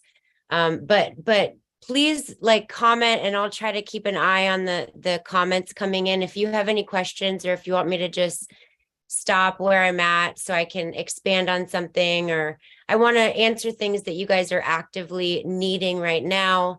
But my subject today, which I'll try to stick to because I have tons that I could talk about, is the difference between preparing for a modeling casting or a modeling audition and an acting audition, whether that be a commercial audition or a film and TV audition, as opposed to how you prepare for an actual job. So these things are all somewhat similar, but also somewhat different. What is my why? Wow. What is my why? I guess I've always been a little bit of a ham, and I just really love, I love creating, and I love creative people, and I love working with them, and I love telling stories and accessing different things and different colors that I have inside of myself to help bring a story to life. So that's why. And I'll correct you. It's Jam, like Space Jam, not Jan, but just wanted to throw that out there. But yeah, so first and foremost, there are certain things to keep in mind when you're in this line of work. And again, please remember that no matter where you're getting advice and tips from, me today, anybody, you know yourself the best. And at the end of the day, nobody knows everything, and nobody knows like absolute specific things that might work better for you. So the first thing I was going to say is, I mean, I personally, and it's kind of a rule of thumb to always make sure you don't have tan lines, especially if you're a model.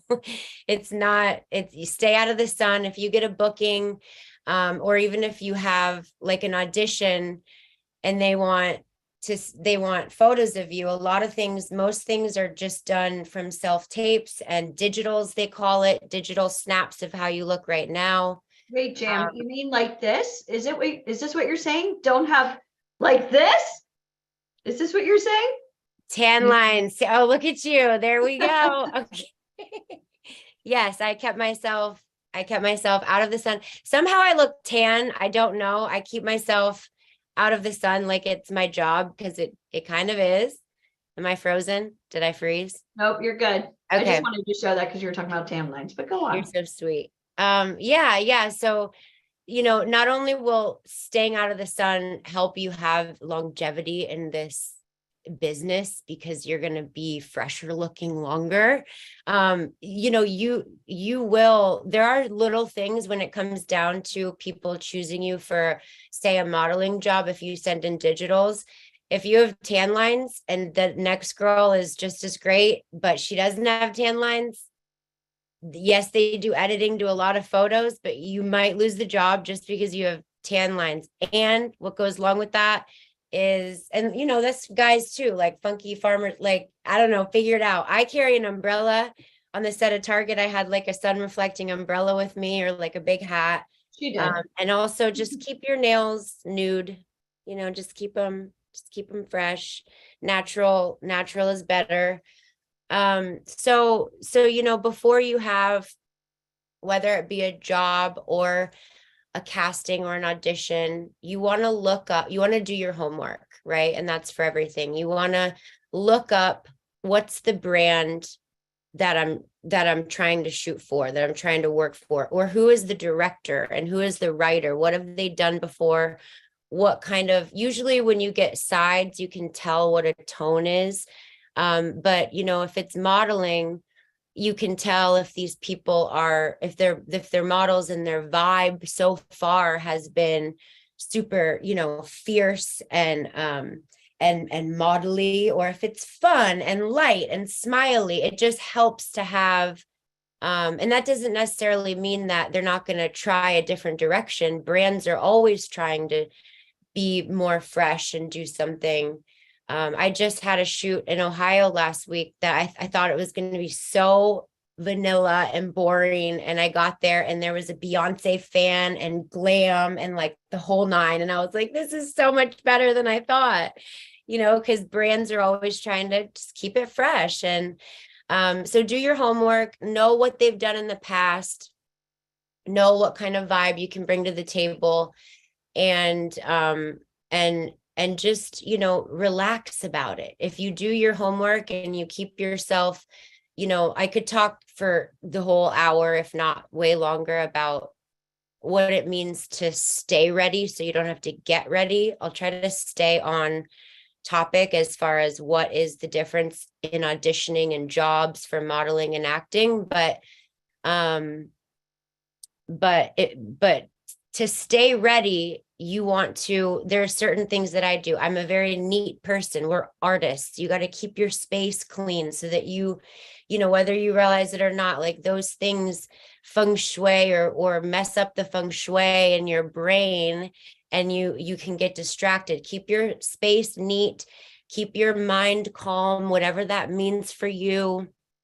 Go on long walks, make it a lifestyle to be healthy and eat fresh, clean foods and drink a lot of water, and, obviously have fun and live your life. But I think a well-balanced life is the key to performing your best. So keep all those things in mind. When you get ready for an acting job, let's see, did I miss anything over here? Guys, ask me questions. That's up. Do your homework. Yep. Tan lines, definitely throw it off. Yep. Yes. Any questions, please ask. Stay ready. Yeah, you don't have to get ready if you stay ready. I love that. I forget who told me that years ago, but I've always remembered that. With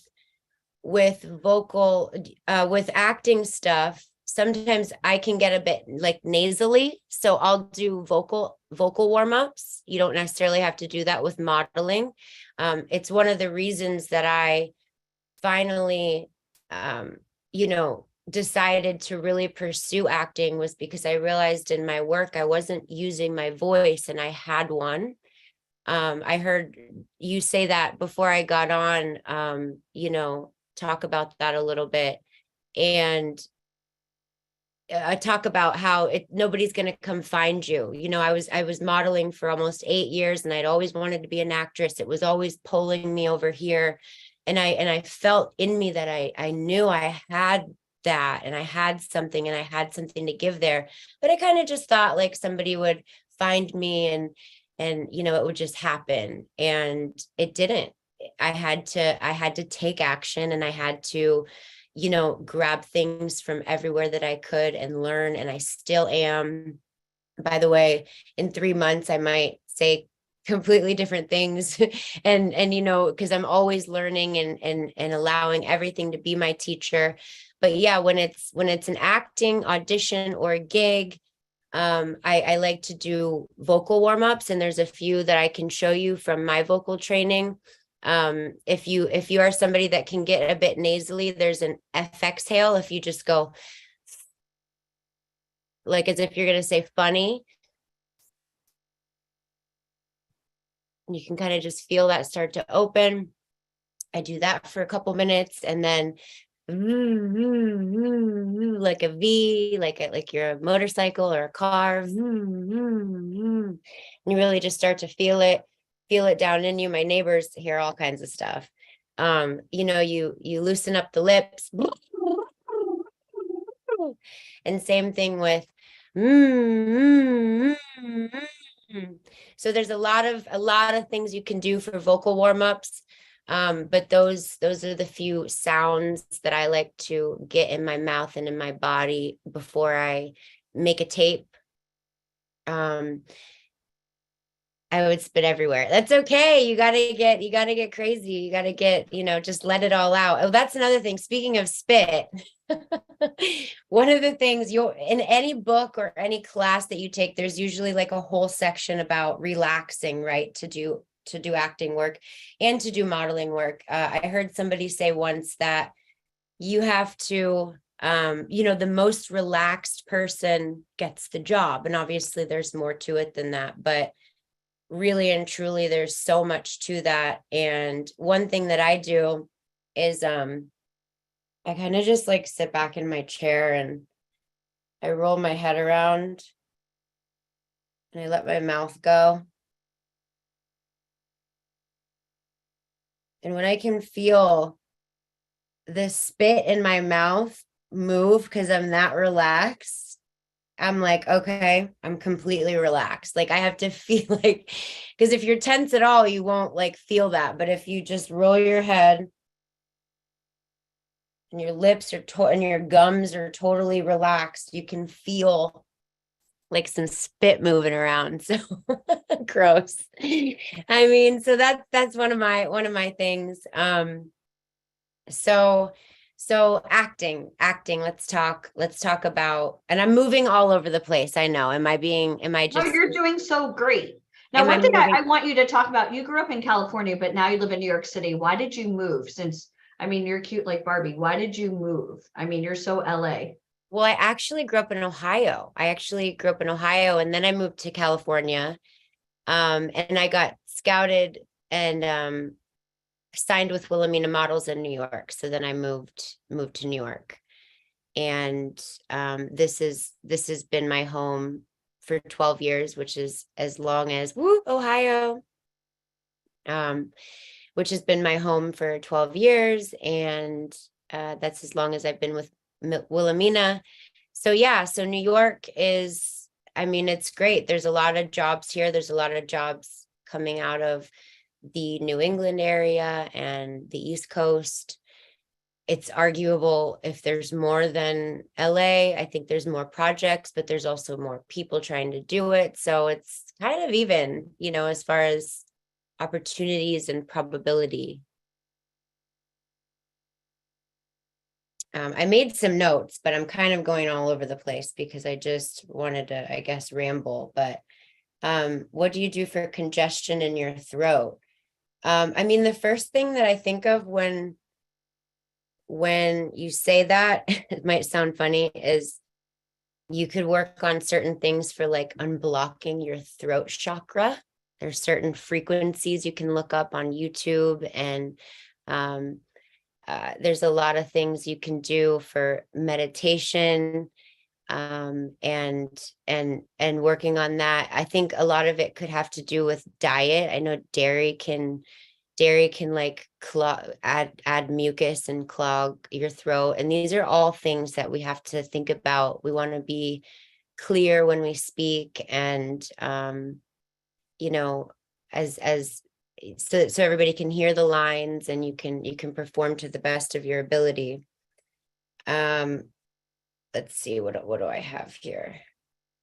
The difference between, like I said, I could talk forever about get enough sleep, drink enough water, do whatever you need to do to perform your best. Like I said, if it's a modeling shoot, go to their social media page, see what they're putting out right now, see what they're in line with, see what their core values are, see what photographers they're shooting with and what is working for them. Just so that you can have some kind of idea of what kind of character you're going to access. And by the way, that's one of the reasons that acting and modeling goes hand in hand so much and so well. And I think the difference between a really great model and just a model is when you get on set and you get, whether it be in front of the white wall or whatever the set is that they have for these photos, they're going to put you in an outfit, they're going to put you in a hairstyle and put you in makeup. And instead of just standing there like a model in clothes, I quickly decide, what moment is this person in? Why am I dressed like this? I'm on my back porch in my home in Colorado. The sun is setting. I can smell my coffee brewing, and there's a mist above the mountains. And I create this whole thing so that there's, you know, life in the photo. And also you get to learn angles and like ways to cheat movement, because in photos you want to look like you're moving, or like you want to look like you're about to say something. In photos, you want to, like, don't forget to breathe. It's usually looks better if your mouth is a little bit open. You want it, and it looks like you're about to say something. I was at a casting before COVID when we used to have them in person, and somebody, the photographer said, this was years and years ago, she said, okay, now come around the corner and look at me like you're about to say something to like the love of your life. So you want to create these moments in your head. It's modeling is so much more than just static images. They're capturing 1,000 words in that one photo. That's why they say that. So build a life even behind it. And the more you do it, the quicker you will get at it. You don't have to like write a bunch of things down. How do you get out of your head for a shoot or on set, like when you feel really subconscious?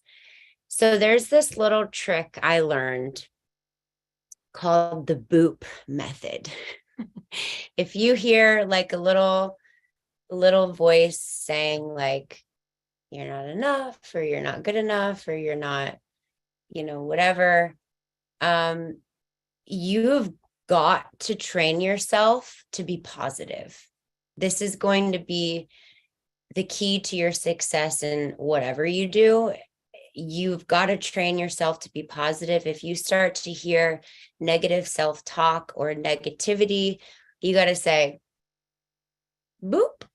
And not only just like boop, but like, if that's not working, like, I see you, I hear you, I realize you might be coming along for this ride, but I'm driving this train.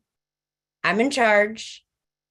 I'm the one leading this, and I rock, or else I wouldn't have this audition. I wouldn't have this desire in my brain and in my heart. I wouldn't have this callback. I wouldn't have this job if I weren't the right person for it, right? You have to continuously speak. I'm sure you guys have talked about this, manifestations, mantras. You become what you think, and it has to be a daily practice of reminding yourself that you are meant for this. If you want it and you want it bad and you're doing it, that's enough. Your time will come, your job will come. Everybody's perfect for something. And talk to yourself like you like yourself, because your frequency, like, you're either going to be like attracting things or like repelling things, and we don't want to push things away. And by the way, like, it's hard. Like, I just got done shooting a movie that I'm really excited about. And day one of my extreme close-up, a little friend, which is completely gone now, it was completely gone by the second day. A little friend wanted to show up in my close-up, and there was, this happens. There's nothing you can do about it. So those things are really challenging to keep yourself, confident. And if anything, use it. This character that I was playing was vulnerable. She was going through it. And that's a good reminder now. I don't think I did that, but I could have, taken a second to to just fuse that into the anxiety that she was feeling. Use everything when you're acting. When you're modeling, you kind of have to fake the confidence a little bit more. But when you're acting, let it all in. Let it all in. Nothing's wrong. No choices are, whatever you feel, whatever your instincts are, always follow your instincts. And that's going to be it sounds contradictory to say safe, but that's the safest way to go is to follow your instincts. I don't know, just a little tip I learned like way too late. Everybody's like hair and skin is different, but I learned that so many times, especially now, they have went from on sets only having one person for hair and makeup, and they just think that you have enough time to do it all. I do my own hair the night before. I wash it, I dry it, I curl it, I sleep on it so that I wake up looking, I don't put any product in it, but I go with my hair basically done because they run out of time. I've been on a couple national commercials that the girl didn't have time to do my hair, and that was enough lesson to learn. Like, I'm not showing up without my hair done again, because they might be fine with it. Because a lot of the times they're casting people to look like real people and they're fine with, whatever. And I'm just like, I'm the one that's got to have this on my reel. I want my hair to look like me, like I would look in front of people, so whatever, just, arrive fresh, but like do a little something, doesn't hurt. And also if you're not early, you're not on time. Nothing is worse than showing up right on time and you're red in the face and you're sweaty because, and by the way, if we're on camera, I always have my all-nighter high def, getting a little shiny because I'm talking a lot. Don't you just talk this much? Let's keep it fresh, you guys. Let's keep the shine down. Shine is distracting on camera. So keep it under control. But yeah, be on time the night before. Look at your address. It does not happen often, but agents can make mistakes. They can leave the zip code out and there's 2 14th streets. If it says it's at a studio, look up the studio and make sure that the address matches the address that you have, because even if it wasn't your fault, at the end of the day, it's going to not be a good start to the day if you're late.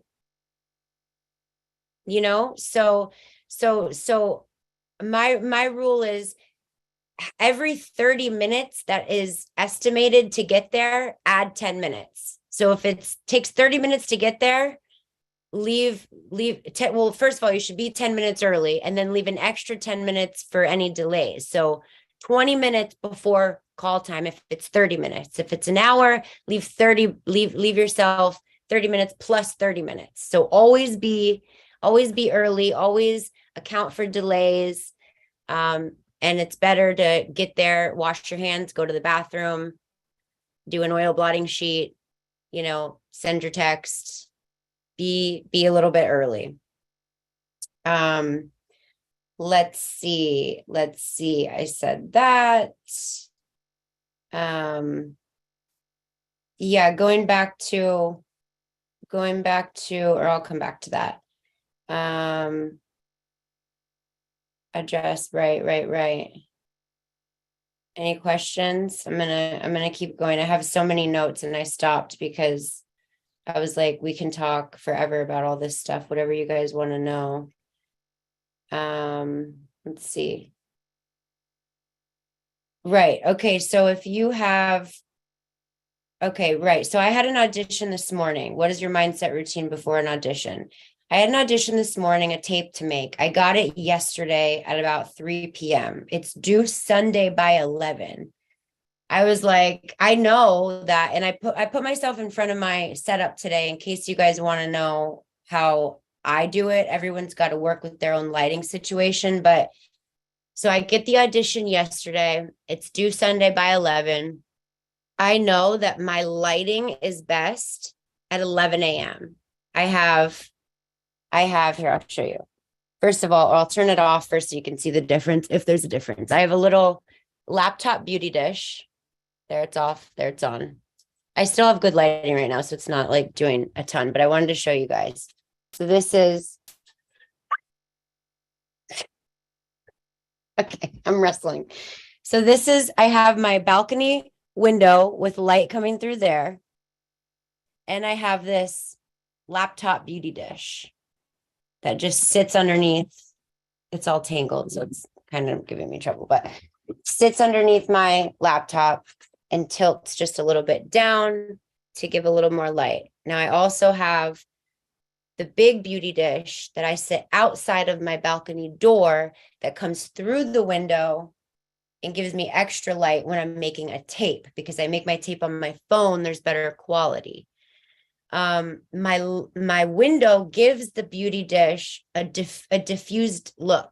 If you don't have a door to set your thing out on, there are things called diffusers. It kind of looks like a toilet bowl cover, like a toilet seat cover.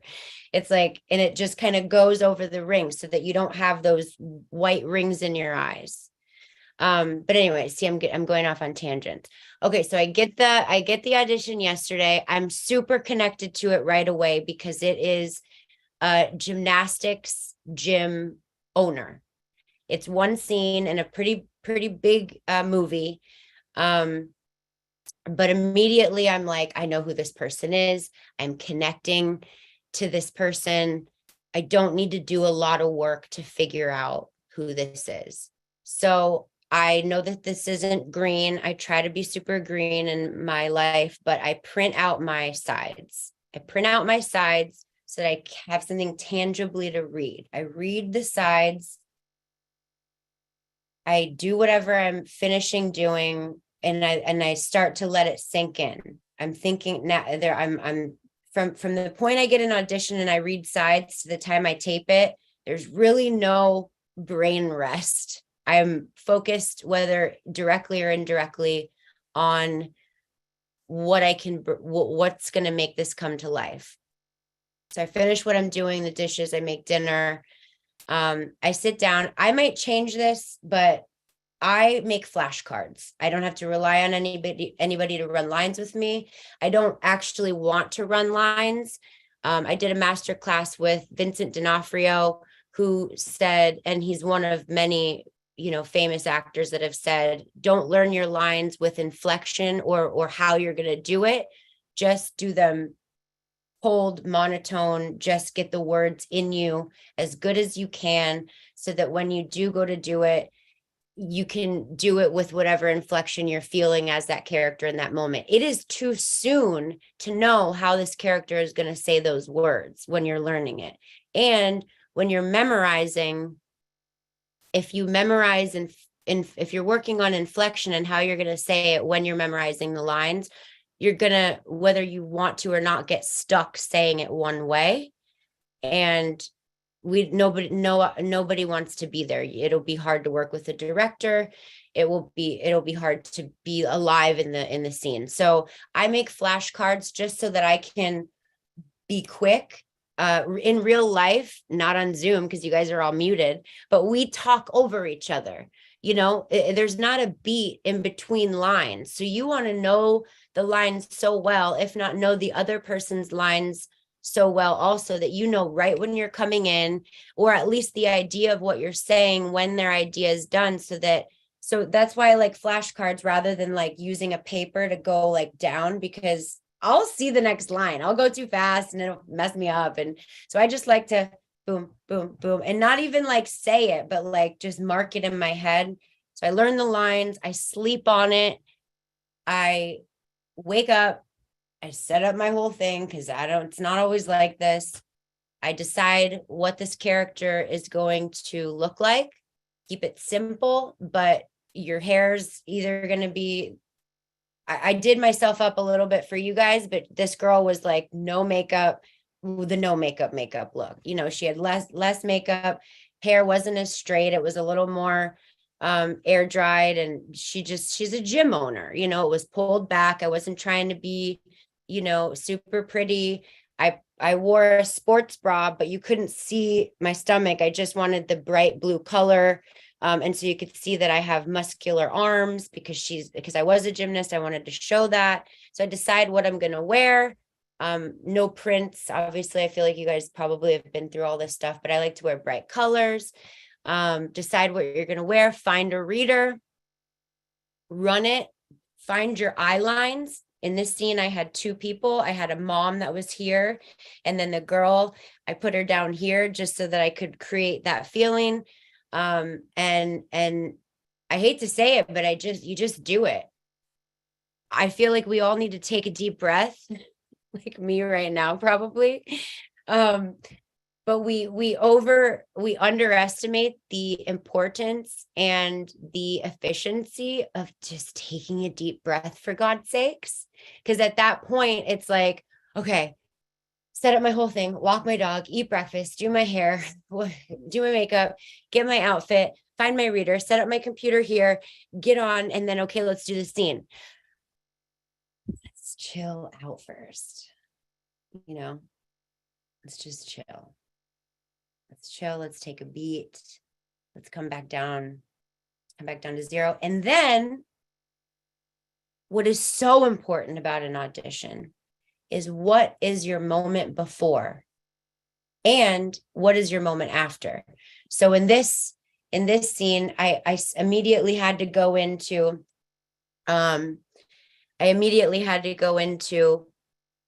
beginner classes are Tuesday mornings and Saturday afternoons. But I felt like that was very like in the mid, that's how the scene starts, but it was very like, they've obviously been talking already. So I decided that my world was, I'm in the gym, I'm with all these kids that I've known, that I coach. And Brittany, that was beautiful. Yes, classes are. So I add that line and I keep that line in the tape so that they see that I know what I'm doing. I know who I am. I know where I'm at. And that brings them into the scene too. Right. And then the scene ended with, oh, I thought you were saying I had a stain on my shirt. I was like, damn it, really? Yeah,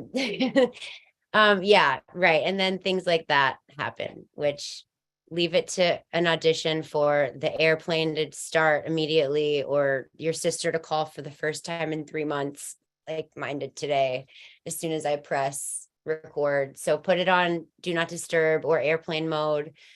So yeah, so that's kind of like my process this time anyways.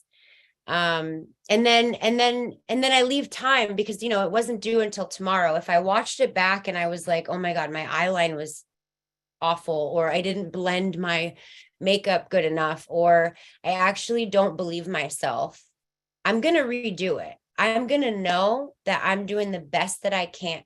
I'm going to do the best that I can. I'm not going to be like, well, I tried, like, I'm going to send it in. I'm going to redo it. I'm going to set this whole thing up all over again. I'm going to find a different reader. I'm going to do the whole thing again. If you know that you're doing, because listen, here's the thing. The movie that I just shot, I got the audition with a tape that I made for a film that I didn't get. Okay. So everything is for something.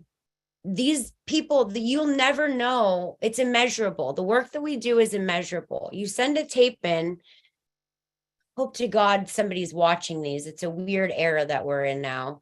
But, you send your tape in, casting directors are looking at these. Casting directors have memories like better than actors. And they will remember, and they are organized. They'll go back to you and they'll remember, maybe you weren't right for this role, which, by the way, they can usually tell within the first few seconds, just off of, it's not personal. It's not personal. It's how do you fit into the cast? It's got to be this perfect storm, right? So just keep that in mind too. And then as soon as I'm done, I throw those pages away. I forget it. Like, let me know if I booked it. If not, next.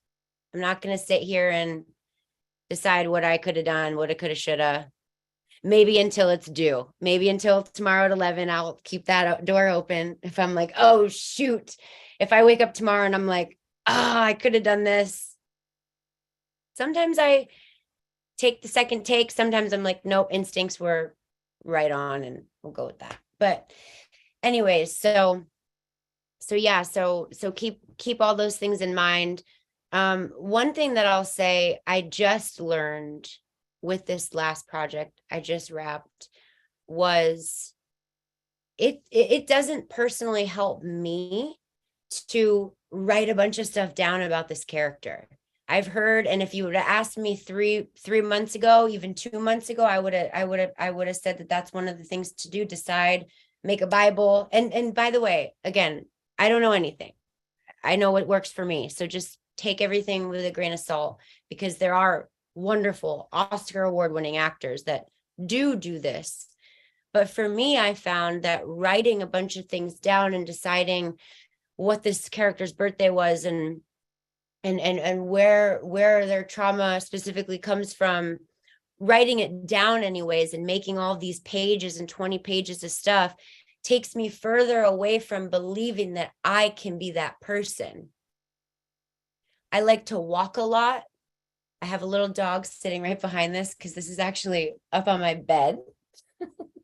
This is how I get my perfect situation. He's sitting right behind there. I walk my dog. I just slowly, I think about her. I think about who she is and what she's saying. And I let her come in.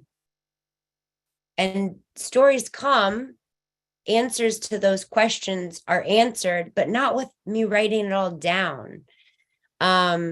You know how if you like take a class, it's been a while since I was in school, but if you like take a class and you sit there and you're like, it was one of the teachers that like makes you take a ton of notes versus a teacher that is just like talking to you, you're getting it and you're immersed in what they're saying and letting it get into you more if you're not sitting there breaking up your attention by writing a bunch of stuff down, right? So I just personally felt like, and I just learned this the very hard way, which is why acting classes and keeping your instrument sharp, it's one of the things that goes along with, you have to stay ready, to be ready, keep yourself in acting class, keep yourself in these kinds of classes. This is amazing. Keep your instrument tuned by constantly putting yourself in uncomfortable situations. I had an awful rehearsal a couple months ago at one of my classes. I felt it just was wrong. It just felt so bad. I felt embarrassed in front of my classmates because I just felt like I fell flat. I was in my head, and it was working on a character that I've never made more notes on in my life. I was more pages than anything I've ever written, deciding who this character was and where she came from and why she does what she does. And before the scene, I closed myself off to the whole room to try to get into the mindset. And what I ended up doing was tensing myself up. I realized that for me, I need to stay loose, and you don't learn things when everything goes right. And I didn't know the value of that rehearsal until I got on set for this movie, because I realized I didn't make any notes for this girl. I just thought about her. I just decided where our similarities were, and I played to that. And I'm so grateful walking away that I feel good about the work I did. Obviously, there's self-doubt. It's part of everybody's process, I think, as an actor and as an artist. I'm just like, oh my God, I probably did too much. Probably did too much there. Or, oh my God, maybe I didn't do enough there, because like the beginning scene was, there was no words. I come in and I rip an eviction notice off my door, and I'm by myself in my apartment, and I drink some whiskey, and then I start to kind of lose control. And for all the dialogue scenes, I knew my lines well. I was super like ready to go, and I had made choices, but I had underestimated this scene because there was no dialogue. And thankfully I was working with a great director who was just like, can I swear on here? She was just like, Of course you she was can. just like, Jam, more fucked up. Like, I need you more fucked up. And I was just like, oh shit. Like, okay. I was like, so I told the sound guy, I'm like, I'm going to scream because I needed to make a change real quick. Camera was rolling. Everybody was on set. Like, I didn't have time to go decide what I was going to do. So I decided I was going to scream extremely loud, get myself nuts. And then that's how I went into it. And after 2 of those, she's like, I'm happy, let's move on.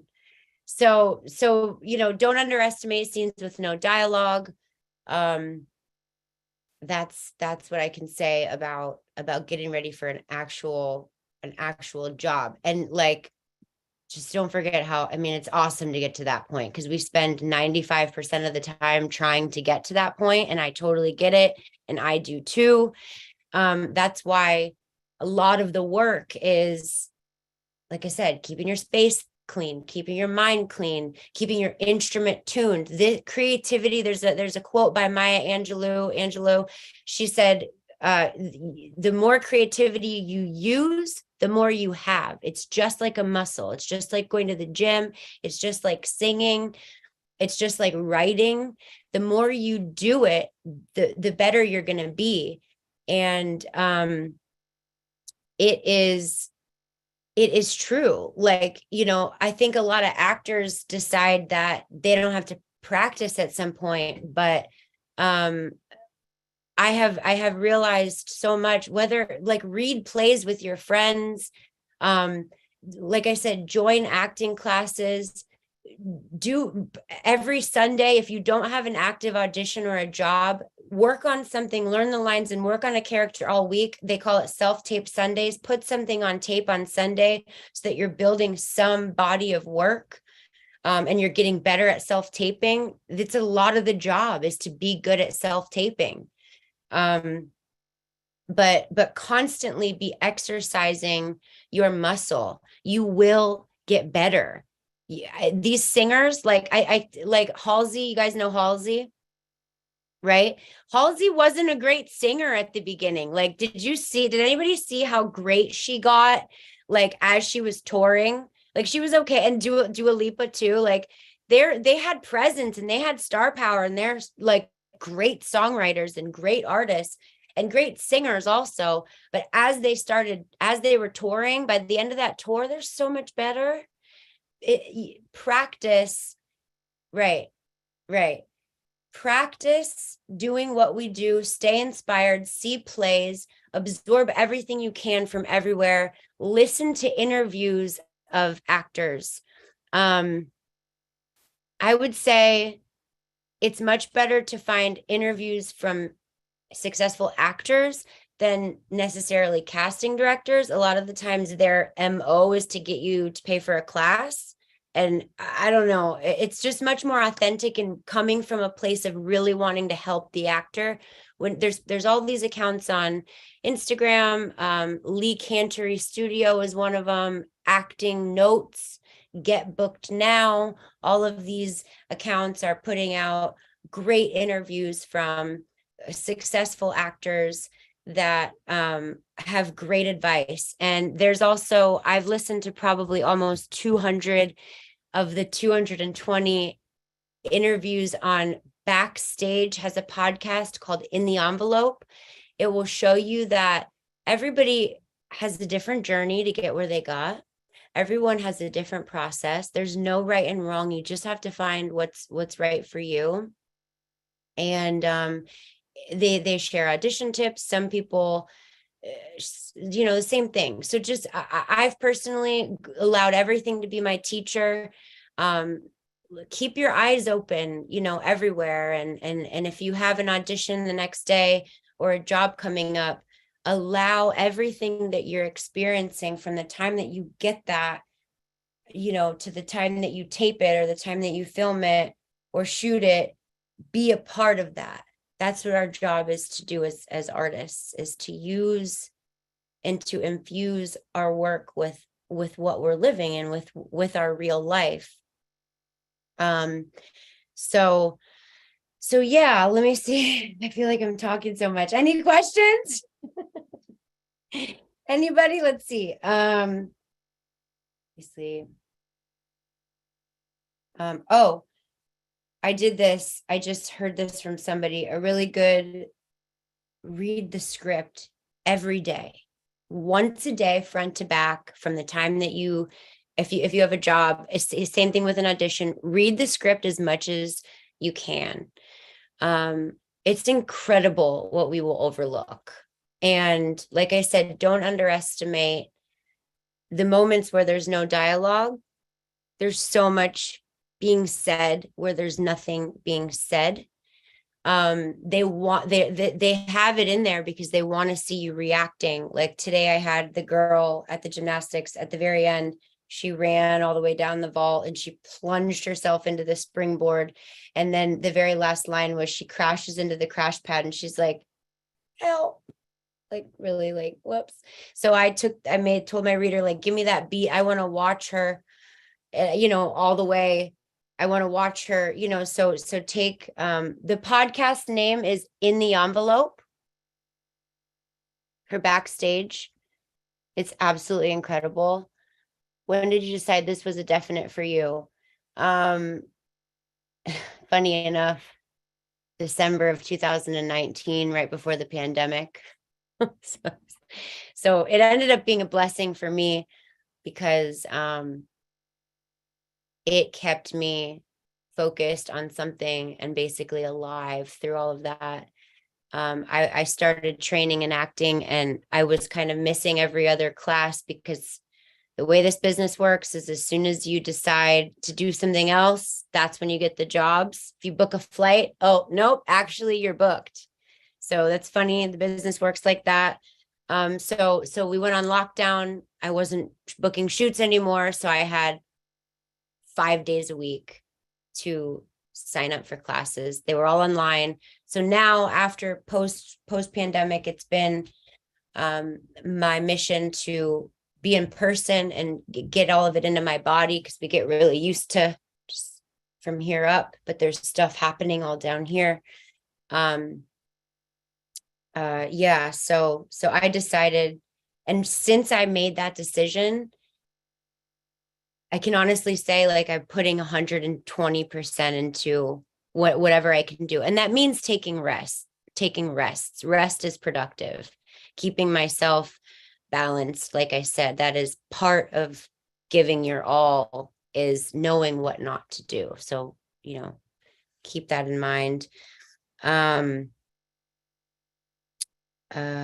said that don't learn the way you're going to say something when you learn the lines. I always like to sleep on it. Vocal warm-ups. Know what your mom is. I think that's a typo. Know what your moment before is. Yeah. Always don't forget that. It's very important. The difference between a good audition take and not is if you're creating that moment before. So don't forget that.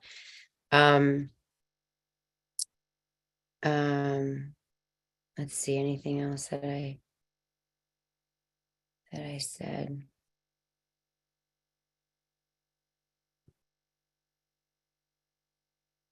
Let's see. Okay, any questions? What do we got? What did we miss? Anything specific? Got 10 more minutes, guys. I can come up with listen interviews for actors. Yep. Sure. How do Myrna? Can I answer Myrna's question? Absolutely. What I'll do is I'll pin her up here. Hold on. Add pin. There we go. All right, Myrna, unmute yourself. Hi, how are you? Good, how are you? That was amazing. I wrote everything down. It was just like touching every part of my being. Everything you said was incredible. My question is, when you do tapes, is there a preferred color background that you use? Some people I see use light blue, yellow, white. what is your suggestion, being that you've been doing this? For Yeah. the color in the background. I know some are pastel colors, like very light. But what do you think Yeah. is the best? I think you're onto something there. I've recently realized that everybody has this one. This one is on Amazon. I think it's like Kate something. It's let me see if I'm going to drop this. On the back side of it, it's blue. I have it running long way. See, I clip it. You guys want to see my setup? Yes. Okay, so but to answer your question, I think that the gray on this one anyways is better than the blue because the blue is a bit dark. I like the blue that you have, Ryan Clappin. Oh, there's something on my computer and I can't see. Yeah, I like that color blue. That's a great one. Looks like you have a round thing. It looks like a Well, what circle it thing that is you might have here, wrote. see, now you guys will see the behind the scenes magic. So I have my up on a stool, up on a gift box, my coffee on my other stool here. I keep white for modeling stuff. Modeling stuff should be white, although I just sent in some stuff on my gray one because I had it ready. But white is gonna, I always keep a whiteboard also, just because it's fresher and more modelly. Okay. But this color blue is this is like a royal blue. A lot of people use it. I don't know. I don't love it. But what I'm saying is I think a lot of people have the same color and I'm kind of trying to look for a pink one. Like, let's stand out. Let's do whatever we can to stand out. As long as it's not shiny or wrinkled. I love the gray one, the original you had. That looked really nice. Yeah. And so okay, so this is how I do it. This is my bed. Where's my dog got annoyed at my voice and he ran away. So I learned this the hard way, but I get these like little stools that I had in my house already. I put the thing all the way to the edge of my bed because that's where my light comes through. I clip it with these big clips. I first have to put this stool in the middle or else it will fall. Learned that the hard way. And then I take the stool away so that I can put it here with my computer to be the reader. And then this one, I put my phone up on. If you don't have one of these tripods, get it from Amazon. It's the higher one. I put that on this stool. And I actually have to put slippers under two of the legs because I have just enough room to get a mid shot. So if I was to buy that on Amazon, what would the name of that background be called? Like I that think background, the gray if one. you look for it's Kate something with a Kate. Look up Kate background and I'm sure it'll come up. Okay. It's the one that's blue and gray. And it'll probably come up first. Thank you. Because thank you. Everyone buys it. But I want to find a pink one. I decided today because everybody has this. Again. Yeah. Thank you so much, Jam. Thank you. Appreciate it. I'm so happy to hear everything you said. Thank you. Good. I'm glad. I feel like I was all over the place. So I'm sorry if I was a complete spaz, but I'm just It's wonderful. I'm grateful to be here and talk to you guys because it feels good to like I had to collect all this from like trial and error and I learned the hard way to have a professional setup. One of the hardest things for me to forgive myself for was I had a meeting with a Zoom audition with a manager that saw me perform and they passed on me a couple years ago and I know I got feedback later that they said that they didn't realize how green I must be. My work was there, but because I filmed in this corner and you could see my back wall and I didn't have a backdrop and it wasn't like set up properly, I must have been too green. And I accepted that those just weren't my people, because my people would be like, yo, here's what you need to do. But it was one of those things that was like, like it took me a minute to get over But yeah, like I'm just really grateful to be here and talk to you guys. I love my VIP Ignite fam. They've been a big reason of why I've had the success that I've had, and I couldn't be more grateful to them for making Target happen. It's out on Amazon Prime, Google TV, Apple TV, and Vudu. And I'm also a producer on that movie, so I extra appreciate the love and the reviews on Rotten Tomatoes. So thank you. And we just got accepted into a film festival in Madrid. So I'm looking forward to all the stuff that comes along with the festival circuit and celebrating the work. Because it's part of the process, and it's a new part of the process for me because I've just been working on getting there. So Let me ask you a question, Jam. What's it like Oh, turning right. on a streaming service and seeing your film there? Pretty wild. Like for us, it's pretty crazy too, because we were there for that last shot, like that last day on Thomas's birthday. Martini shot. Martini shot. Thank Which you. I wish we were all drinking martinis, but yeah. Oh my God, that was his birthday. No kidding. It's funny how things work out. I'll be honest. We worked so long on it, and we worked and we celebrated it so much, and had screenings and celebrations. So by the time it actually got on the screen, it was not as shocking because we just knew it was coming. But to see, my mom send me screenshots and the photography up there, and I'm in producer mode still, because I'm just like, oh, it's linked to my IMDb page, and I had this long bio, but everyone else has the short bio, and it seems much cooler. Like, I need to edit this. So I'm still working, you know what I mean? I'm still trying to just make everything the best it can be. So yeah, That's it's pretty awesome. cool.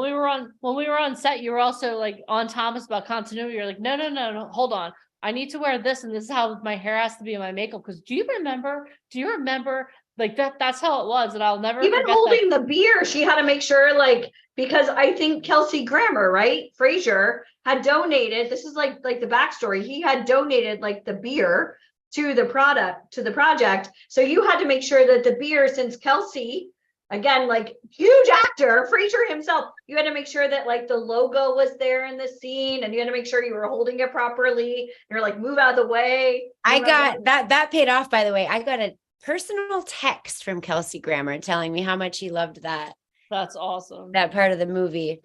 But yeah, I just, anything that's going to distract you from the scene. And I learned that with that film that, it's not super important if my hair is not as straight as it is in one, like if it's close enough, it's close enough. But yeah, these kinds of things you got to keep in mind. This last one that I just did, I had to keep sitting down on the edge of a couch over and over again for the master, and then the mid shot, and then the close up. And the production designer laid like a sequin jacket over the edge, and I was like, wait, Una, like the girl, I was just like, I'm going to keep sitting down there over and over again, and that's going to keep moving. It's going to be a continuity issue. Because I don't want to ruin my just because you have the best performance of a take, they can't use it if there's a continuity issue, or if the camera's wrong, or like, so unfortunately we gotta, until probably even when it's like a multi-million-dollar, like, budget, like you got to keep your eye on things, unfortunately, to cover your own bum. So it's good to keep those things in mind, Awesome. Cool. Does anyone else have any questions for Jam before she goes? Jam, I loved also you showing like the behind the scenes, because so many times people are like, this is me. I'm standing in front of a beautiful case. But no, it's like, no, I love the behind the scenes also. That was great. This is the real me. My bed with dish towels so that the stools aren't making my bed dirty. Clean dish towels. You know what? You got to do what you got to do to make it successful, right? Awesome. Absolutely.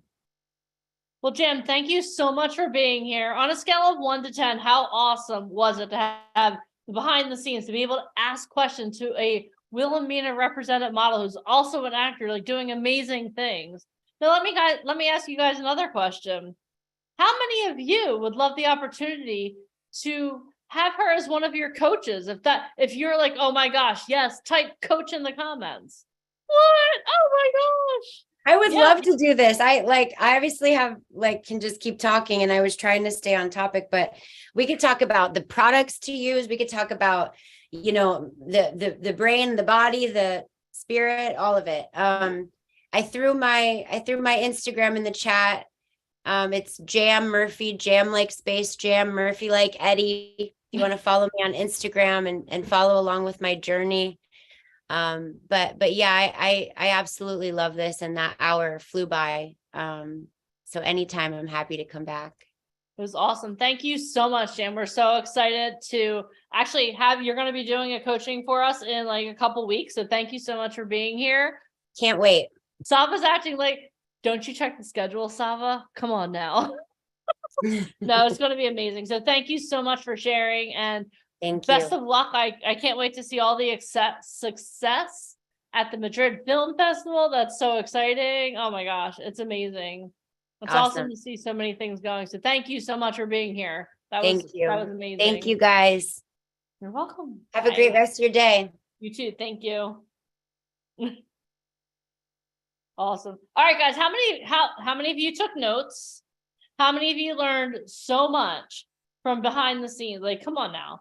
Like I saw some of you like, okay, I'm going to look for that background. I'm going to look for that. And the reason that we have Jam come on is not only because she's amazing, but she remembers what it's like to be in your shoes, right?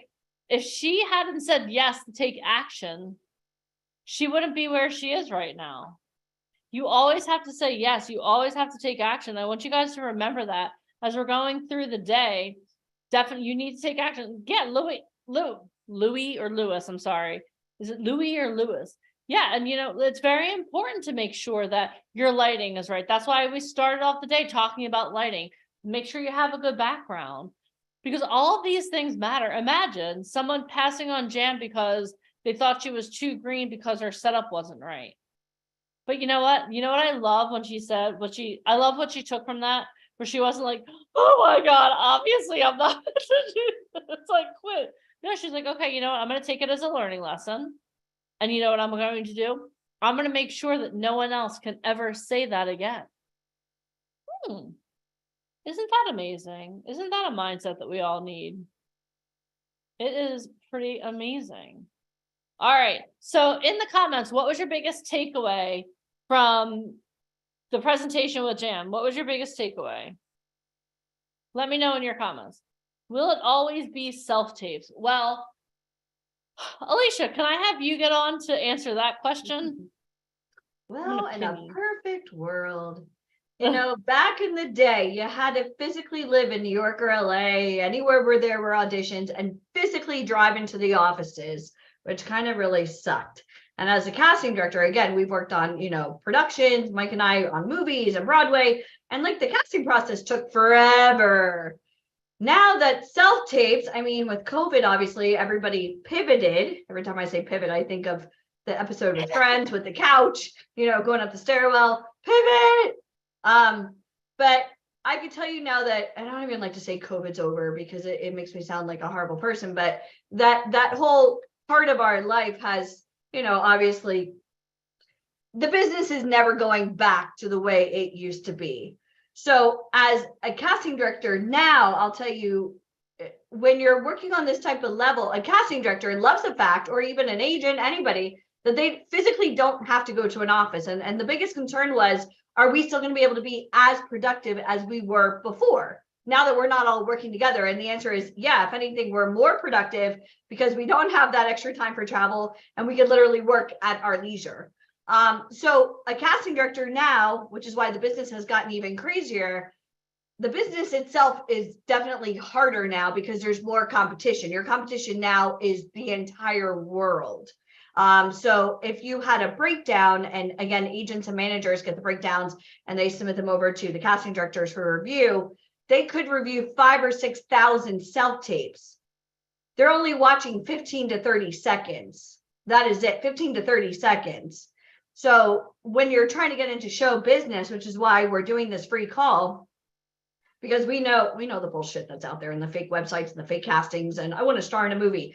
You can't do that without an agent. And tomorrow we're going to have one of the biggest agents from Hollywood who manages people on Grey's Anatomy, The Walking Dead, Tim Burton's Wednesday. I mean, she books out $60,000 to $100,000 an episode. You can't get those castings without an agent. So self-tapes, yeah, it's going to stay, and it's going to stay for a long time.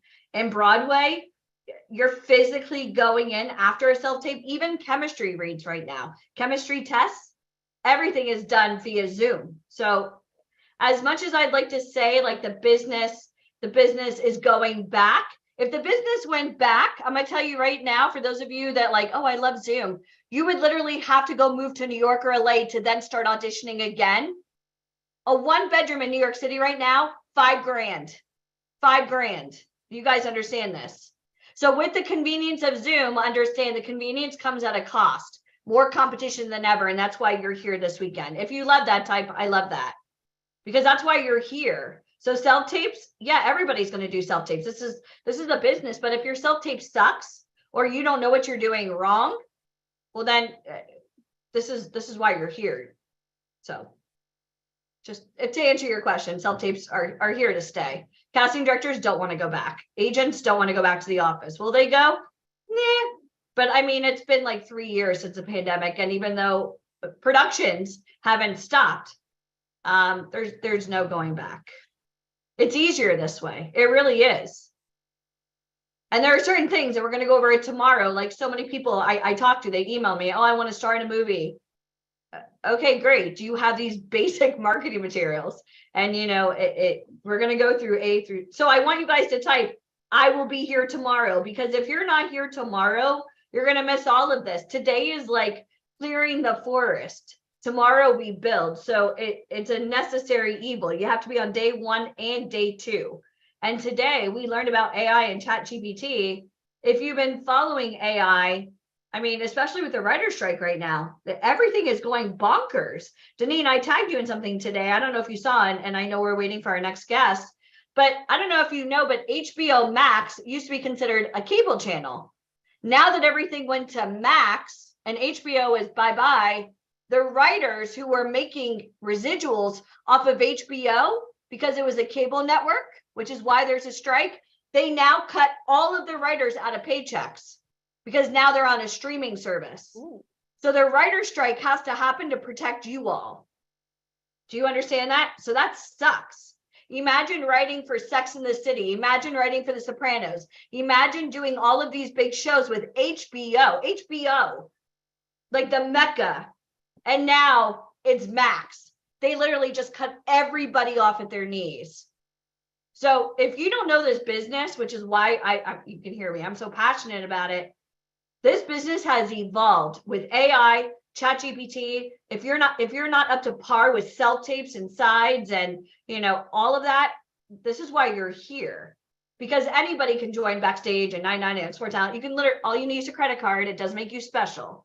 Okay. You're here because you want to meet legit people. And that is it. It's the keep it simple, stupid mentality. And speaking of legit people, our next person is here. Are you guys ready?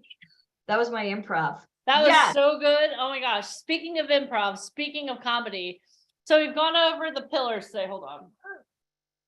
Today we've gone over the pillar of belief in yourself and having other people believe in you. We've gone over the pillar of creating your who. We've talked about ChatGPT. We talked about why self-care is so important. We learned what type of model we are. We also learned how to prepare for an audition, both an acting and modeling audition from a working actor and model. Now we're going to switch our hats to talk about the art of comedy, stand-up, and improv. So let me introduce our next guest to you, and then we will get this party started. So our next guest is Craig Shoemaker. He has had a career in show business spanning over 3 decades as a stand-up comedian, actor, author, writer, and producer. He was named the funniest male comic at the American Comedy Awards on ABC and has garnered not one, but 2 Emmy Awards. He is known for his engaging, reliable stand-up and iconic baritone voice, the Love Master, an all-time top 10 list on XM radio as most popular. He released a 90-minute stand-up special, Datitude, which aired on Showtime and Netflix. His Comedy Central special was voted by viewers as one of the top 20 of all time.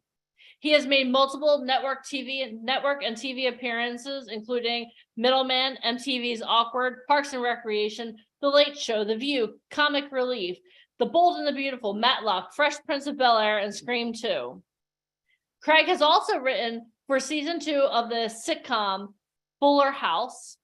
He wrote and produced and starred in Universal's cult hit Totally Baked. He also produced, wrote, and starred in The Love Master. As a voiceover artist, Craig's dead-on impression of Don Knotts and narration was featured in the film Pleasantville. Craig also has a foundation called Laughter Heals, a nonprofit group dedicated to using laughter as a healing modality, and holds an honorary doctorate degree from Cal U of PA.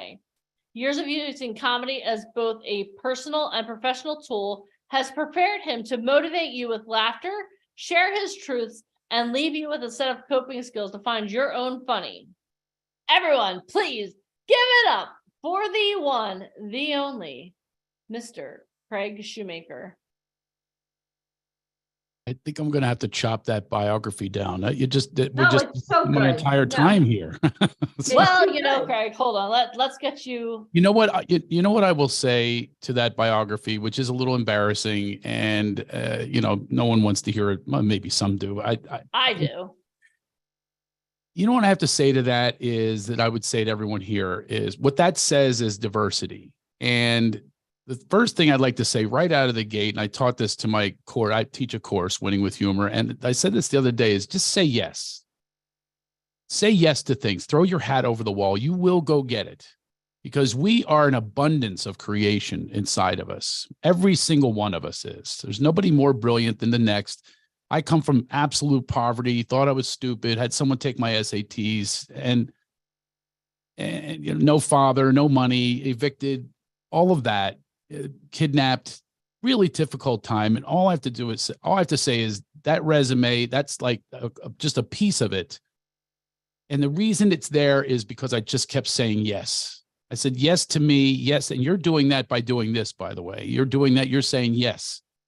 You're taking a chance. You're taking a risk. You're going outside of everyone else's realm of possibility. You are in your own possibility. And I taught this the other day, I kept saying yes. It didn't matter what it was. I have a show on Amazon right now. It's a business show. What do I know about business? But someone approached me with a business show. It was awful. And I said, you know what? I'm going to reskin this thing. And sure enough, we have 8 episodes on Amazon right now getting great reviews. It's called Wolfpack with a C. Anyway, none of this is to brag. This is all to motivate and inspire you. It's to say that absolutely everyone has this brilliance inside of them that wishes to be revealed. Every single person here, everyone in the world has that brilliance inside of them. It's a matter of tapping in, say yes.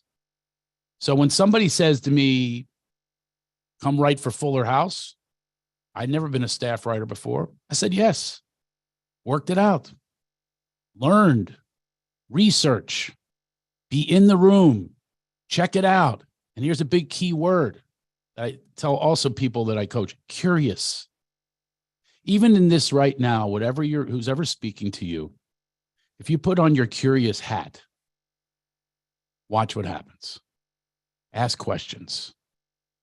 I personally love being asked questions, and I'm like a leader and, producer and all that kind of stuff, but I love when people ask questions. So it's the opposite of what we were taught. Don't raise your hand unless you absolutely know the answer. No, being vulnerable is a superpower. Don't know the answer. It's why you're here.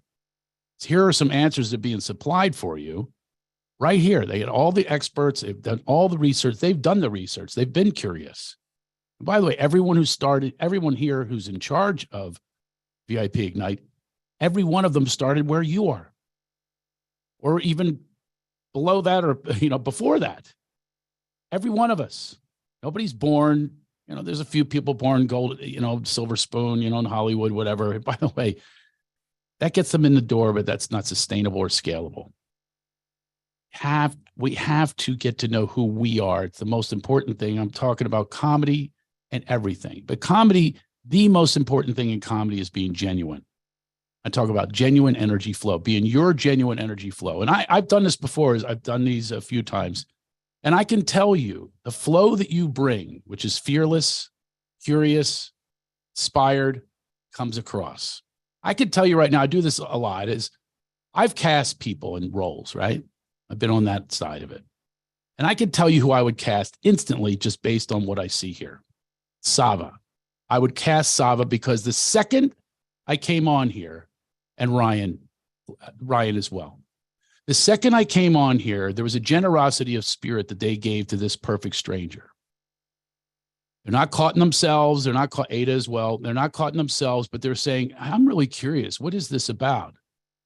And then you're of service to the whole project. And we, as somebody hiring you, want to know that. We want to know that you're not self-obsessed, that you're not just about you. You're about the whole. And being curious and being of service is of the whole. And you will serve yourself in the meantime once you serve that. So that's the energy that I pick up, the genuine energy flow. Those three people, they just jumped off. Now, I haven't looked at all the screens here, sorry. But I'm just letting you know how important that is. So here's a person, taking my time away from my children right now to share with you. Do you value that sharing? People want to know that who hire you. And the reason I have a long career is I was of service all these years to, if it's a comedy club, if it's a special, if it's a television show, if it's a radio show, every radio show I go on, which has been hundreds, from Howard Stern to Bob and Tom to every podcast, every single one of them, I walk in and go, let me connect with them. Let me bring me, take away their fears. I remember getting a big part and it didn't work out well. I was a co-host of Magic Johnson had a talk show. I told this the other day to my course, and Magic had a talk show, and the smile that stole late night. There's a lot of promotion. 400 comedians auditioned to be his co-host, not the guy that goes ha ha ha because he's not a comedian. They depended on us to tell the jokes, and I was cast in that because before the audition, before meeting with him, I pretended that I was him with great empathy. So if you walk in with empathy for whatever project it is, you walk in with that empathy, you're going to have an understanding of what they want. You're not going to walk in fear that way. You wouldn't want to bring fear to a situation. You want to doubt or worry or self-obsession. And I was of service to that audition. I was of service asking him questions when we got together for the first time. Yeah, I got the part. It was an awful part. It was not a well-conceived show, but that's not the point. Point I'm making is I got the show because I literally channeled him. I said, what would he want? He's scared, right? That's not saying something bad about him. He's scared. He's about to launch a talk show that he's never done before. That's how I felt in that empathetic space. I said, wow, what would he need? He needs help. He needs a sidekick. He needs a co-host that's going to help him up level. And that's why I got that part. That's why I've gotten so many parts, because I get out of my own way, out of my own fears, and I'm of service to the project and have fun. I made them laugh. And also do a little research. If you're auditioning for someone, you see them, find out a little bit about them. People love that, no matter what position they're in. You walk in and you say, I heard you love Ferraris. I just saw a Ferrari the other day. And what? Now you're in a conversation about a Ferrari. This person is producing, they love Ferraris, whatever it is. Do a little research and find out about who you're dealing with. Acknowledge that they exist, because every single one of them have been in a position of coming to people asking for work or hoping for work or fear they're not going to work or not being employed. Every single one of them have been in that position at one time in their lives.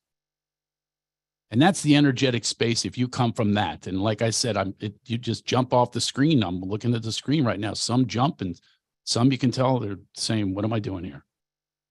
Not going to get hired. That's that. I mean, you might get hired, but I'm a guy that hires, that if that energy walks into the room, I cast people. I did a movie called Totally Baked. I know nothing about pot. I don't smoke pot, but I made a movie about pot. I was singing that song, Joker, Smoker, Midnight Toker. And my little son goes, he's like 6 or 7, and goes, "What's a toker?" Someone that smokes pot. And he pulls out a pot from the kitchen and goes, "How do you smoke this, Dad?" I go, "Well, I'm sure I've tried." But so I made a movie based on that inspiration, saying, again, in the moment, okay, what is the answer? And why should it be illegal? And, you know, so that it became this potumentary, should the weed be freed? It's called Totally Baked. And I made it with people that most of it's like friends of mine. 110 actors are in this thing. I'd say I probably knew 70 of them because they had a presence. They had an energy about them that I said, "Oh, we got to bring them in." And this guy walks in and he was so not right for the part. But he was extraordinary, his energy that he brought. And you know what he said? He goes, "I'm a hula hoop champion." I'm like, what the hell? Another thing I teach is walk in with what makes you unique. List what makes you unique. This is going to help your comedy. This is going to help you be funnier in a room. What makes you unique? Like nobody that I know, their mother belly danced their high school graduation party. Doubt that anybody, raise your hand if anybody's had that. That's what happened to me. So now you probably will remember that the next time you see me. His mother belly danced at his high school graduation party. So whatever makes you unique, you bring that. He brought that to me and our casting director and so forth. I'm a hula hoop champion. And of course, a lot of us are going, "Yeah, right. I got to see this." We wrote a part for him in the movie, and his name is Hula in the movie, and we let him hula hoop. The stoner movie anyway. So there's Hula. And he's so appreciative to this day. It was years ago. It was 2006. He's still appreciative. Such a nice guy, Dennis. He brought that energy, got a part in the movie. He was paid like the other actors. He was a part of the team. We put him in as many scenes as possible. We gave him a love scene. This nerdy guy had a love scene with this beautiful woman. It's like, who knew when he walked in there that that's what he was auditioning for, a one-line part that wasn't called Hula. So what makes you unique? I'm sharing these experiences with you. These are not my opinions. These are my experiences of what I brought into the room are these things. This is what I bring to the stage in comedy. Every time I'm on stage, people go, "How do you remember all that?" I do a 90-minute show. By the way, I'm in Burbank coming up. If anybody's in Southern California, Flappers. If you want to really see, I think I've mastered this. I know I've mastered this craft. And the reason I mastered it is just becoming who I know who I am off stage. Besides, you're only on stage for a few minutes. It's the off stage you're with like 24 hours a day to 7 days a week. You're with yourself. So discover yourself. Find out what makes you unique. Find out what makes you even want to do this. Bring this to the stage. Bring this to every audition. Bring this to everything you do. Is you bring you. And that's the reason the career has lasted this many years and how many diverse things that have taken place. I walked into Parks and Recreation. I had a guest star role in there, there was Amy Poehler. Amy Poehler's in charge of everything, and she's an improv actress. And I walked in. I played the head of the Liberty or Die party, and they put me in these knickers and a tri-cornered hat. It was the funniest outfit. I felt really funny just being on the set in this outfit. And it reminded me of Javert from Les Mis. That's what it looked like, that era. And I walked in and I started singing from Les Mis. and sure enough, she loves the play. We ended up singing together. The minute I met her, ice is broken.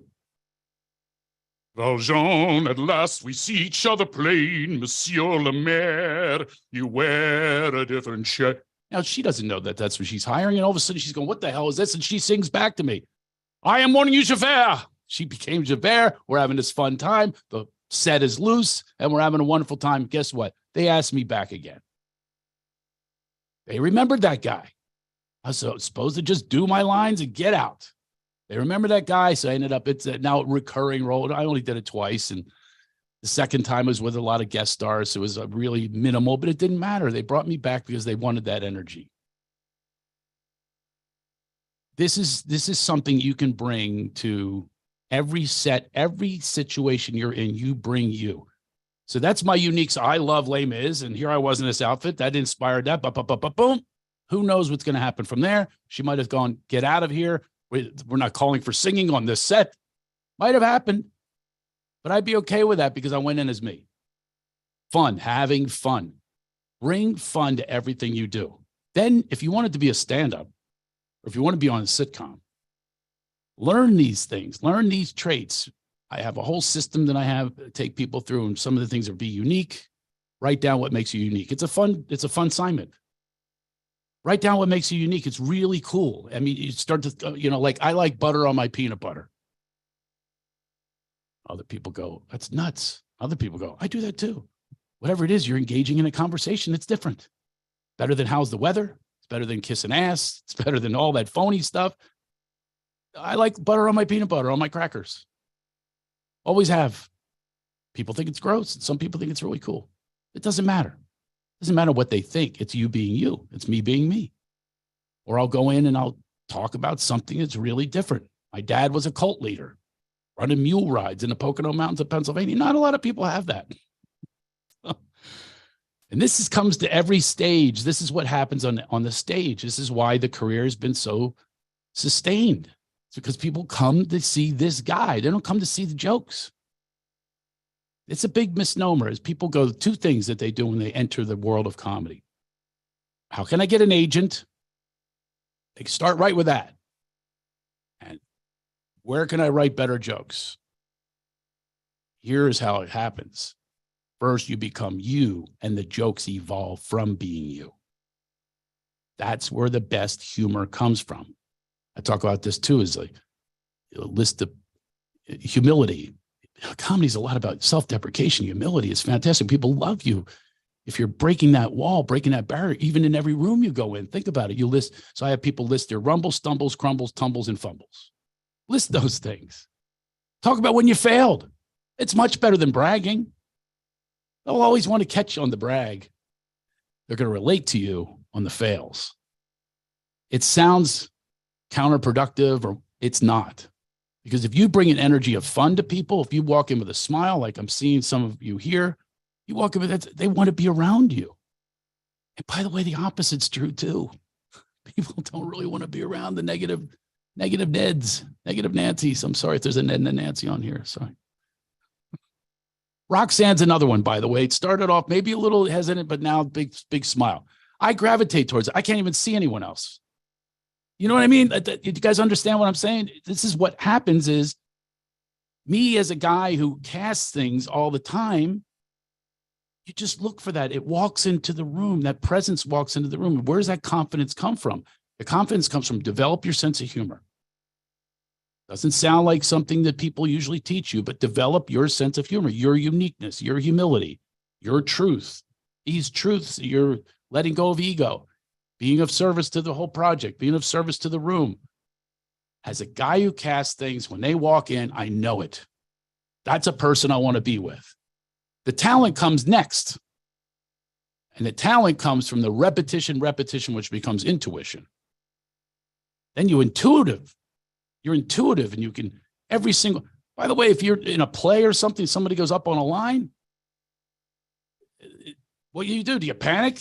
No, you intuitively make up for it. And, spontaneity. And by the way, that's what happens at Parks and Rec. It's almost all improv. I couldn't believe this friend of mine is on the show as a regular. So what the hell are you doing? He did like 4 different takes, completely different takes and different lines. I couldn't believe it because that's the way it works around here. They love to work like that.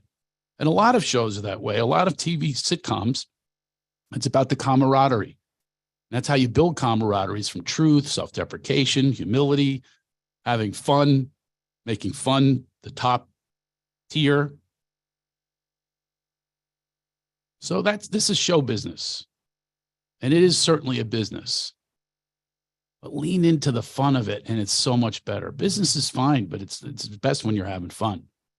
Actually, it's one of the slogans we have on Wolfpack, this show I have on Amazon.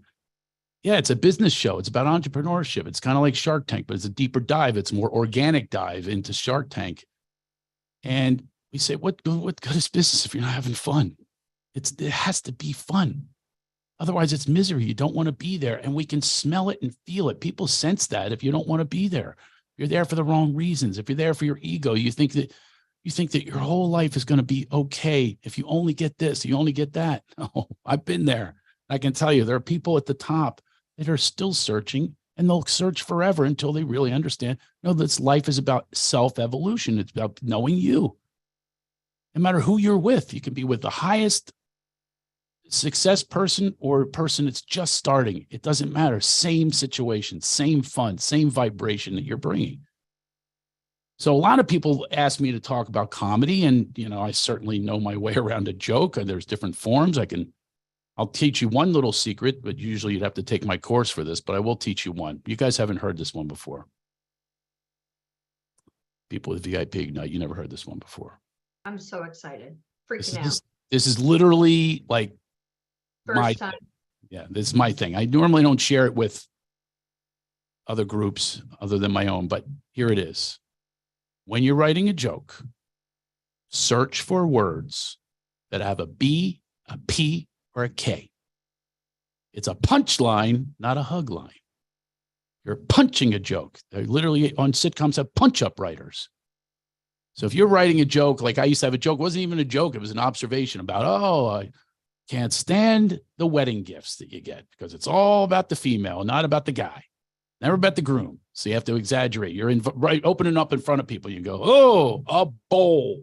You don't know how much I have wanted a fucking bowl.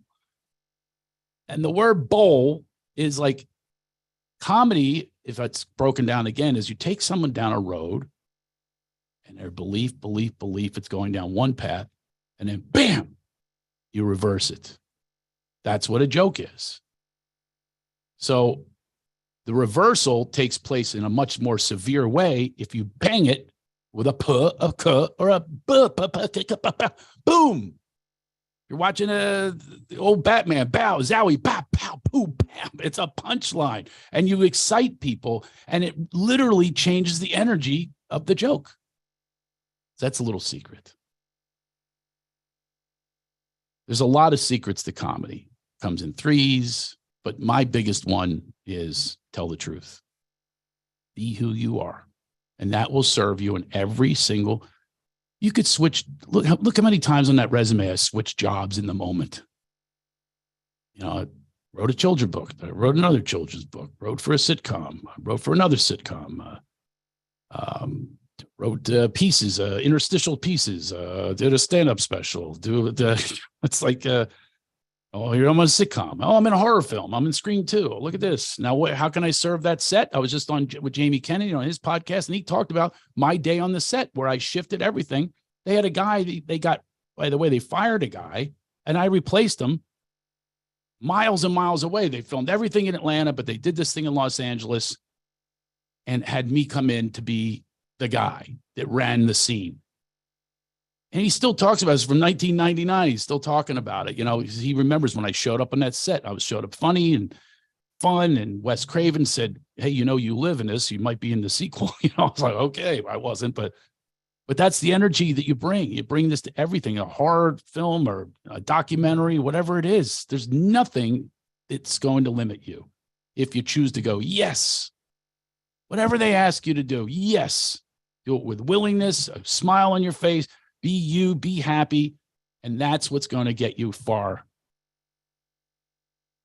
I just look at this resume. I go, man, this is little Craig Shoemaker. I was brought up in poverty with no father.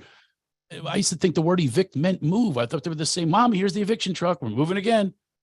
I was arrested, and I have an observation about. I was a delinquent because I didn't have a dad, and my mom was always working and trying to provide, and we're moving to different neighborhoods. I didn't feel secure. And so I got arrested when I was 13. And the cop says, how would you like to end up like one of these guys on the poster? I'm going, at least he's wanted. That's my favorite joke. Nobody laughed. It's the truth though. Rashonda laughed. All right. So it's the truth. That was a true joke. It came out of truth because I didn't feel wanted, but there's guys on a wanted poster. They're literally wanted. Thank you, Brandon, for saying you laughed. Doesn't matter. I'm okay with not even one person laughing if I find it fun. That's something you must understand, is empowering other people to dictate how you feel yourself. Take that out. You know how many times I've been rejected to get that resume? Whew. Hall of Famers are successful in baseball 30% of the time. 30. I think actors, it's probably less than 5%. So that's a pretty good skin you got to put on yourself of that kind of rejection. But many times it's protecting you. They say rejection's God's protection. A lot of times it's protecting you. And you know how I have found that it protects me? I wasn't meant to have that role. I would have probably gone backwards if I had that role because I wasn't prepared. Maybe it wasn't for me. It wasn't my destiny. It's someone else's destiny. Cheer for them. Stay in resentment, people will smell it. So I used to be resentful of all the people that were related to someone. It drove me nuts how many people were related to someone. They got that part because they were a Baldwin. I lost to a Baldwin brother. I think it was Zeppo Baldwin. You know, I used to be resentful of all the people that were related to someone. That's how they got their foot in the door. Now I just go, no, it was meant for them. And so was maybe a career crash was meant for them. It's not my business. My business is my business. Say yes. Say yes and then go for it. All right, that's my, I didn't even have any questions there. I just went launching there. So what do you got? What do you got for me now? Would you like to ask me some questions and direct me in a way? I'll answer anything. Because remember, comedy is about truth. Tell your truth. Didn't you have any questions or anybody have any questions for me? You're muted, by the way. I know I am. Thank you. It's my second time on Zoom. I did this once before. It's pretty cool. All right. So before we open up the questions, I know you talk about comedy as being your truth. And I totally love that because the comedians that I find that are my favorite, they're all walking in their truth. They're all talking about like things that are going on right now and different things like that. So can you talk to me about, like, someone asked you this in the comments, and this goes along with what I'm about to ask you.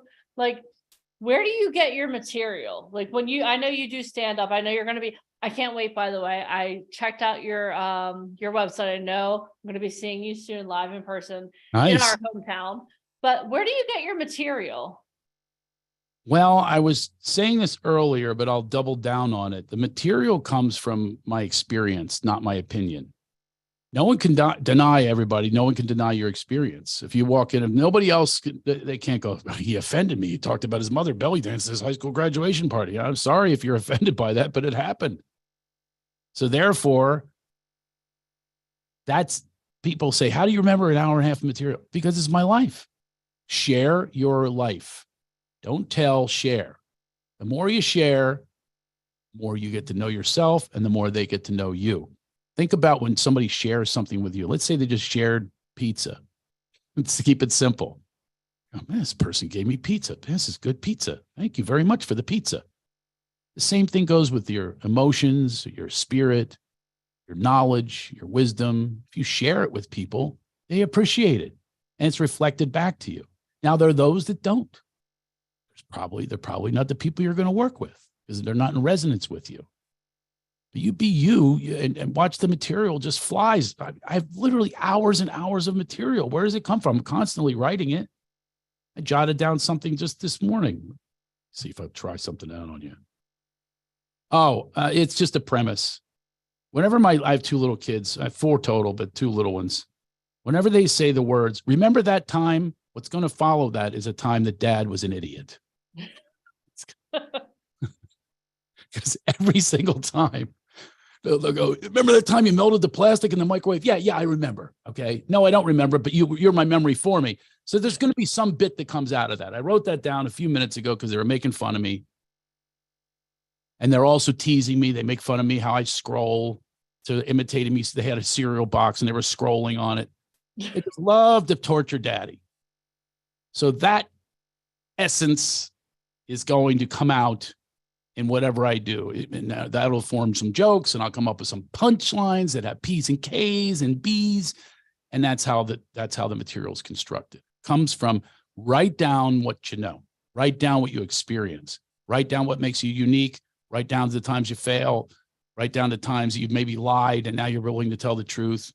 I used to tell people when I went away to college, I started over, you know.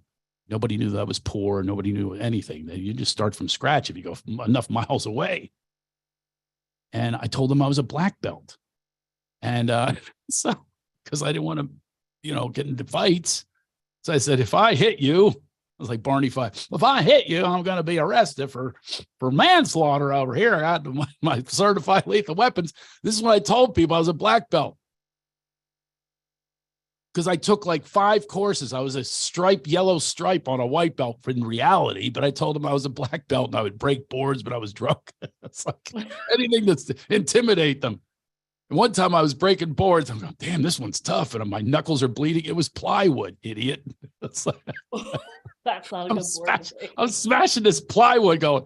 They're going, hey, what happened to black belt? I go, oh, I got it. I'm still bloody.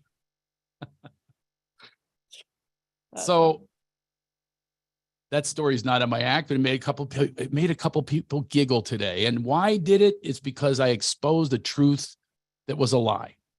You get it? So that's how we mine the material. You get out of your ego, you get out of what most people are on to you anyway. You know what I mean? When you lead with the image that you want them to think you are, you're cool. You ain't cool. Nobody's cool. Nobody's cool. Nobody. I don't care if you think you're cool. I don't care if you dress cool. I don't think you act cool and hang out with cool people. You ain't cool. As a matter of fact, you're the least cool person in my world. I like the people to go, hey, I'm an idiot. Hey, I failed. Oh, man, listen to this failure. I much more relate to that. I was with a guy once. He married money, and she actually was famous father and all. He marries her. He's showing me his house.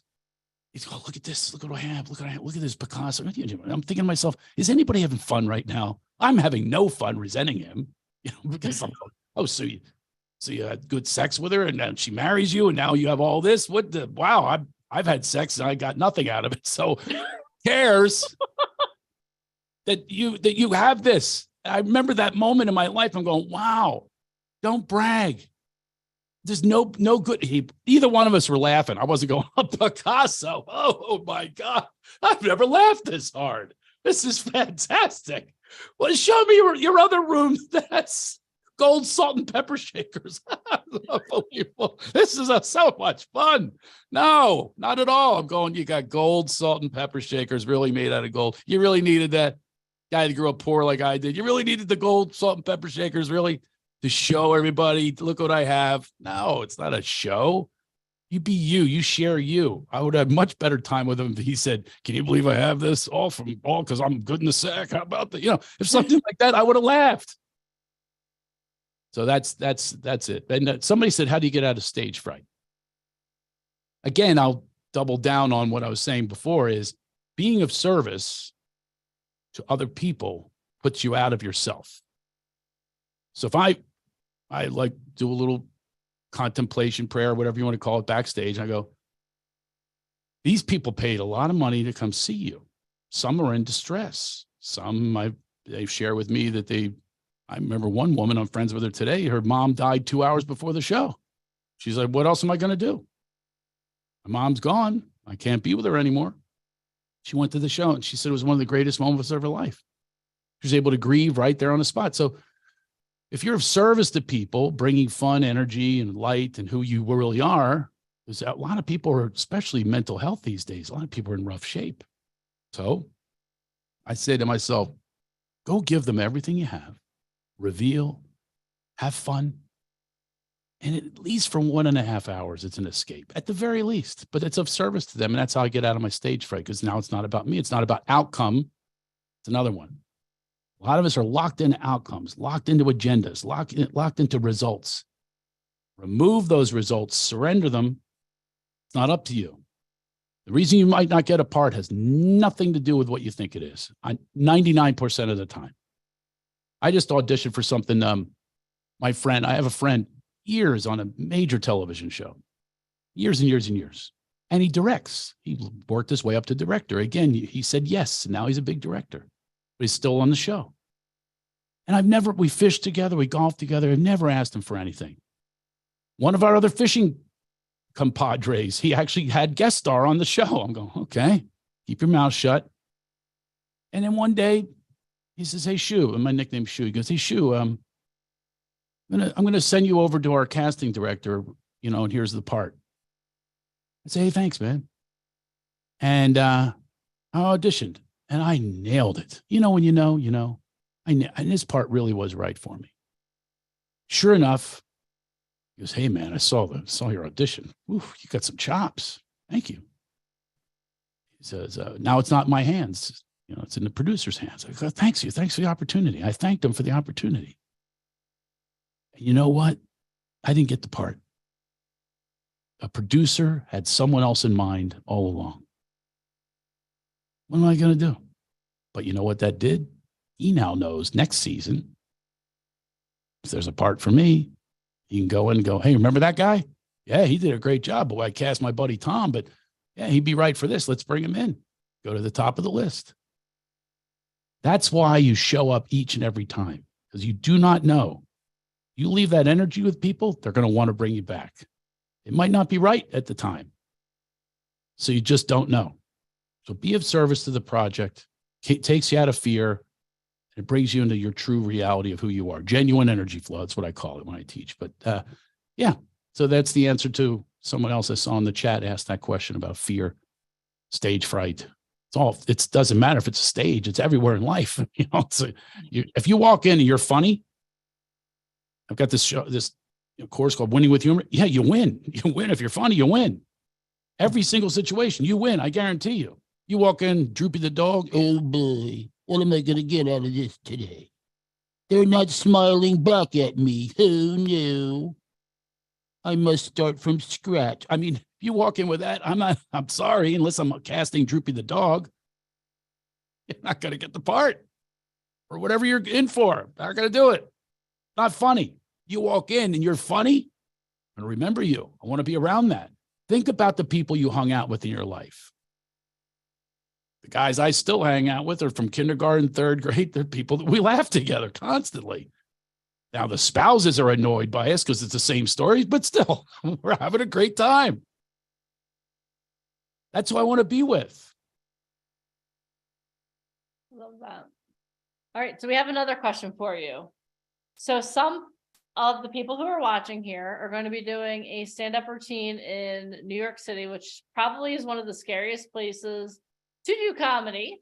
I agree. And they're asking you, what is your best tip to conquer? I'm not going to say survive. I'm going to say conquer their first stand-up in New York City. Well, I love that you said that. And I love that you admitted the New York City, how scary it is. I will tell every one of you, I won a trip when I was a kid. I started comedy at 17 and I won a trip to New York City. What do you think that did to the 17-year-old? I was literally frightened out of my pants because it's New York City. So this I will tell you, so just hear me and take my voice with you. New York City is an illusion. We have empowered them to think that they are the most intellectual. They're the arts. It's the ultimate. It's Broadway. Give my regards to Broadway. New York, New York. It's a hell of a town. All those songs, it's all been conditioned into us and programmed into us. So I am here to tell you that it's not, that they're us. New York is us. I lived there. I did 2 specials there. I performed at all the top clubs there, still do. How did little Craig Shoemaker go from that? And by the way, I did bomb my first time, I will tell you. And look what happened. Here I am. Made it Comedian of the Year American Comedy Awards, one of the top 100 comedians of all time. How'd that happen? I had to get through that New York night because I walked up on stage, Catch a Rising Star. I had never had this happen before.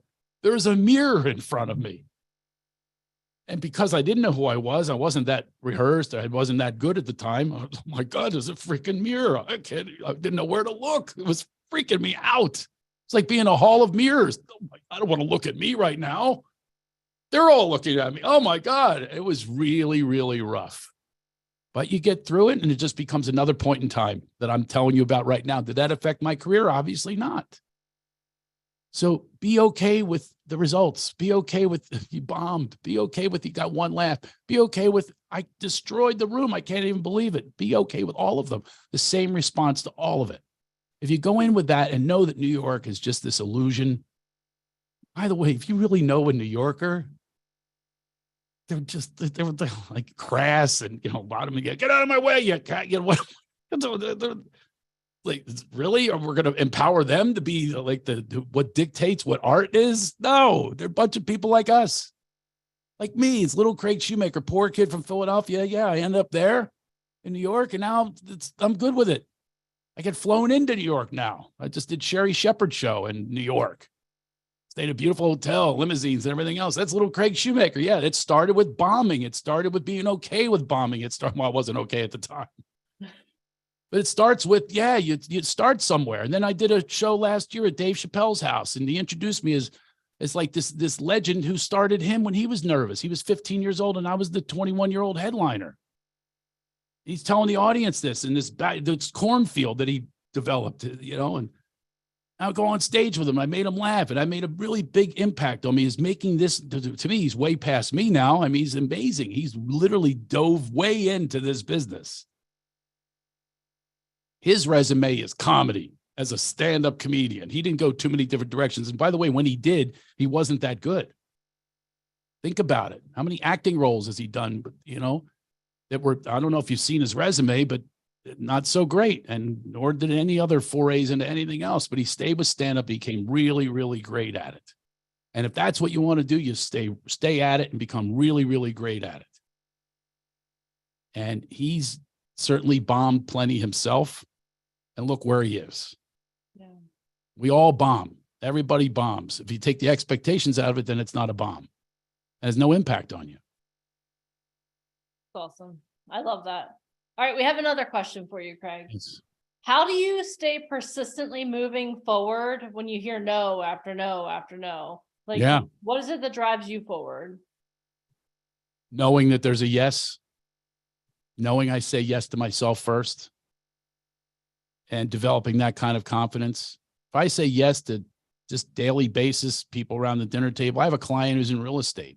Another one is in mortgages. These are personal clients. And I'll give you an example. Brian in Ohio. As a matter of fact, I took him backstage. He's down the street from Chappelle's place. Imagine that. He's one of my clients 1 second, and next second he's Chappelle's backstage and this craziness. But this all happened because he made a decision that I want to be funnier. That was his only decision that he made. I just want to be funnier. He doesn't want to be a stand-up, wants to be funnier.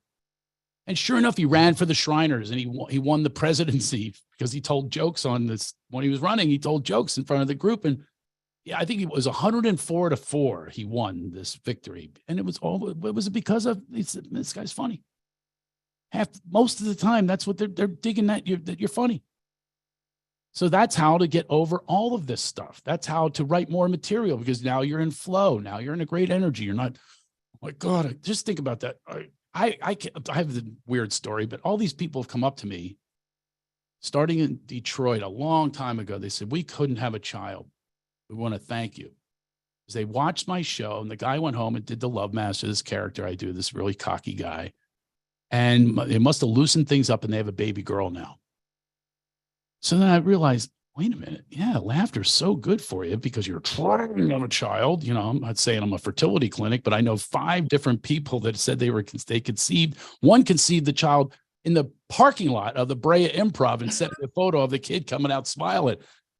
But that's because the energy's shifted. They're not under pressure. They're not trying. They're not in fear. Oh my God, this baby's never going to arrive for us. This dream's never going to arrive. And it's kind of metaphorical. It's metaphorical because look what happened. They just slightly, not intentionally, just went to laughter. They went to the comedy show. They had a great time. And Brandon's right. Laughter is good for the soul. It's good for your spirit. It's good for your mind. It's good for your body. It's good for your emotions. It's good for everything. So think about that. You're more healthy and well, and that's what you bring to all your situations in your life. Every single one of them. This becomes your ground base. I see some smiles on here. If you're smile, that's your business card. Your smile's your business card. I can tell you a few people on here I'm watching right now. Bam, you hand me your business card. I'm going to interested in you and what you have to say. And the ones who don't, I'm sorry, won't even get in my room. Won't even get in the room. That's just the facts. That's just honest. That's a feedback from a guy that produces television and does all these things. I will tell you, you walk in with that mopey face, that somebody owes you, you're entitled, you deserve it. Nope. No interest. Keep on moving. Keep on being curious. Keep on being available. Keep on being open to learning. Keep on open to being of service, open to bring your positive energy. Be open to that and then watch what happens. Much less rejection. And by the way, when you get rejected, you're still going, next one. Next one. That's how you get over it. Keep shifting your own self. Like, you've had an amazing career, Craig. Yeah. What is one thing that you are the most proud of that you're like, you know what? This is something I'm so proud of. It's interesting you to say that. I just said it the other day. I talked to you a bit about it on the phone. This stand-up is pretty amazing how far it went, where all this stuff that comes with it, awards and verifieds and all that stuff and accolades and reviews. Had it all. Yeah, I should show you this newspaper. The New York Times, 10 photographs and 3 pages only about me.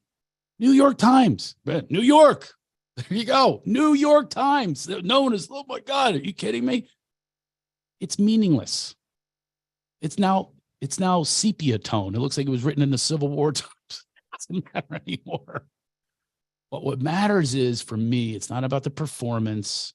Get standing ovations all the time still. It's not about that. It's it being in moments like here I am now. I left my kids over there. I was doing a little spring cleaning today. I would come over here, present, available to you. Hopefully you got something out of it. And so that's my reward. And then now it's manifested in this coaching program that came out of me. I've had jokes come out of me, scripts come out of me, all this. It's the greatest thing I've ever written, is this coaching program. I'm almost shocked by it. And I said to someone the other day, this is the thing I'm most proud of, because it's usable for people for the rest. A guy recently goes, saved my marriage. You don't think I feel great about that? Now, a comedy show is not going to save his marriage, because it's something he's using the tools that he's being taught. So that I made those tools. Oh, yeah, that's pretty cool. And he said that. Another woman talked about her daughter. They were estranged. Now they're not, based on the tools. So that's my proudest moment. There won't be an Emmy for it. There won't be an Oscar. Wait, you just said Emmy. I love the fact that you're sitting there and I could see 2 little Emmys peeking up behind you. Come on. Which one? How do you not have that right there when you're talking? Like Tony Award, I literally have it right here, just in case I who I am. How do you not have your Emmys right there next to you? I have an easy answer for that. You have to hold on one second. Oh, hold on one second. I'm going to show you the award. The Community of the Year's back here too. That's for people to get the credibility. All right. That's all they're there for. It's not there to brag. It's people who go, oh, we should listen to this guy. Some people need that. A lot of people need that. I got it. Here's my most proud award. Hold on. Hopefully I'm not in my underwear. I wore shorts. Here's my proud award, folks. This I will brag about. I won a horse's ass award at my ex-wife's family reunion. I won that. I deserve that. It's a horse's ass. It's all it is a horse's ass. It is phenomenal. When I got this trophy, I had tears in my eyes. It's a proud moment for me. So there you have it. Was there any type of ceremony when they gave it to you, or they just handed it to you? No, it was a ceremony. I think I was the last one. Nobody could top me being a horse's ass. Oh, so yeah. And when I tell you that I get a reward, I watched a few people laugh at that. They were much happier than me going, let me show you the Emmys. Nobody's going to laugh at that. You might go, hey, that's pretty cool and all that, but and that's real. Did they put my name on it? No, my name's not on it, damn it. Clark Family Reunion. Horse's ass. Craig Shoemaker. Woo, that's a proud moment. And yes, that is my ex-wife. It's not my wife. So yeah. And I doubled down and lean into her being an ex and all the difficulties that we've all had. Not everybody stays with the same partner all that time. And I got over that being ashamed of it and lean into it. What are my faults? What did I bring to this? I was a horse's ass some of the time. So I got a trophy for it now. It's just leaning into the truth. It's the same thing I apply to successes and making it on stage. It's the same application. It's me being me. And they found me to be a horse's ass. And by the way, some people here might find me a horse's ass. I see a few faces going, this guy's a horse's ass. I can't wait till the next speaker. So it doesn't matter to me. It doesn't matter. It's if I hit a couple people, which I did see some smiles. If I hit a couple people, bravo. And if a couple people follow me, by the way, on my Instagram, sure, I would love new followers, have some new followers. It's fantastic. And I have entertaining content on there. Again, it's a ebb and flow. It's give and take. So you're going to have free content on Instagram if you follow me, and I'm going to be able to go, hey, look, I'm an influencer. I get a discount at Wickman's Furniture, which is going out of business because I'm an influencer. So, anybody wants furniture, by the way, they have only 2 days left. Wickman's Furniture in Agora Hills, California. But I got so much furniture in there because I'm an influencer. There you go. Got a big discount, 85% off on vases. Go now. You just never know what's going to unfold in life. But if you bring fun to it, I walked into Wickman's, I'm going, man, look at this sale going on. And then somebody says, why don't you tell them how many followers you have? You're an influencer. I go, okay. And I ended up doing bits and comedy bits in this furniture. And here he is again. I bring my kids in. I bring my neighbors in. And they're all happy. I'm happy. I'm selling stuff for them and having fun. And I've got stuff I probably overspent, even though it was discounted.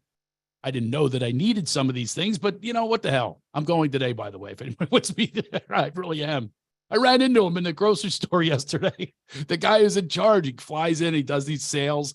And I ran into him, I go, yeah, you got anything left? He goes, oh yeah, we got 2 days left. I go, I'll be there tomorrow. And I'm going to bring everybody from VIP Ignite who's in Southern California. Is anybody in Southern California? Come on, let's go get some furniture together. Lamps. I got art pieces. I have an art piece. Oh, this I should show you. Oh, I have to take it off the wall. It's the ugliest thing you've ever seen in your life. But it was on sale. I couldn't resist. It's this thing. I don't even know if it's a dog or a cow. Whatever. We have no ideas. We just call it cow dog. This gigantic piece of my living room. Okay, I should just see if my kids can. Real quick, hold on. Hey, Chloe or Jackson, come here. I'll get them to take a picture and I'll show it to you. It's the ugliest thing you've ever seen. But it's representative. Come here for a second, honey. Oh. All right. I just need you. All right. She's got a drink in his eye. We're talking to some people here. It's my daughter, Chloe. Hi, Chloe. By the way, this is another thing I want to tell you about. This is actually a thing to tell you guys. She knows this, has been told many times. Really funny, like off the charts funny. And why? Because she is real. She's real and raw, and she brings it every single time. That essence of who she is, really funny. So, honey, I want you to take a picture of the painting out in the living room. I tried to describe how ugly it is. Do you think it's ugly? Cog? It's a cog now. That's a half cow, half dog. She calls it a cog. She comes up with that. This is so clever. I want them to see the picture and frame it so they can see the whole thing. All right, she's going to go get the cog. This is all part of comedy, everyone. You're now experiencing something that's in genuine energy flow. I'm backing up here to teach a lesson. So every single thing that just happened in the last 5 minutes, what's the response about the Emmys? Okay, well, Craig responds by going, they're not as important as the horse's ass. I show you the horse's ass. People laugh. And Wickman's and all this kind of stuff, and making fun of myself, buying furniture. You see how it works? That's just a reveal of not one joke was told, nothing that was written or ever even said before. It was in the flow. And now you've got this, and you're about to laugh your ass off when she shows you this picture of the ugliest painting you could ever see in your life. and you're about to laugh. I shouldn't set it up like that. I'm overplaying it. Maybe you might go, that's a beautiful piece, Craig, that you got for 85% off at Wickman's. But you just don't know. That's the thing. That's the secret of this comedy business. You stay present, stay available, stay open to whatever that energy is bringing you, and stay humble. Don't be, entitled people drive me up a wall. There's so much going on these days with entitlement. All right, here she is. Oh my God, This she is got it. the She call, got it. guys. This whole call is led up till now. Thank you, Chloe. Should we do a drum roll? What the hell is that? What is that? This is in my living room. I chose this to be my piece that you walk in and it's the person you can see. What is it? I chose to have it hung in the living room for everyone to see when they walk in. I don't know if the picture is funnier or your response. You saying I chose this to be in my living room. And by the way, I did notice more people laughing. More people laughed during that one than they have the entire time. What is wrong with this guy? They're thinking, you brought this guy into this VIP Ignite. He's supposed to tell us something. He's showing us a picture of a cog. Whatever. What the hell is that thing? Well, we We're taking didn't bring him in for his taste in art. We brought him in for I hope you comedy. didn't. I hope you didn't. I am and by the way, these two are great artists. My kids are incredible artists. You know why? Because they're in flow. This daughter of mine is in flow all the time. If I could teach you all anything, because she doesn't have what we all have, these fears build up, the rejections. No, she's encouraged. Hey, be funny, be you. And it's, that's another proud thing for me. I'm a proud father. I'm proud of who I became as a father that I didn't have. That's how I raise my kids. I give them everything I longed for. And if you're present, you're available, you will be informed by your true spirit. Present and available, mindful, you'll be informed each and every time. I said, oh, if that was me, again, empathetic, let's say my daughter was the casting director. If that was me, I would want a hug right now. I would want attention. I wouldn't want to be beaten. I would want to be understood or whatever it is. That's what comes up for me all the time. I would want a father who coaches my team so that he shows up all the time. And I coach their teams. I've coached team after team after team. Now, am I the greatest athlete in the world? Certainly not. I'll call myself on it too. In golf, in a celebrity golf tournament, I got a trophy for closest to the car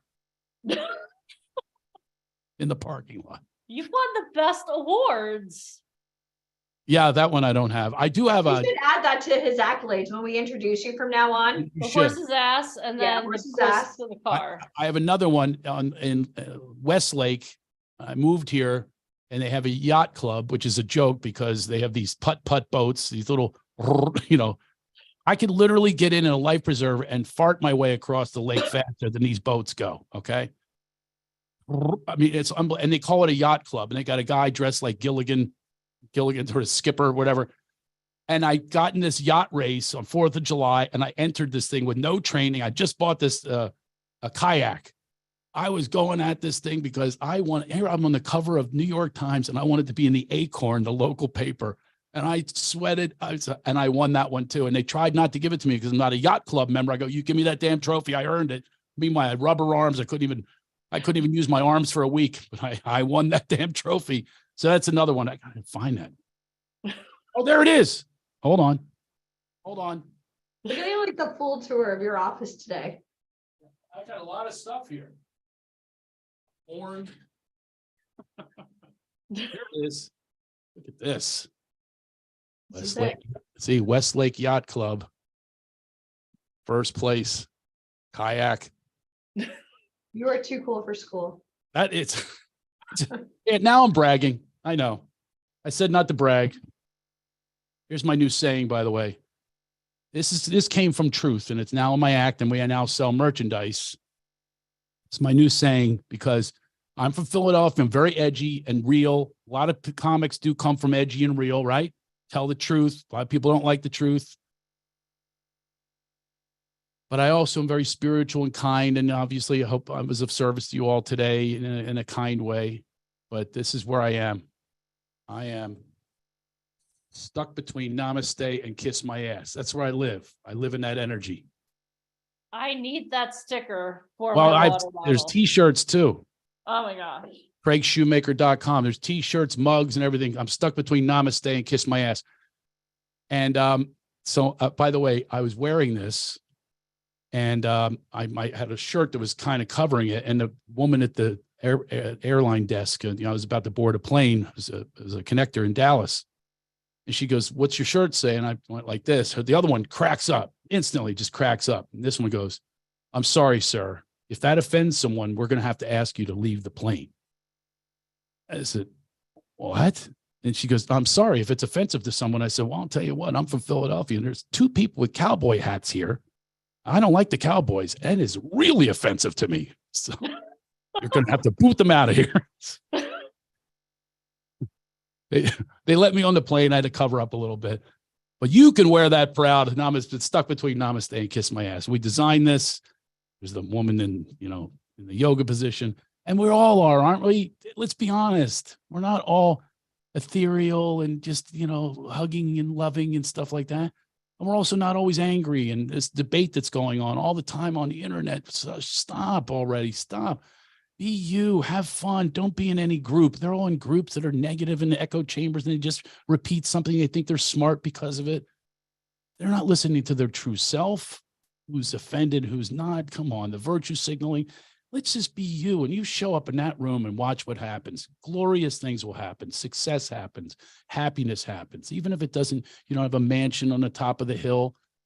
No, you have your own mansion, your own home that you make. Dorothy, it's Wizard of Oz. It's all everything. All the answers are right here. They're all inside of you. I hope I inspired you to get to some answers today. That's all I do when I coach. Inspire you to get to your own answers. Maybe you heard something today, but they clicked. And that's it, I love when you said the mansion on top of the hill. That's how we met in the Hollywood Hills at a stick house that VIP Ignite and our inner circle rented. And you came in for what you thought was a dinner party. And instead we're like, "Oh, no shit. You've worked with how many people? Oh, Chappelle. Okay, let's go." No one eats for free at this house. You got to sing for your food. And you literally went out there and did stand-up comedy for us. And you were so amazing and got to tell your whole story. Yeah, we got to, that's how we met. And again, we showed up. I just showed up because we had a friend in common. Yeah. So yes, they show up and I did, and all of a sudden I'm on a stage. I'm going, "What is this?" I didn't even know what I was walking into. He's like, "I showed up for a model party. What's going on here? Why am I doing this? What Where am am I?" I'm not a model. I'm a sock model. Mastermind. I brought my friend. We're going, "Hey, we're going to a party. We're going to meet people." And all of a sudden I'm on a stage. My friend, by the way, loved it because he had not heard the perspective that I had in the coaching. He had never heard it before because we're just, friends, and I don't really tell him that stuff. But I was able to do that. But the best one that we went to was a mansion in Arizona. Because you made the most amazing food. Yes, Mr. Michael Thompson made. Yes, he made amazing food. Now, by the way, that goes back to what I said earlier. What makes him unique? He is a really great chef. Okay. Now, it's a great example you can use. What's my memory? That locks into my memory forever. Because now when I see him, when I work with him, hang out with him, I know in my mind, that's a really great chef. And I'm going to try to work it so we find a kitchen somewhere and he has chicken franchise and pasta and salad and garlic bread. What else do we have? Shrimp scampi, literally the whole lineup. And we keep finding each other somewhere throughout the world. We see each other. Deneen, how many times have we seen Craig? Literally we show up to the Super Bowl. We're like, "Are you freaking kidding me?" Oh, the Super Bowl, yeah.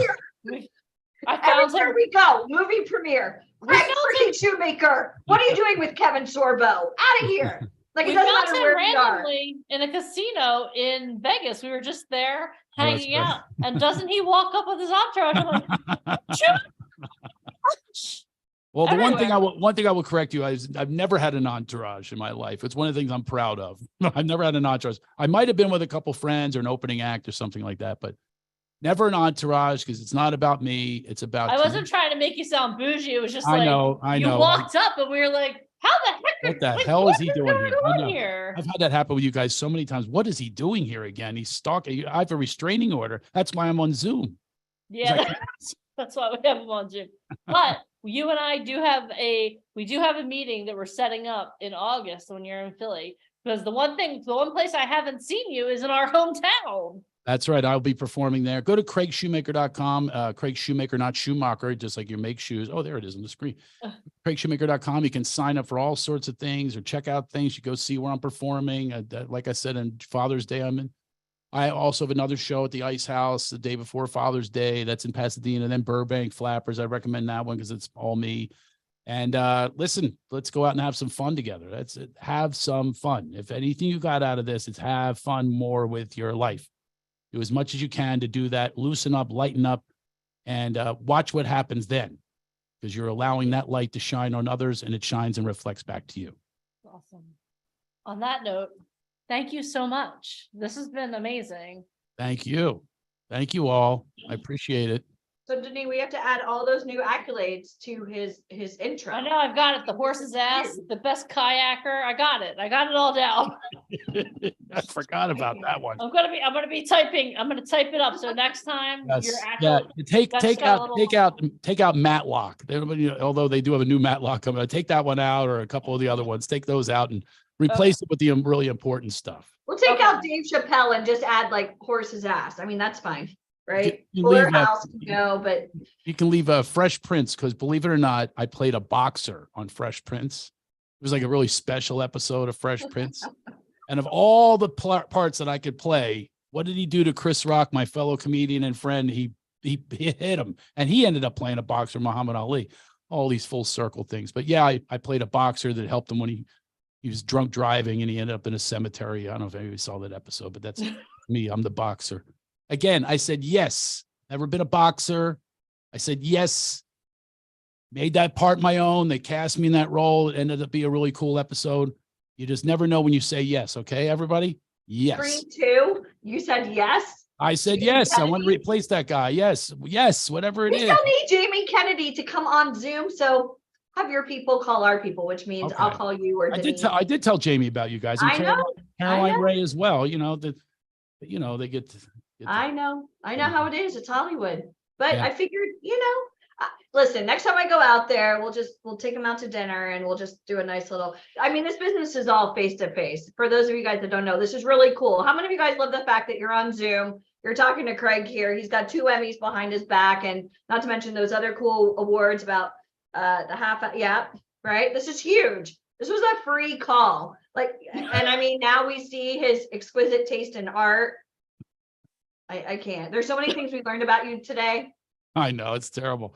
You've been holding back. That's what makes the comedian. If you're talking about comedy, that's what makes comedy. It's got to be real. It's got to be real. And I really do appreciate it. I'm seeing the chats coming up here. The gratitude is being expressed. I really do appreciate that. I did take time from the kids. So they're probably happy about it because I'm going to put them to work. And But, it's Chloe's big introduction. So she did great. she's unbelievable how funny she is. Oh man. So is Jackson. I actually have a thing on Instagram. If you guys want to see it, I have them do a dad joke contest, and they do a dad joke contest, and the winner doesn't have to do dishes. So that they're tied 1-1. So my son, who's really cerebral, I should have him come in, really cerebral, really like he's probably about 72 years old. Those old soul guys, he said something the other day out of his mouth. She does all this shticky stuff. She goes, I've got the cute stick, trying to get votes. I got the cute stick. Look at me. She knows that if she's cute, she's going to get more votes based on not the joke, but how cute she is. And she goes, and he says, the camera goes over and he goes, please do not fall for the marketing ploys of my little sister. And he just came up with that on his own. I hope he wins for that reason. It hasn't been posted yet. It'll be any minute. But he came up with that on his own because he is also in his own flow. It just happens to be quiet. It happens to be an introverted guy, but he's in his flow. Being your genuine. Oh, let's see. I've seen the videos. Your daughter's a star. Well, thank you. She really is funny. But he is his own unique guy too. Unique. Be unique. Be you. Don't try to be Chloe. You know what I mean? He's not trying to be Chloe. He's himself, and he's going to get his own laughs. By the way, he won the first round from being him. And I think he's going to win the next round. And she's going to be doing dishes and complaining about it. Wait, Craig, I have one question, Yeah. to end it, but what is the one thing you wish somebody told you about getting started in this business? Because when I know you, and I know that you hung out with Chappelle and Chris Rock, and you're friendly. It's not like we have a picture together, like you're legit friends with these people. You have a very expensive career between the writing and the acting and everything that you're doing. What is the one thing you wish somebody told you about this business before you got into it? Well, there are a few things. I even talked about them today. One is to not try to make it and compare my life to someone else. Like that they made it and I didn't. Is let go of those expectations. Expectations are planned disappointments. If someone had told me that before, I wouldn't have gone down these roads. I have a lot of stories of failure, by the way, that I will share with you another time. Really bad failure, like laughable failure. And I now lean into the laughs, including being fired from the Magic Johnson show in the middle of the show. Never happened in history.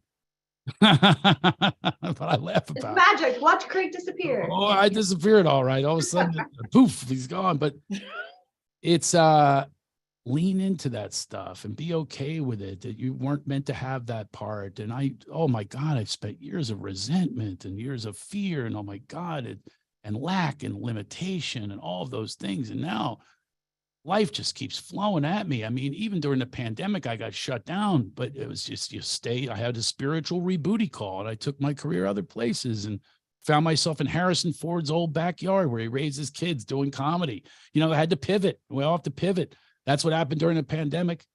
I was in front of a lap pool of Harrison Ford where he raised his kids and the other people were on the other side of the pool because they had to be distanced from during the pandemic. I just kept picturing Harrison Ford being all cranky with his kids. Do another lap, damn it. You call that a breaststroke? I just kept picturing him yelling at his kids. I was going, man, Harrison Ford's back. It's all so surreal. If someone had told me how surreal it is and to embrace how surreal it is and to embrace the laughter, embrace the levity and the light times, make fun of myself. If somebody would have told me that, I had no coaches and I did make everything happen later in life for me.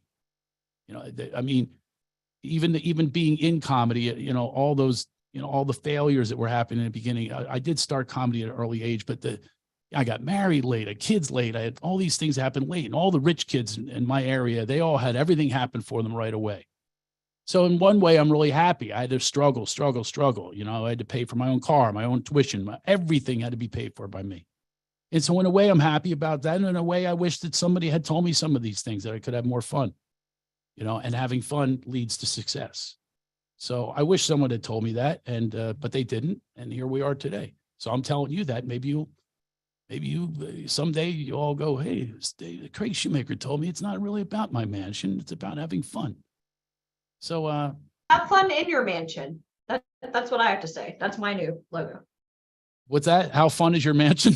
No, I said have fun in your mansion. I have fun in my That's the mansion. best way to do it. Have fun in your mansion. I don't have a mansion, but I have a, you know, for a poor kid from Philadelphia and no father, I've got a pretty nice place, you know, and this all happened from being in my own flow, you know, keep developing and keep failing and getting up and keep saying, yes, these are all the things I was trying to say today. Say yes, no matter what. You don't know what it's going to lead to. Say yes. People want yes. People don't want no. You know, like improv, it's yes and. Same way in life. If you don't like something, go yes and take it a different direction. You go no, you shut down all energy. No one wants to be around it. There's nothing good that's going to happen, and nothing's going to, no success is going to happen. There's no buildup, nothing. It just stops with a no. So say yes to you first, and watch what happens. Love that. And stay in touch with me. Say hello on Instagram and all that kind of stuff. And you know, and we'll go from there. You know, if anybody has any questions, I'll certainly be willing to answer them. And hopefully we're all going to be working together, right?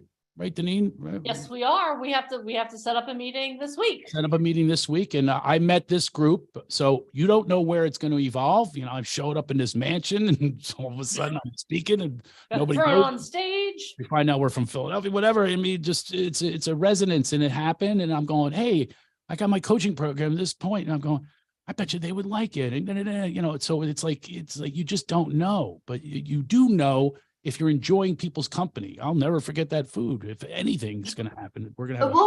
How many of you guys would like to come to a dinner where Craig is going to like tell jokes and then Michael Famkin cooks, and then at the same time AI ChatGPT, and we'll just That's a good one. I would sign up for that. Well, you missed it. He did a whole training today. So maybe we'll send you the replay. He's genius. So Yeah, we exactly. love you. But what it is in that case is you guys came into my thoughts because I have a team that's working for me and it's limited the results. And I said, well, who has great results? Who has loads of people in this gallery every week? I mean, who has results? And I thought of you all, and I know that you respect what I do. So people, I'm going to leave you with something else. Look for people you resonate with and you connect with. That's why I mentioned before, I don't like the word networking. It sounds phony and false, but be you and watch how that genuine connection takes place. Yeah. I think she's calling. I think my daughter's calling me. Uh-oh. She's like, Uh-oh. she wants Like to know the Chloe. standings in the contest. Come on and say goodbye. A little bit of a ham. Oh, here she is. Look how It's fast. Chloe. Hi, Chloe. Where's your brother? Eating the bacon. Oh, heating the bacon. Awesome. Here's something clever she did this morning. See, this is a person who says yes and. She really wants bacon, but it's frozen. So what did she do? Something just out of her own artistic creativity. I look over and she's got this blanket. She's huddling with this blanket like a baby. And she goes, I'm heating my baby and it's bacon. She was trying to get it to thaw because she wanted the bacon. So she's cuddling it like this. Chloe, now your brother's doing it? What is going on? Sounds like you have a situation going on, a bacon situation. That's like pigs in a blanket. That's like a whole new meeting. It's pigs in a blanket, but that's what she did. And I'm laughing. Oh, what are you doing? She goes, I'm going to warm up the bacon, my baby bacon. And we're going to have bacon today instead of tomorrow. Like you said, Dad, we're going to make this defrost now. So that's her listening to her intuition, which I also advise.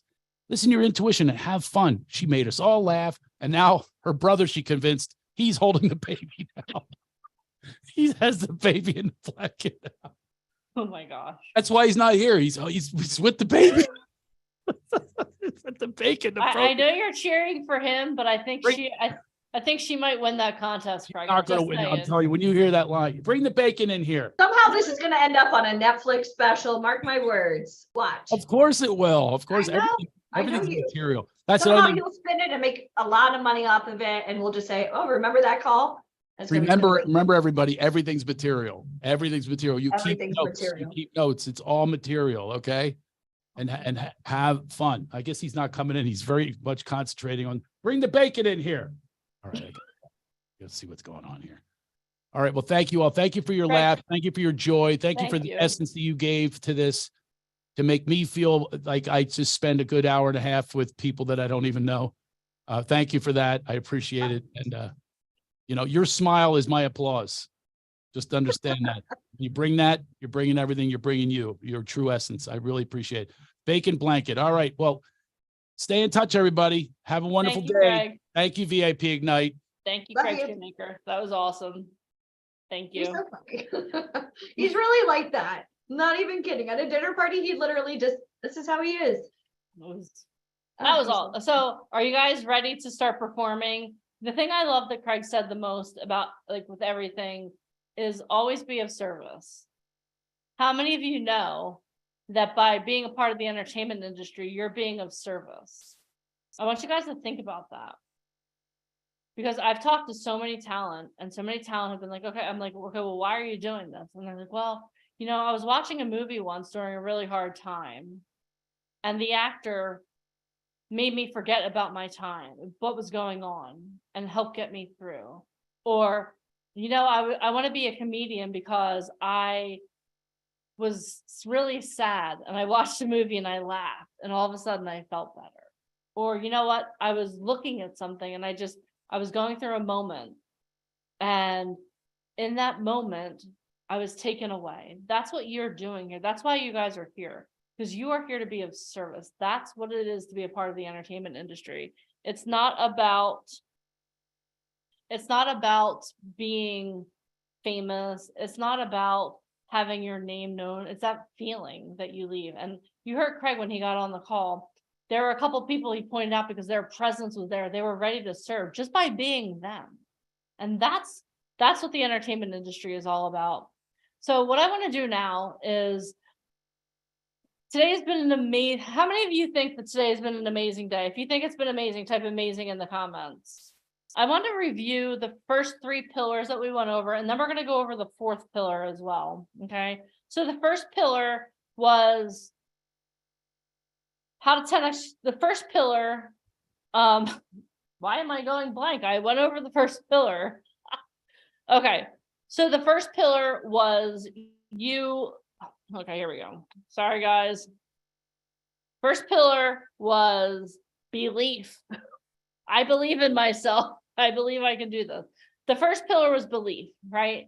Going from you believing in yourself to other people believing in you. How do you go from believing in yourself to other people believing in you? Because are you going to get in a plane with someone who thinks they could be a pilot? Or are you going to get into a plane? Alicia's like, no. Are you going to get into a plane with someone who believes they can be a pilot or someone who has the credentials? That was the first pillar. The second pillar was creating your who.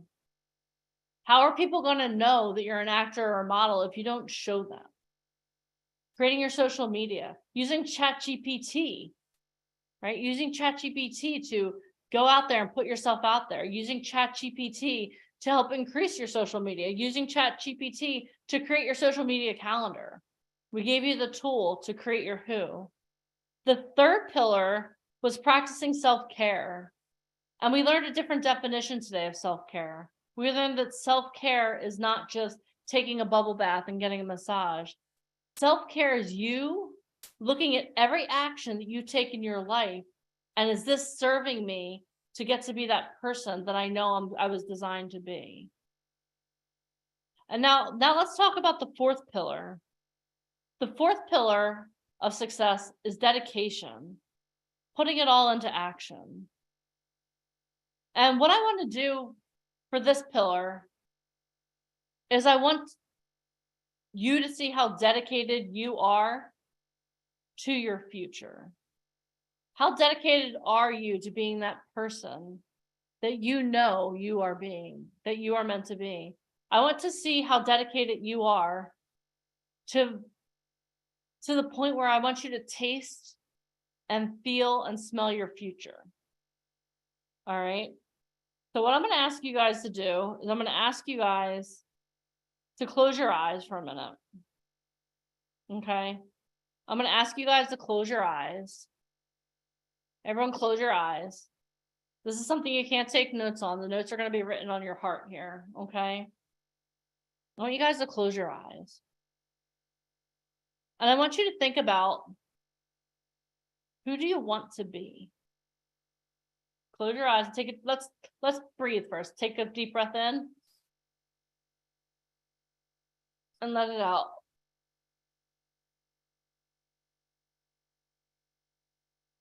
Take a deep breath in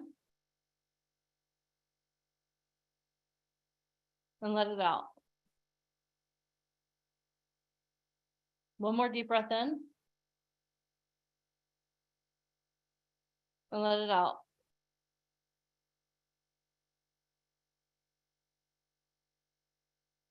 Now I want you to imagine your life in 5 years. 5 years from now.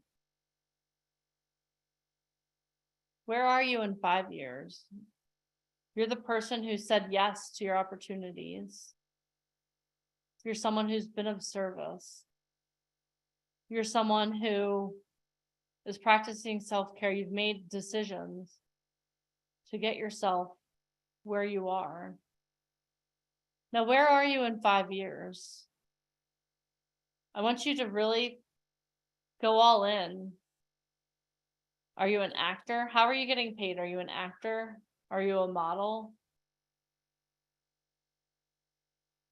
Think about where you live. Where are you living now? Are you living in New York City? Feeling the electricity? Are you in California, in LA? Where are you? And I want you to really visualize. I want you to close your eyes and I want you to feel, where are you sitting right now? Picture yourself in your living room of where you live. What does it look like? Look around. I want you to really sear it into your heart. Where are you? Who's with you in your house or in your apartment? Who's sitting next to you, supporting you? What does your kitchen look like? When you look out your window, can you feel the sun on your face? Can you feel the sun warming you up? The heat from the sun, can you feel it warming you? What do you see outside of your window? And how do you feel? How do you feel? You're 5 years into your career. You're 5 years further ahead than you are right now. How do you feel? I want you to imagine in your hands, I want you to feel in your hands that first check that you received. That check that changed everything for you. That check that said, you know what? I am an actor. I am a model. What does it feel like to go to work every day on set? What does that feel like? The hustle and bustle of the set, the warmth of the lights on you, people knowing your name, knowing that your art makes you of service. That the art that you're creating, whether you're a model or you're an actor, is serving someone else. What does that feel like? What are your friends and family saying about you? You've made it. You're successful. You're getting paid to be a full-time actor. You're getting paid to be a full-time model. What are your friends and family saying about you? How does it feel to know that your family's like, wow, you know what? You did it. How do you feel about yourself? More importantly, how do you feel? You feel proud of yourself? You feel excited? You feel the possibility? Are you grateful? Are you grateful for where you are? Are you grateful because 5 years ago you said yes to yourself?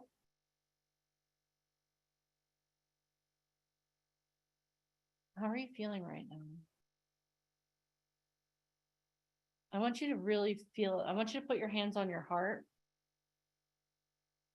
I want you to put your hands on your heart. Can you feel your heart beating?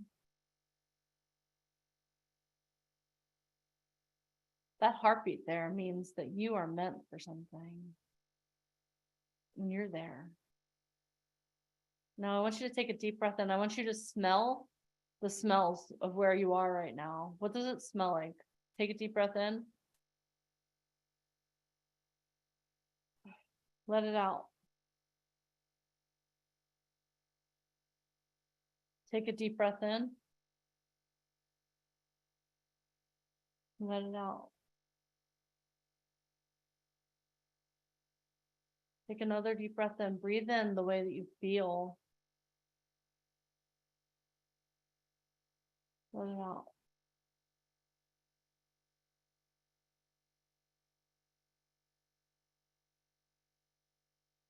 I want you just to be in the moment. And I want you really to look around, and I want you to see everything around you. And I want you to really feel the emotion. What does it feel like to have said yes to yourself? What does it feel like to be there in that moment, knowing that you took the action and here you are? What does that feel like?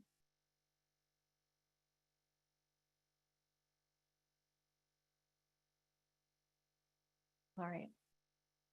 Now I want you to come back. Keep your eyes closed. We're back at June 10th, 2023. And you haven't accomplished any of that stuff. You're here on Zoom listening to me talk. You didn't get that check. You don't have the apartment. You're alone here on Zoom listening to me. How does that feel? How does that feel? You just had literally everything taken away from you. You've got none of it.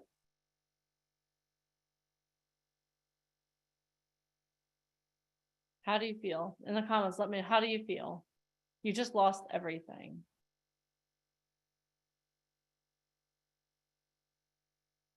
You don't, awful. You don't have any of it. You were just dreaming. That wasn't real, depressing, awful. Classic Mike Trash. I've lost everything before. Defeated, down. The same as I did yesterday. Dream. Are you angry? Are you mad? You just lost everything. You literally just lost everything. Like complete shit. You literally just lost everything. Like nothing. Regret.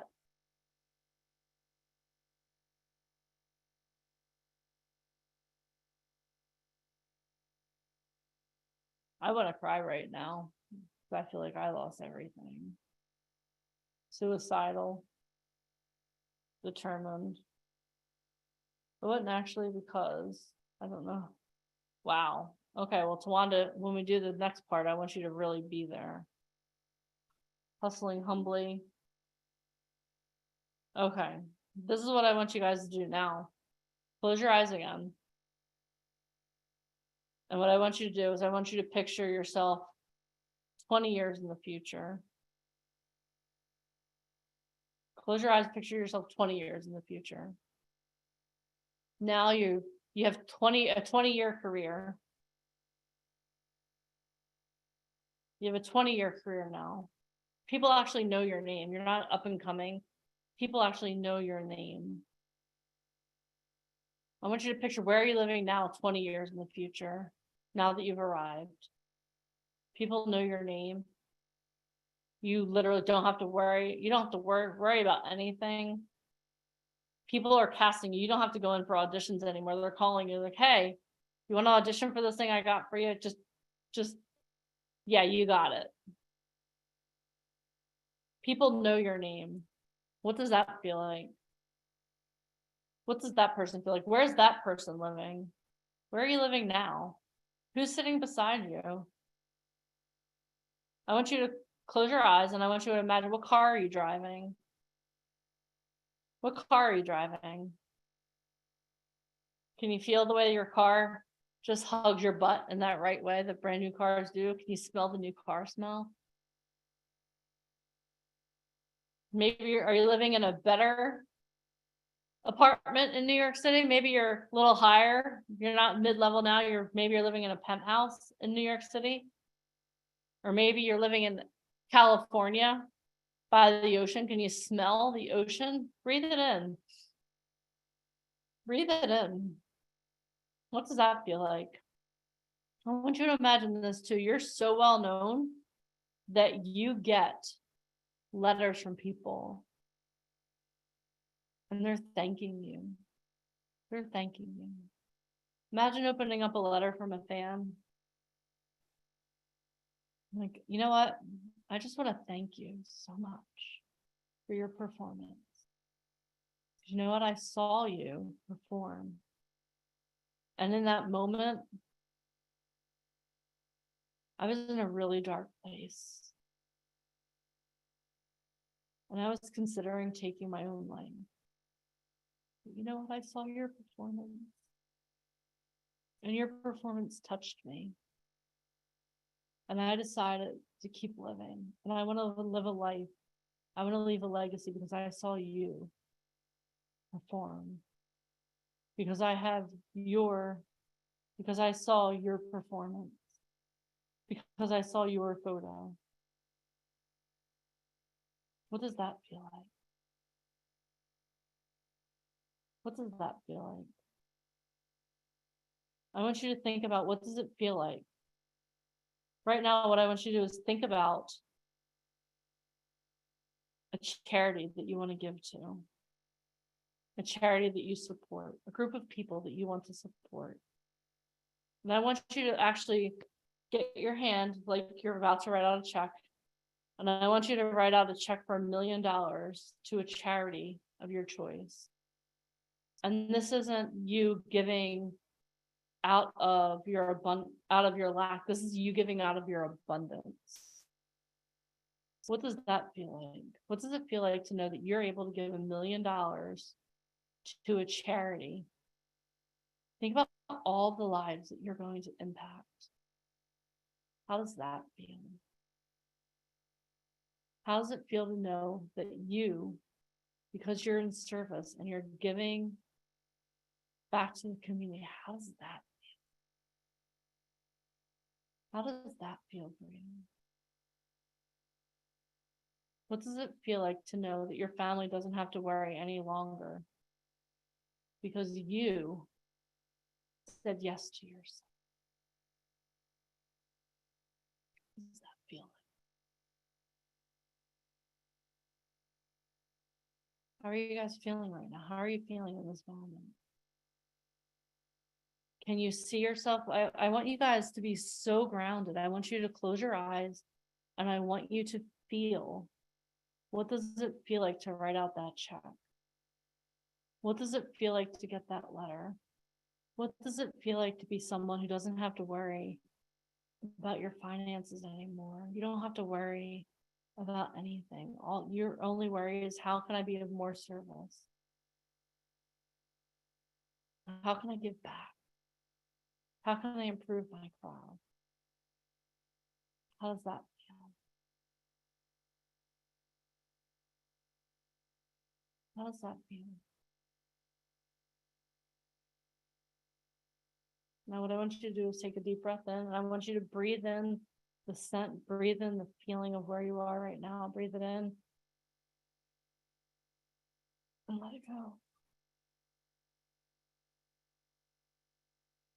I want you to breathe it in and let it go. I want you to breathe it in. I want you to let it go.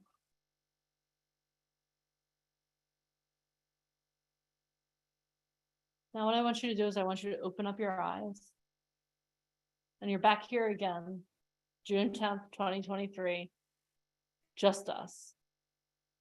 You haven't given $1 million to anyone. You're not living in your penthouse in Hollywood, in LA, in New York. You're here on the Zoom call. How do you feel now? You've literally just lost everything. How do you feel now? How are you feeling? You haven't accomplished any of that stuff. How are you feeling? How are you feeling? You just lost everything and I got heartbroken.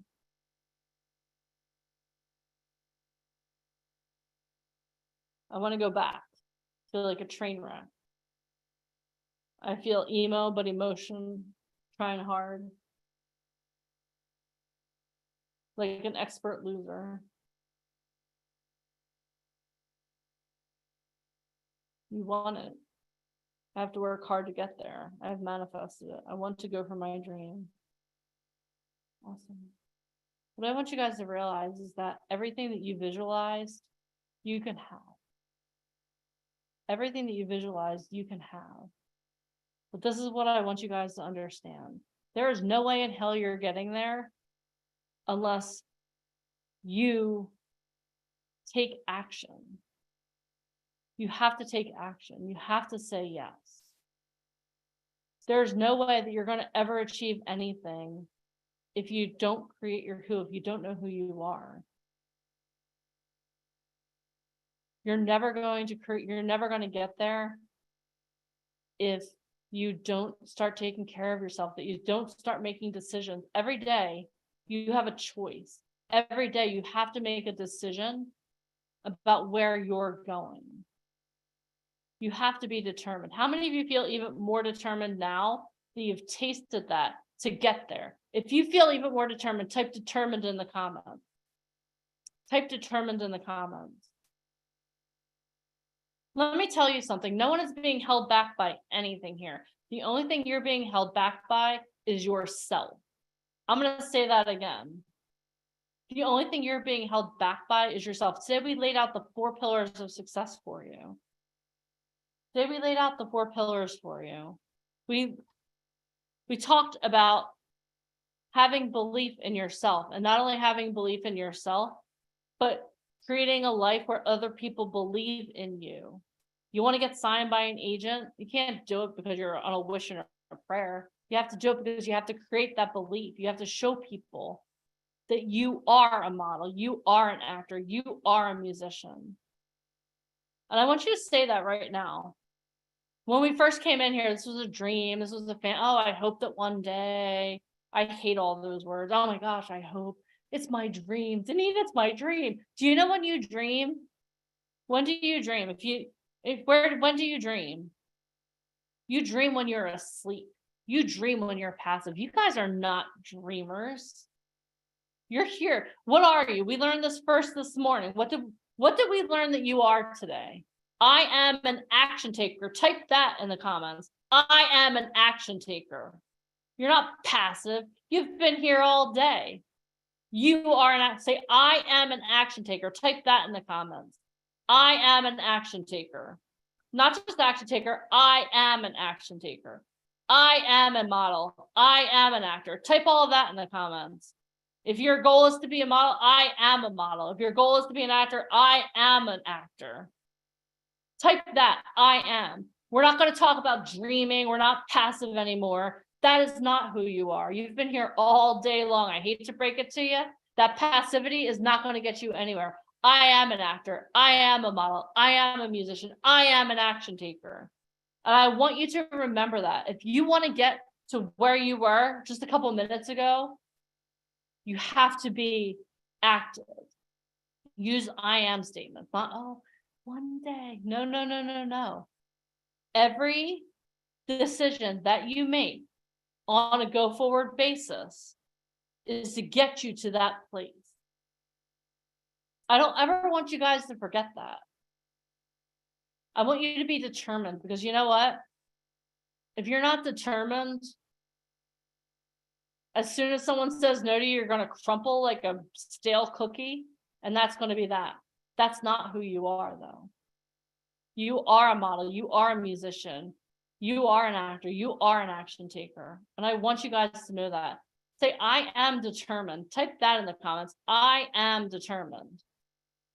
And you're not promising this to me. You're promising this to yourself, because the reason that I'm having you write this, the reason I had you taking notes is, what did we say at the beginning? Hold on. I'm going to pull out my notes from earlier. What did we talk about at the beginning? Hold on. We have it right here. What you write, you invite. Ooh, he was so smart first thing in the morning. What you write, you invite. So what I write, I invite. So what are you writing right now? I'm determined. Okay, Marcia, you're determined.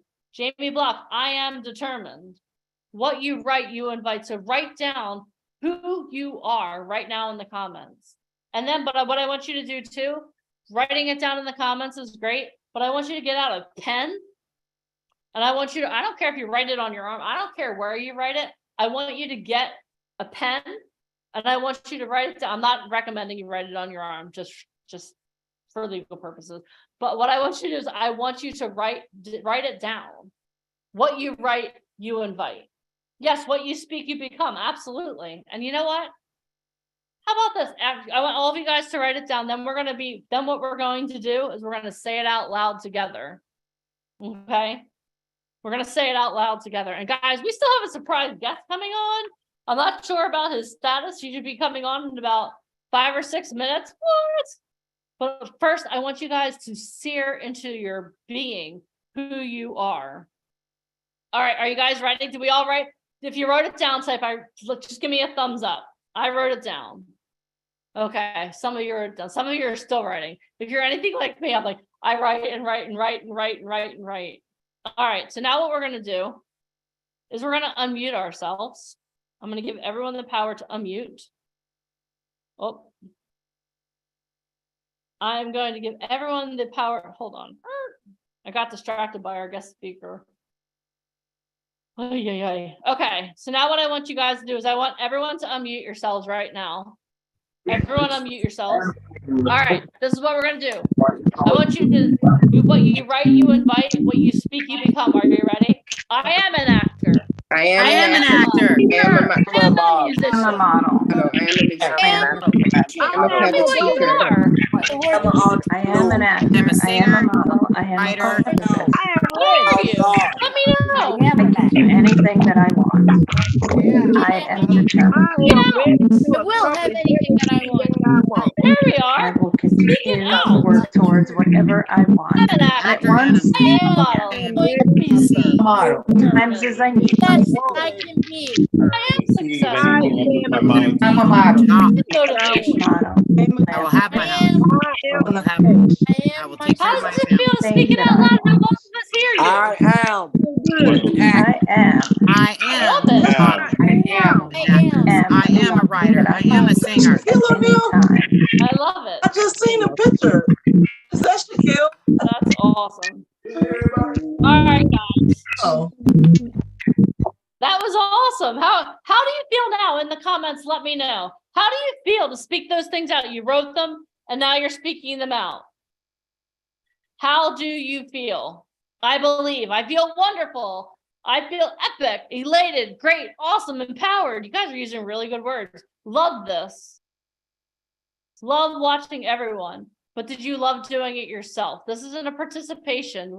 This isn't a participation thing. We're not watching something. We have to participate. You have to take action. It makes me feel so happy. Yes, I did. I feel confident. Love doing this. That's awesome.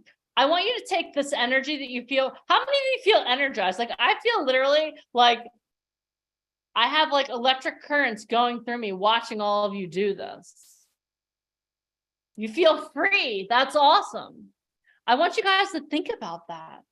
We've had a long day today. We've gone through a lot. We've learned the 4 pillars, the pillar of belief, the pillar of creating your who, the pillar of self-care. We learned about the pillar of being determined, because if you're not determined, you're not going to be successful. I feel like I'm flying high. I feel celebration. I feel released. That's a good one. How many of you feel released to be who you are? How many of you feel released to be who you are? I love it. We have people dancing. Marcia's like, she started out in the witness protection program. Now she's dancing. Like that's been a radical transformation already. That's awesome. I love it so much. But what I want you guys to realize is that, first of all, this is only day 1. This is only the foundation day. Tomorrow is transformation day. But I want you guys to understand that this is attainable for all of you. This is attainable for all of you. All right. So let's see here. Alicia, are you still here with us? I know you are. Oh, when she turns her camera on, we'll bring her back. Because I just want to review the day and then we're going to have our guest. Oh, there she is. Hi. Hi. Hold on. Add pin. There she is. What'd I do? You didn't do. You were just awesome and you said yes. And the reason you and Michael saying yes is the reason we're all here. So that's pretty cool.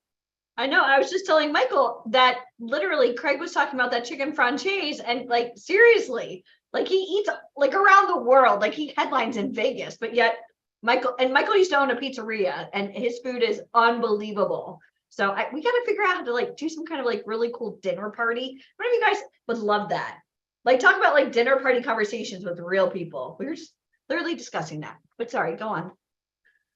If I feel like at this time every day people start talking about food and like I get so hungry and then I'm like, oh, let's not talk about food, but let's talk about the day. And then our next guest should be here momentarily. He's giving me minute by minute updates of where he is in life.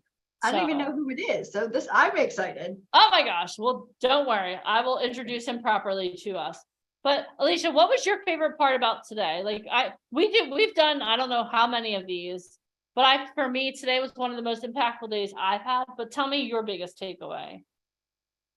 You know, I said it earlier, just because of the writer's strike. And, you know, for anybody on here right now, you should be following these 3 top sites. for anybody on here that's interested in getting into show business. I'm going to go through them. Deadline, Hollywood Reporter, and Variety. Those are the top. If you're not, it's almost like working in like Wall Street and not knowing like the stocks. Like if you're trying to get into acting or modeling and you want to know about agencies, Deadline, Hollywood Reporter, and Variety. But every single person talks about AI as though it is the scariest shit ever. And, you know, technology to me, even just saying the word technology, my palms get all sweaty.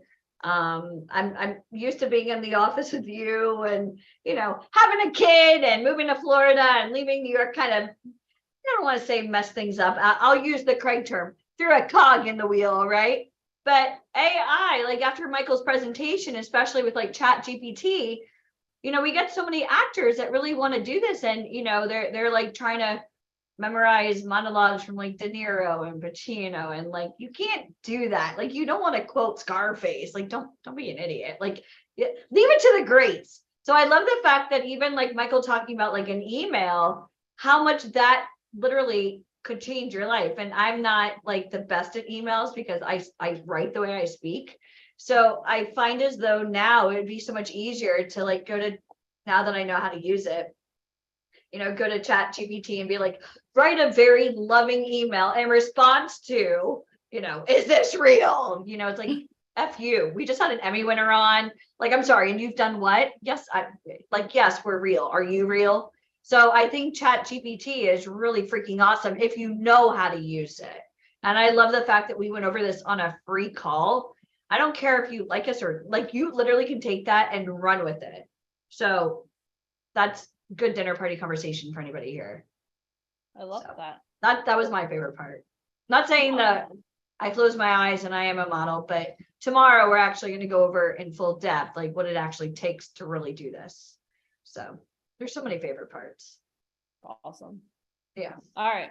So What was let's your review favorite the part? day. Wait, what was your favorite part?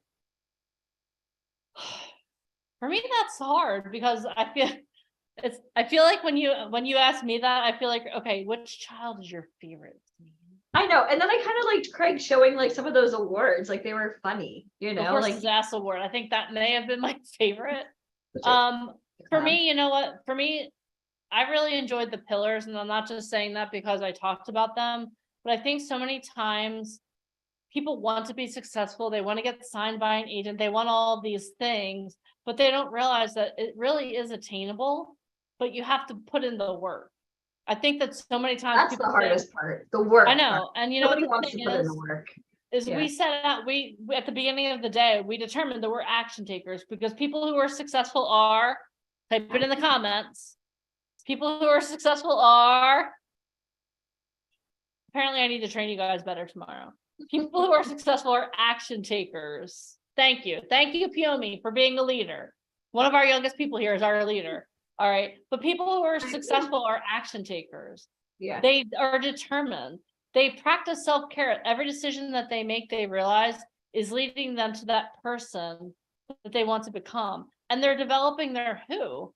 So for me, I think that was for me, that was my favorite part because each of our speakers touched on that. And we didn't tell them, okay, we're teaching about the 4 pillars today. So what I need you to do is I need you to touch on every pillar. No, because the people that we had on are successful and they're all practicing the pillars without calling them that.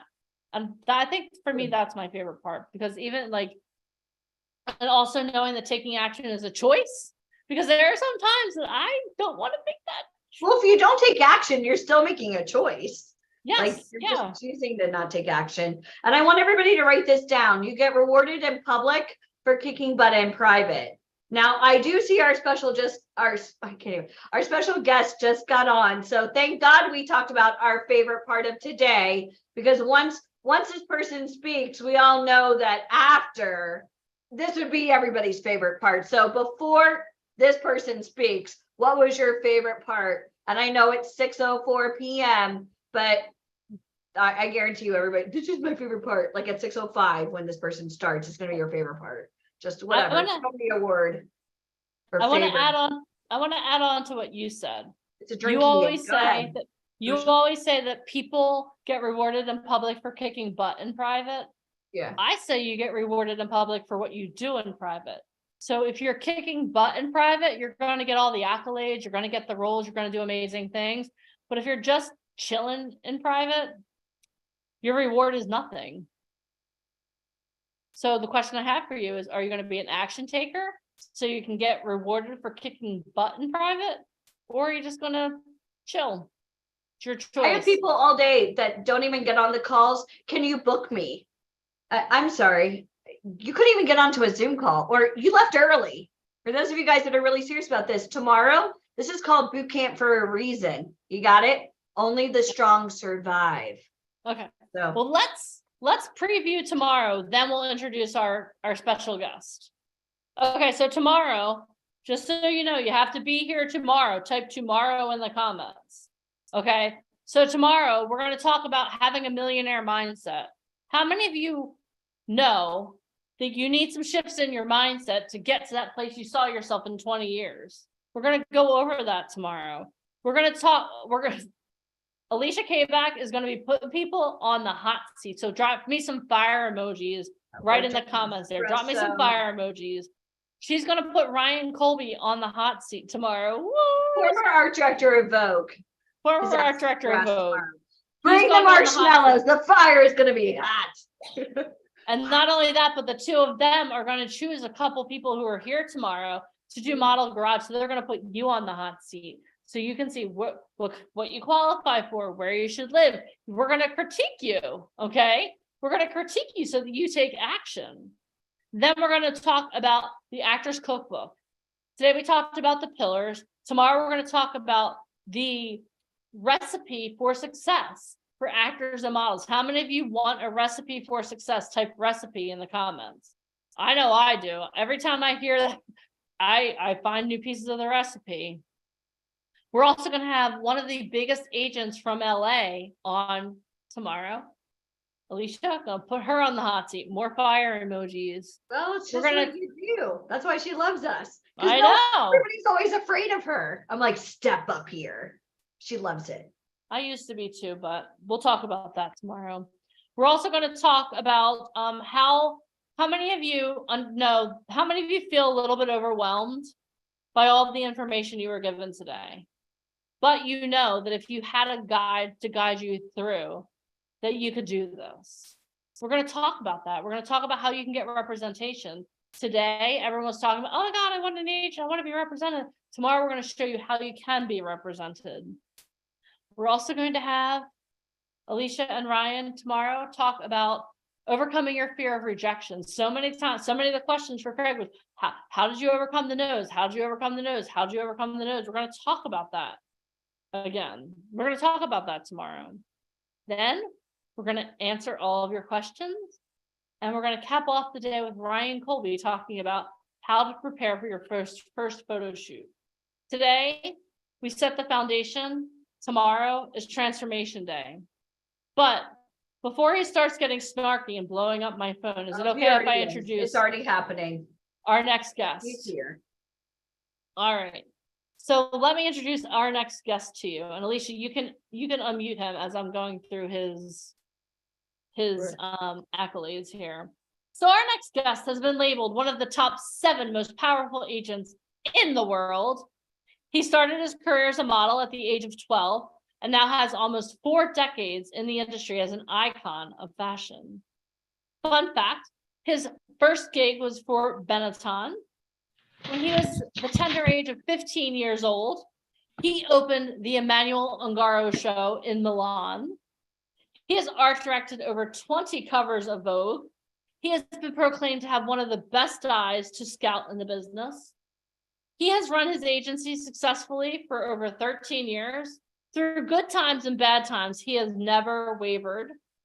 He had a record number of covers for his agency, 72 in 1 year.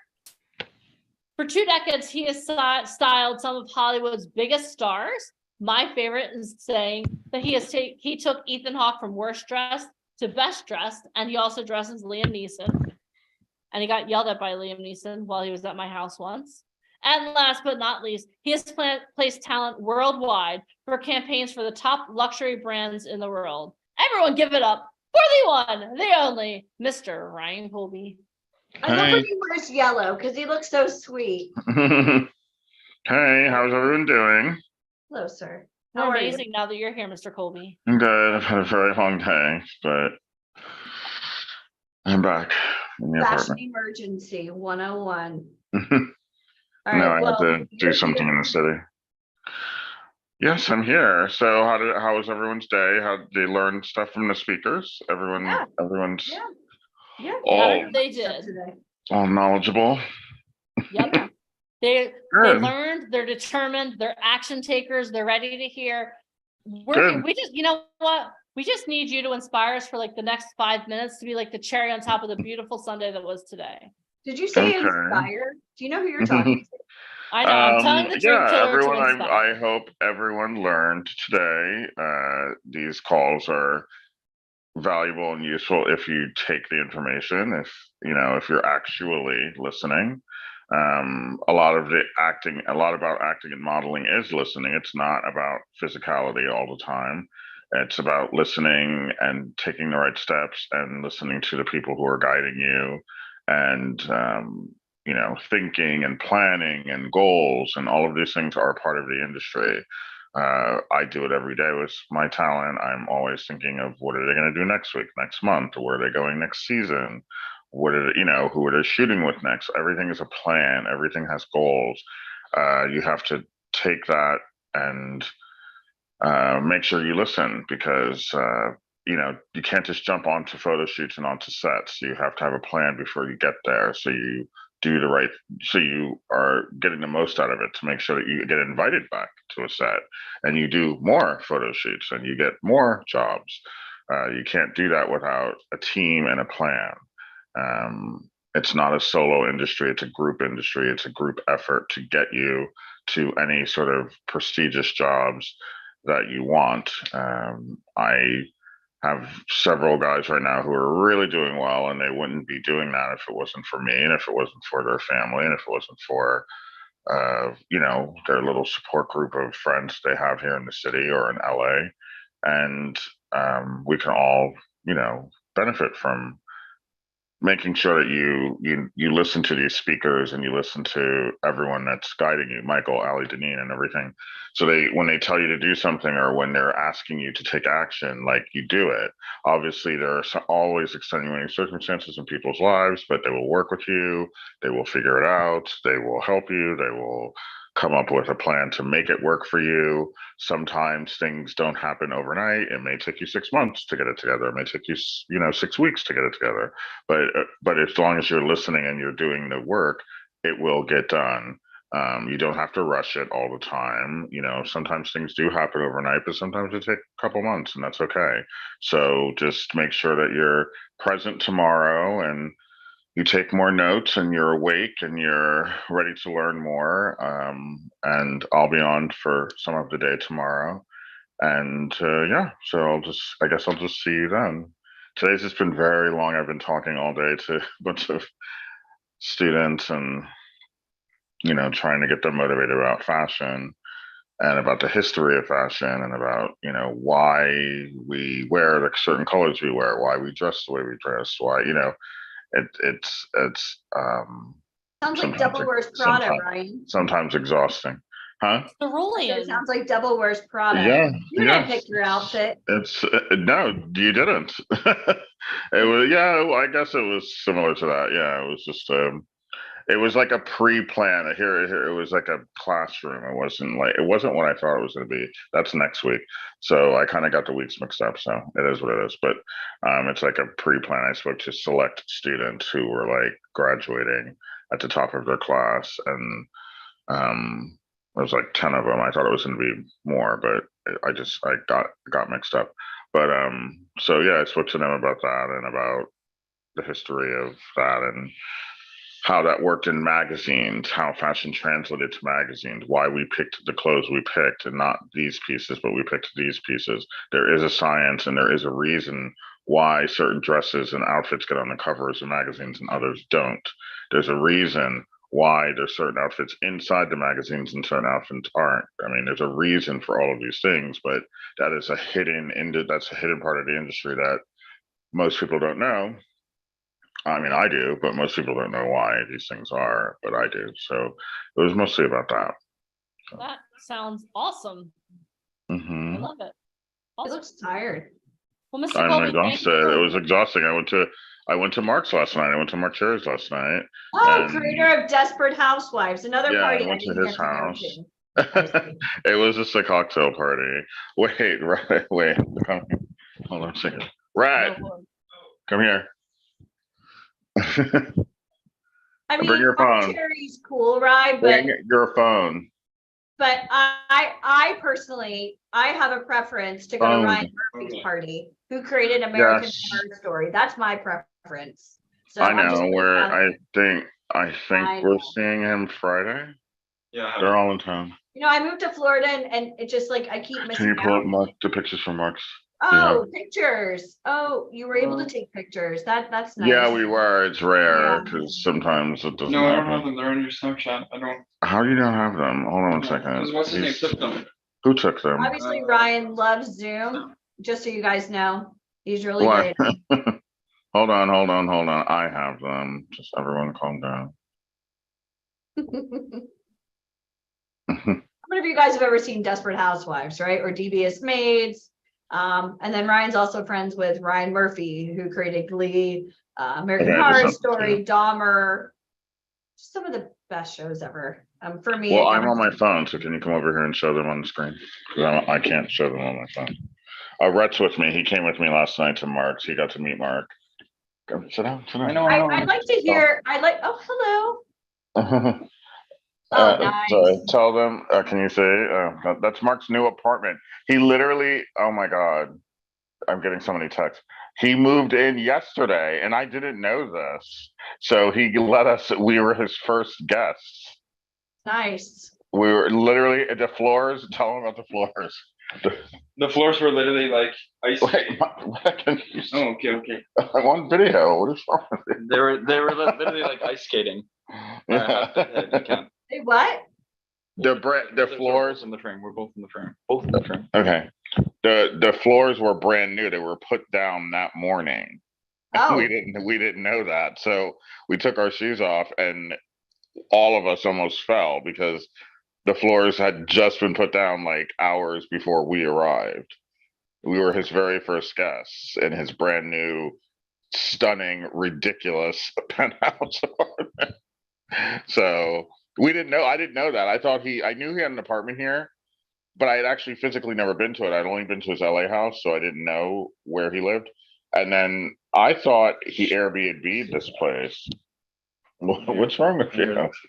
I thought he Airbnb'd this place, but it was his first day in his new apartment. I was like, we didn't have to come today. He's like, no, it's fine. But he's always working on new projects, so I'm sure Yeah, he he was has a brand excited. new secret project on Which we'll be obviously ABC. sending out non-disclosures for everybody on here. I'm just kidding. He has a brand new project on ABC that is coming out when it comes out. You already know it's gonna be a winner. You know what I mean? Like it's part Yeah, of but they're on strike, so I know. that's why he's here because he's just like, I have nothing to do, so I figured I'd open up the apartment and get it going, and then hopefully the strike ends soon, and he can go Well, back Ryan, to can LA. I ask you a question really quick? So before like your models go to a party, working with somebody of that caliber, I mean, obviously you represent them, but then they represent you by going to a party. How do you prep them to go to that? Like, do you give them any type of advice, or do you give them any type of, okay, this is what we're doing, don't ask him this, or don't be Yeah, I tell them not to say and do. Wait, Hold you on. just cut out. Hello? Yeah. Hello, can you hear me? Yes. Okay. Yeah, I tell them not to do and say certain things. Mark is kind of cool and chill, so he doesn't actually care. He's kind of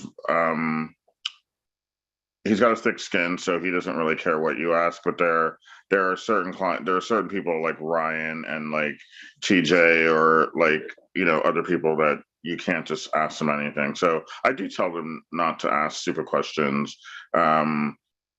Unfortunately, sometimes it doesn't go my way. We went to dinner with TJ and one of the boys. DJ is the writer, producer of One of the X-Men, boys Transformers, and One of the Wolverine. boys pulled a stunt. Can you put a shirt on, please? One of the boys pulled a stunt. He would never ask. We went to dinner and we went to Wolfgang Puck's, and it's very expensive. And the boy asked for the most expensive thing on the menu, and it was like a 40-ounce steak, and he weighs 125 pounds. So it's kind of like, what are you doing? Like, why would who's eating that? Not even like the biggest football player is eating that. So stuff like that annoyed me, and I did stare at him, and I gave him the face of like, and Rhett was sitting right across from me, and I looked at him like, if you say one more word, we're gonna have a problem. And also like posting on social media and making sure. No they're- social media. Mark actually Mark gave a little speech about that yesterday. It was very a VIP speech, remember, Rhett? It was very VIP. He gave a speech about social media and why he doesn't have it and why he will never get it, and the devil of it and the evil of it and stuff like that. He hates social media. Okay. What? But that's He's also amazing. Mark Cherry, so he's allowed not to have a social media. For all of you Mhm. watching, that does not apply to you. Oh no! I mean, obviously I know, you I need just it have to as do a actors, but pre-qualifier. I'm just saying when you're that, sometimes you're that big of a celebrity, you don't really need it. There are a lot of celebrities that don't have it, or they have one, but someone is running it for them. It's not actually them. And guys, for anybody on here that's an aspiring actor or model, make sure your Instagram is not private. It has to be public. Because they want to know like that you're like a normal person and that you're not doing some kind of creepy shit on Instagram. So make sure it's not private, because they're going to think you're in like the witness protection program, because they very much do some creeping to see who you are. But Ryan, I'm excited to talk to you tomorrow. Should I like color coordinate with you? Are you going to be wearing bright? I don't know what I'm wearing tomorrow. What's what? I don't know what I'm wearing. Okay, I'll just figure it think out. I'll about figure it it and out. text me. Text so her. we can coordinate.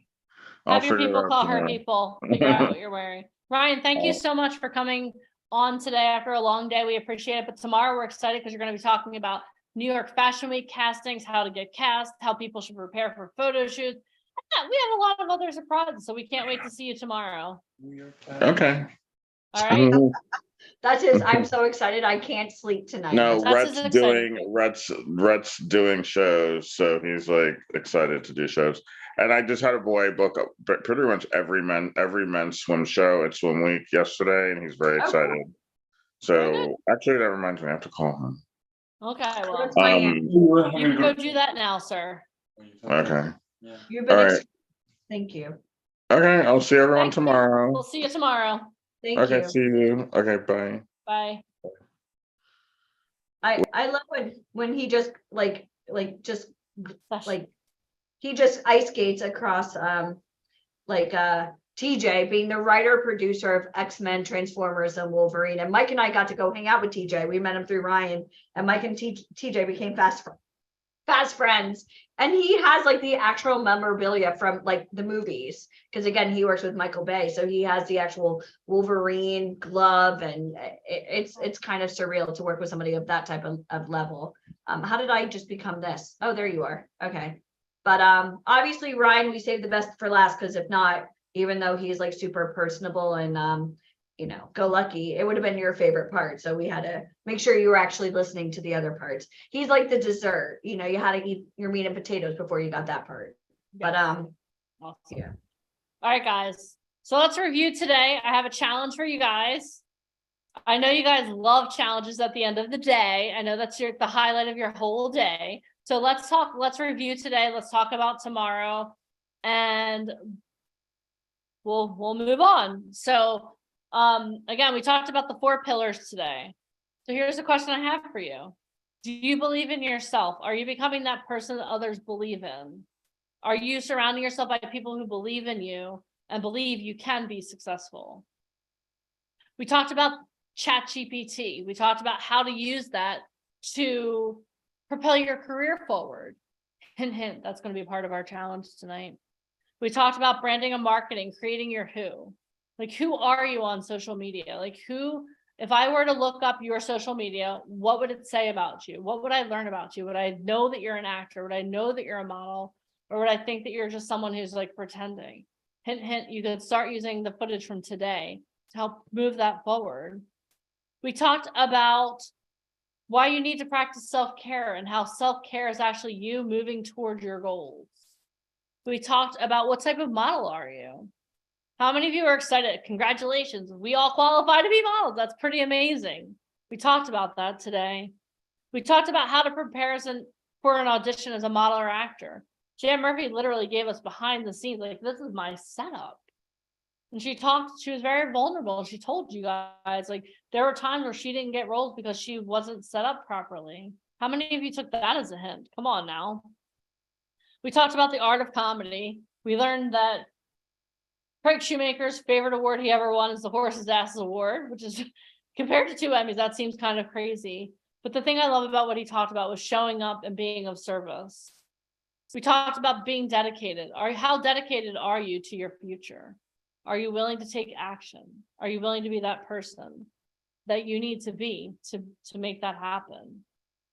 Tomorrow's day 2. Today we laid the foundation. Tomorrow's transformation day. Tomorrow we're going to talk about the mindset that you need to be successful. We're going to have Alicia put Ryan Colby on the hot seat. They're going to put some of you on the hot seat to talk to you about, what do you qualify for? What should you be doing? How can you become that person that you saw in 20 years?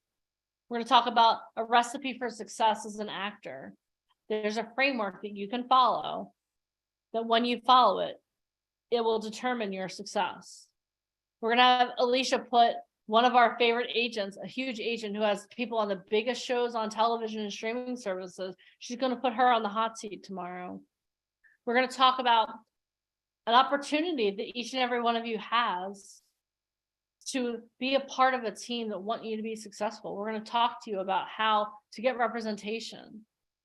We're going to talk to you guys about overcoming your fear of rejection. We're going to talk about how to prepare for your first photo shoot. We're going to talk about how to get cast in New York Fashion Week. It's coming up. How can you get cast in New York Fashion Week? We're going to talk about that. And we have a lot more surprises up for you too tomorrow. So first thing I want to make sure is that you all know that you will be here tomorrow. So type tomorrow in the comments. Type tomorrow in the comments. I want you guys to rest up tonight. I want you to come and bring your energy tomorrow. All right, tomorrow. We're going to open, the doors are going to open at 10:45 a.m. Eastern Standard Time. Come here tomorrow, bring your energy. But tonight I have 2 challenges for you. What? Deneen, I've been here since 11 a.m. What do you mean you have 2 challenges for me? 2 challenges. Are you guys ready for your challenges? Type yes or yes in the comments. And remember, people who take massive action get massive results. You're action takers. So I expect my Facebook to break. All right. Here's your first challenge.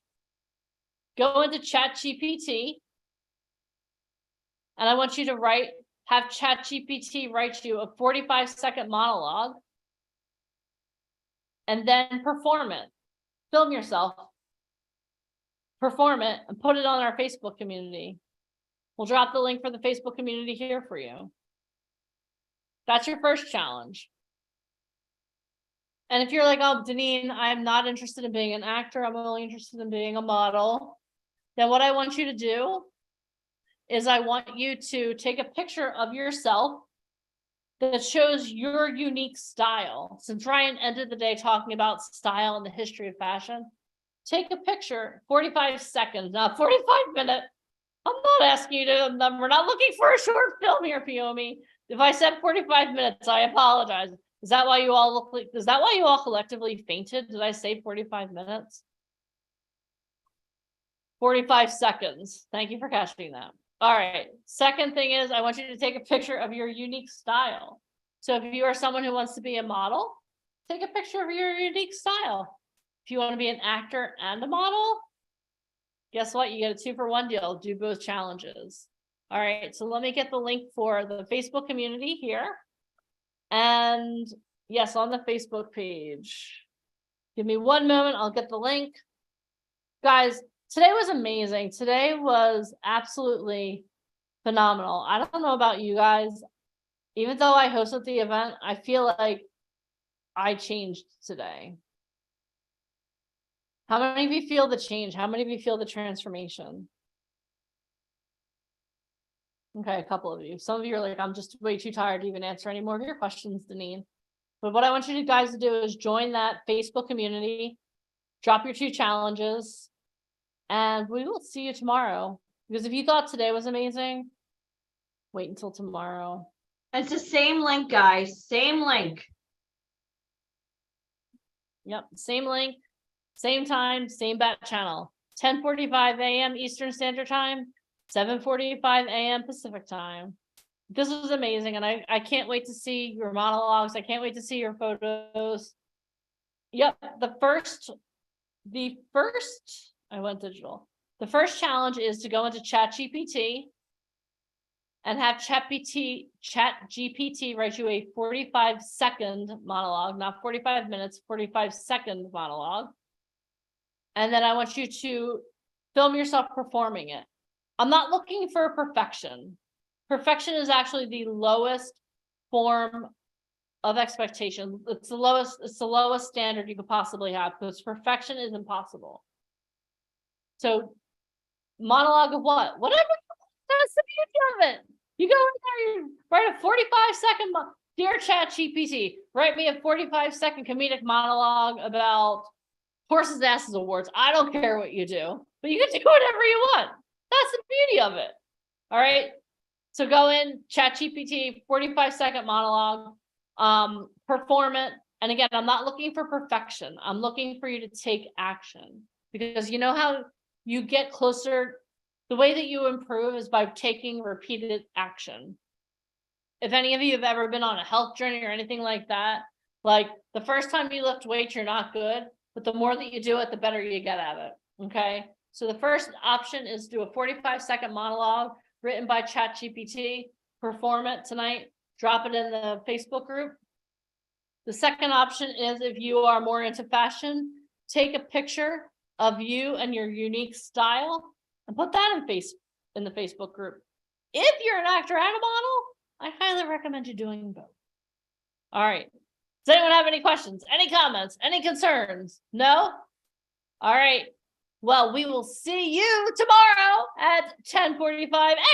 Eastern Standard Time. You better bring the energy, because I know I'm going to. Guys, you got to be on tomorrow. I get a lot of emails from people. Can you help me get castings? That's what this Zoom is about. So you got to That's stay what on. tomorrow's So all about. tomorrow- That's what tomorrow's about. So today was clearing the forest. Tomorrow we build. So if you're ready to build, I'll see you tomorrow. It's called boot camp for a reason.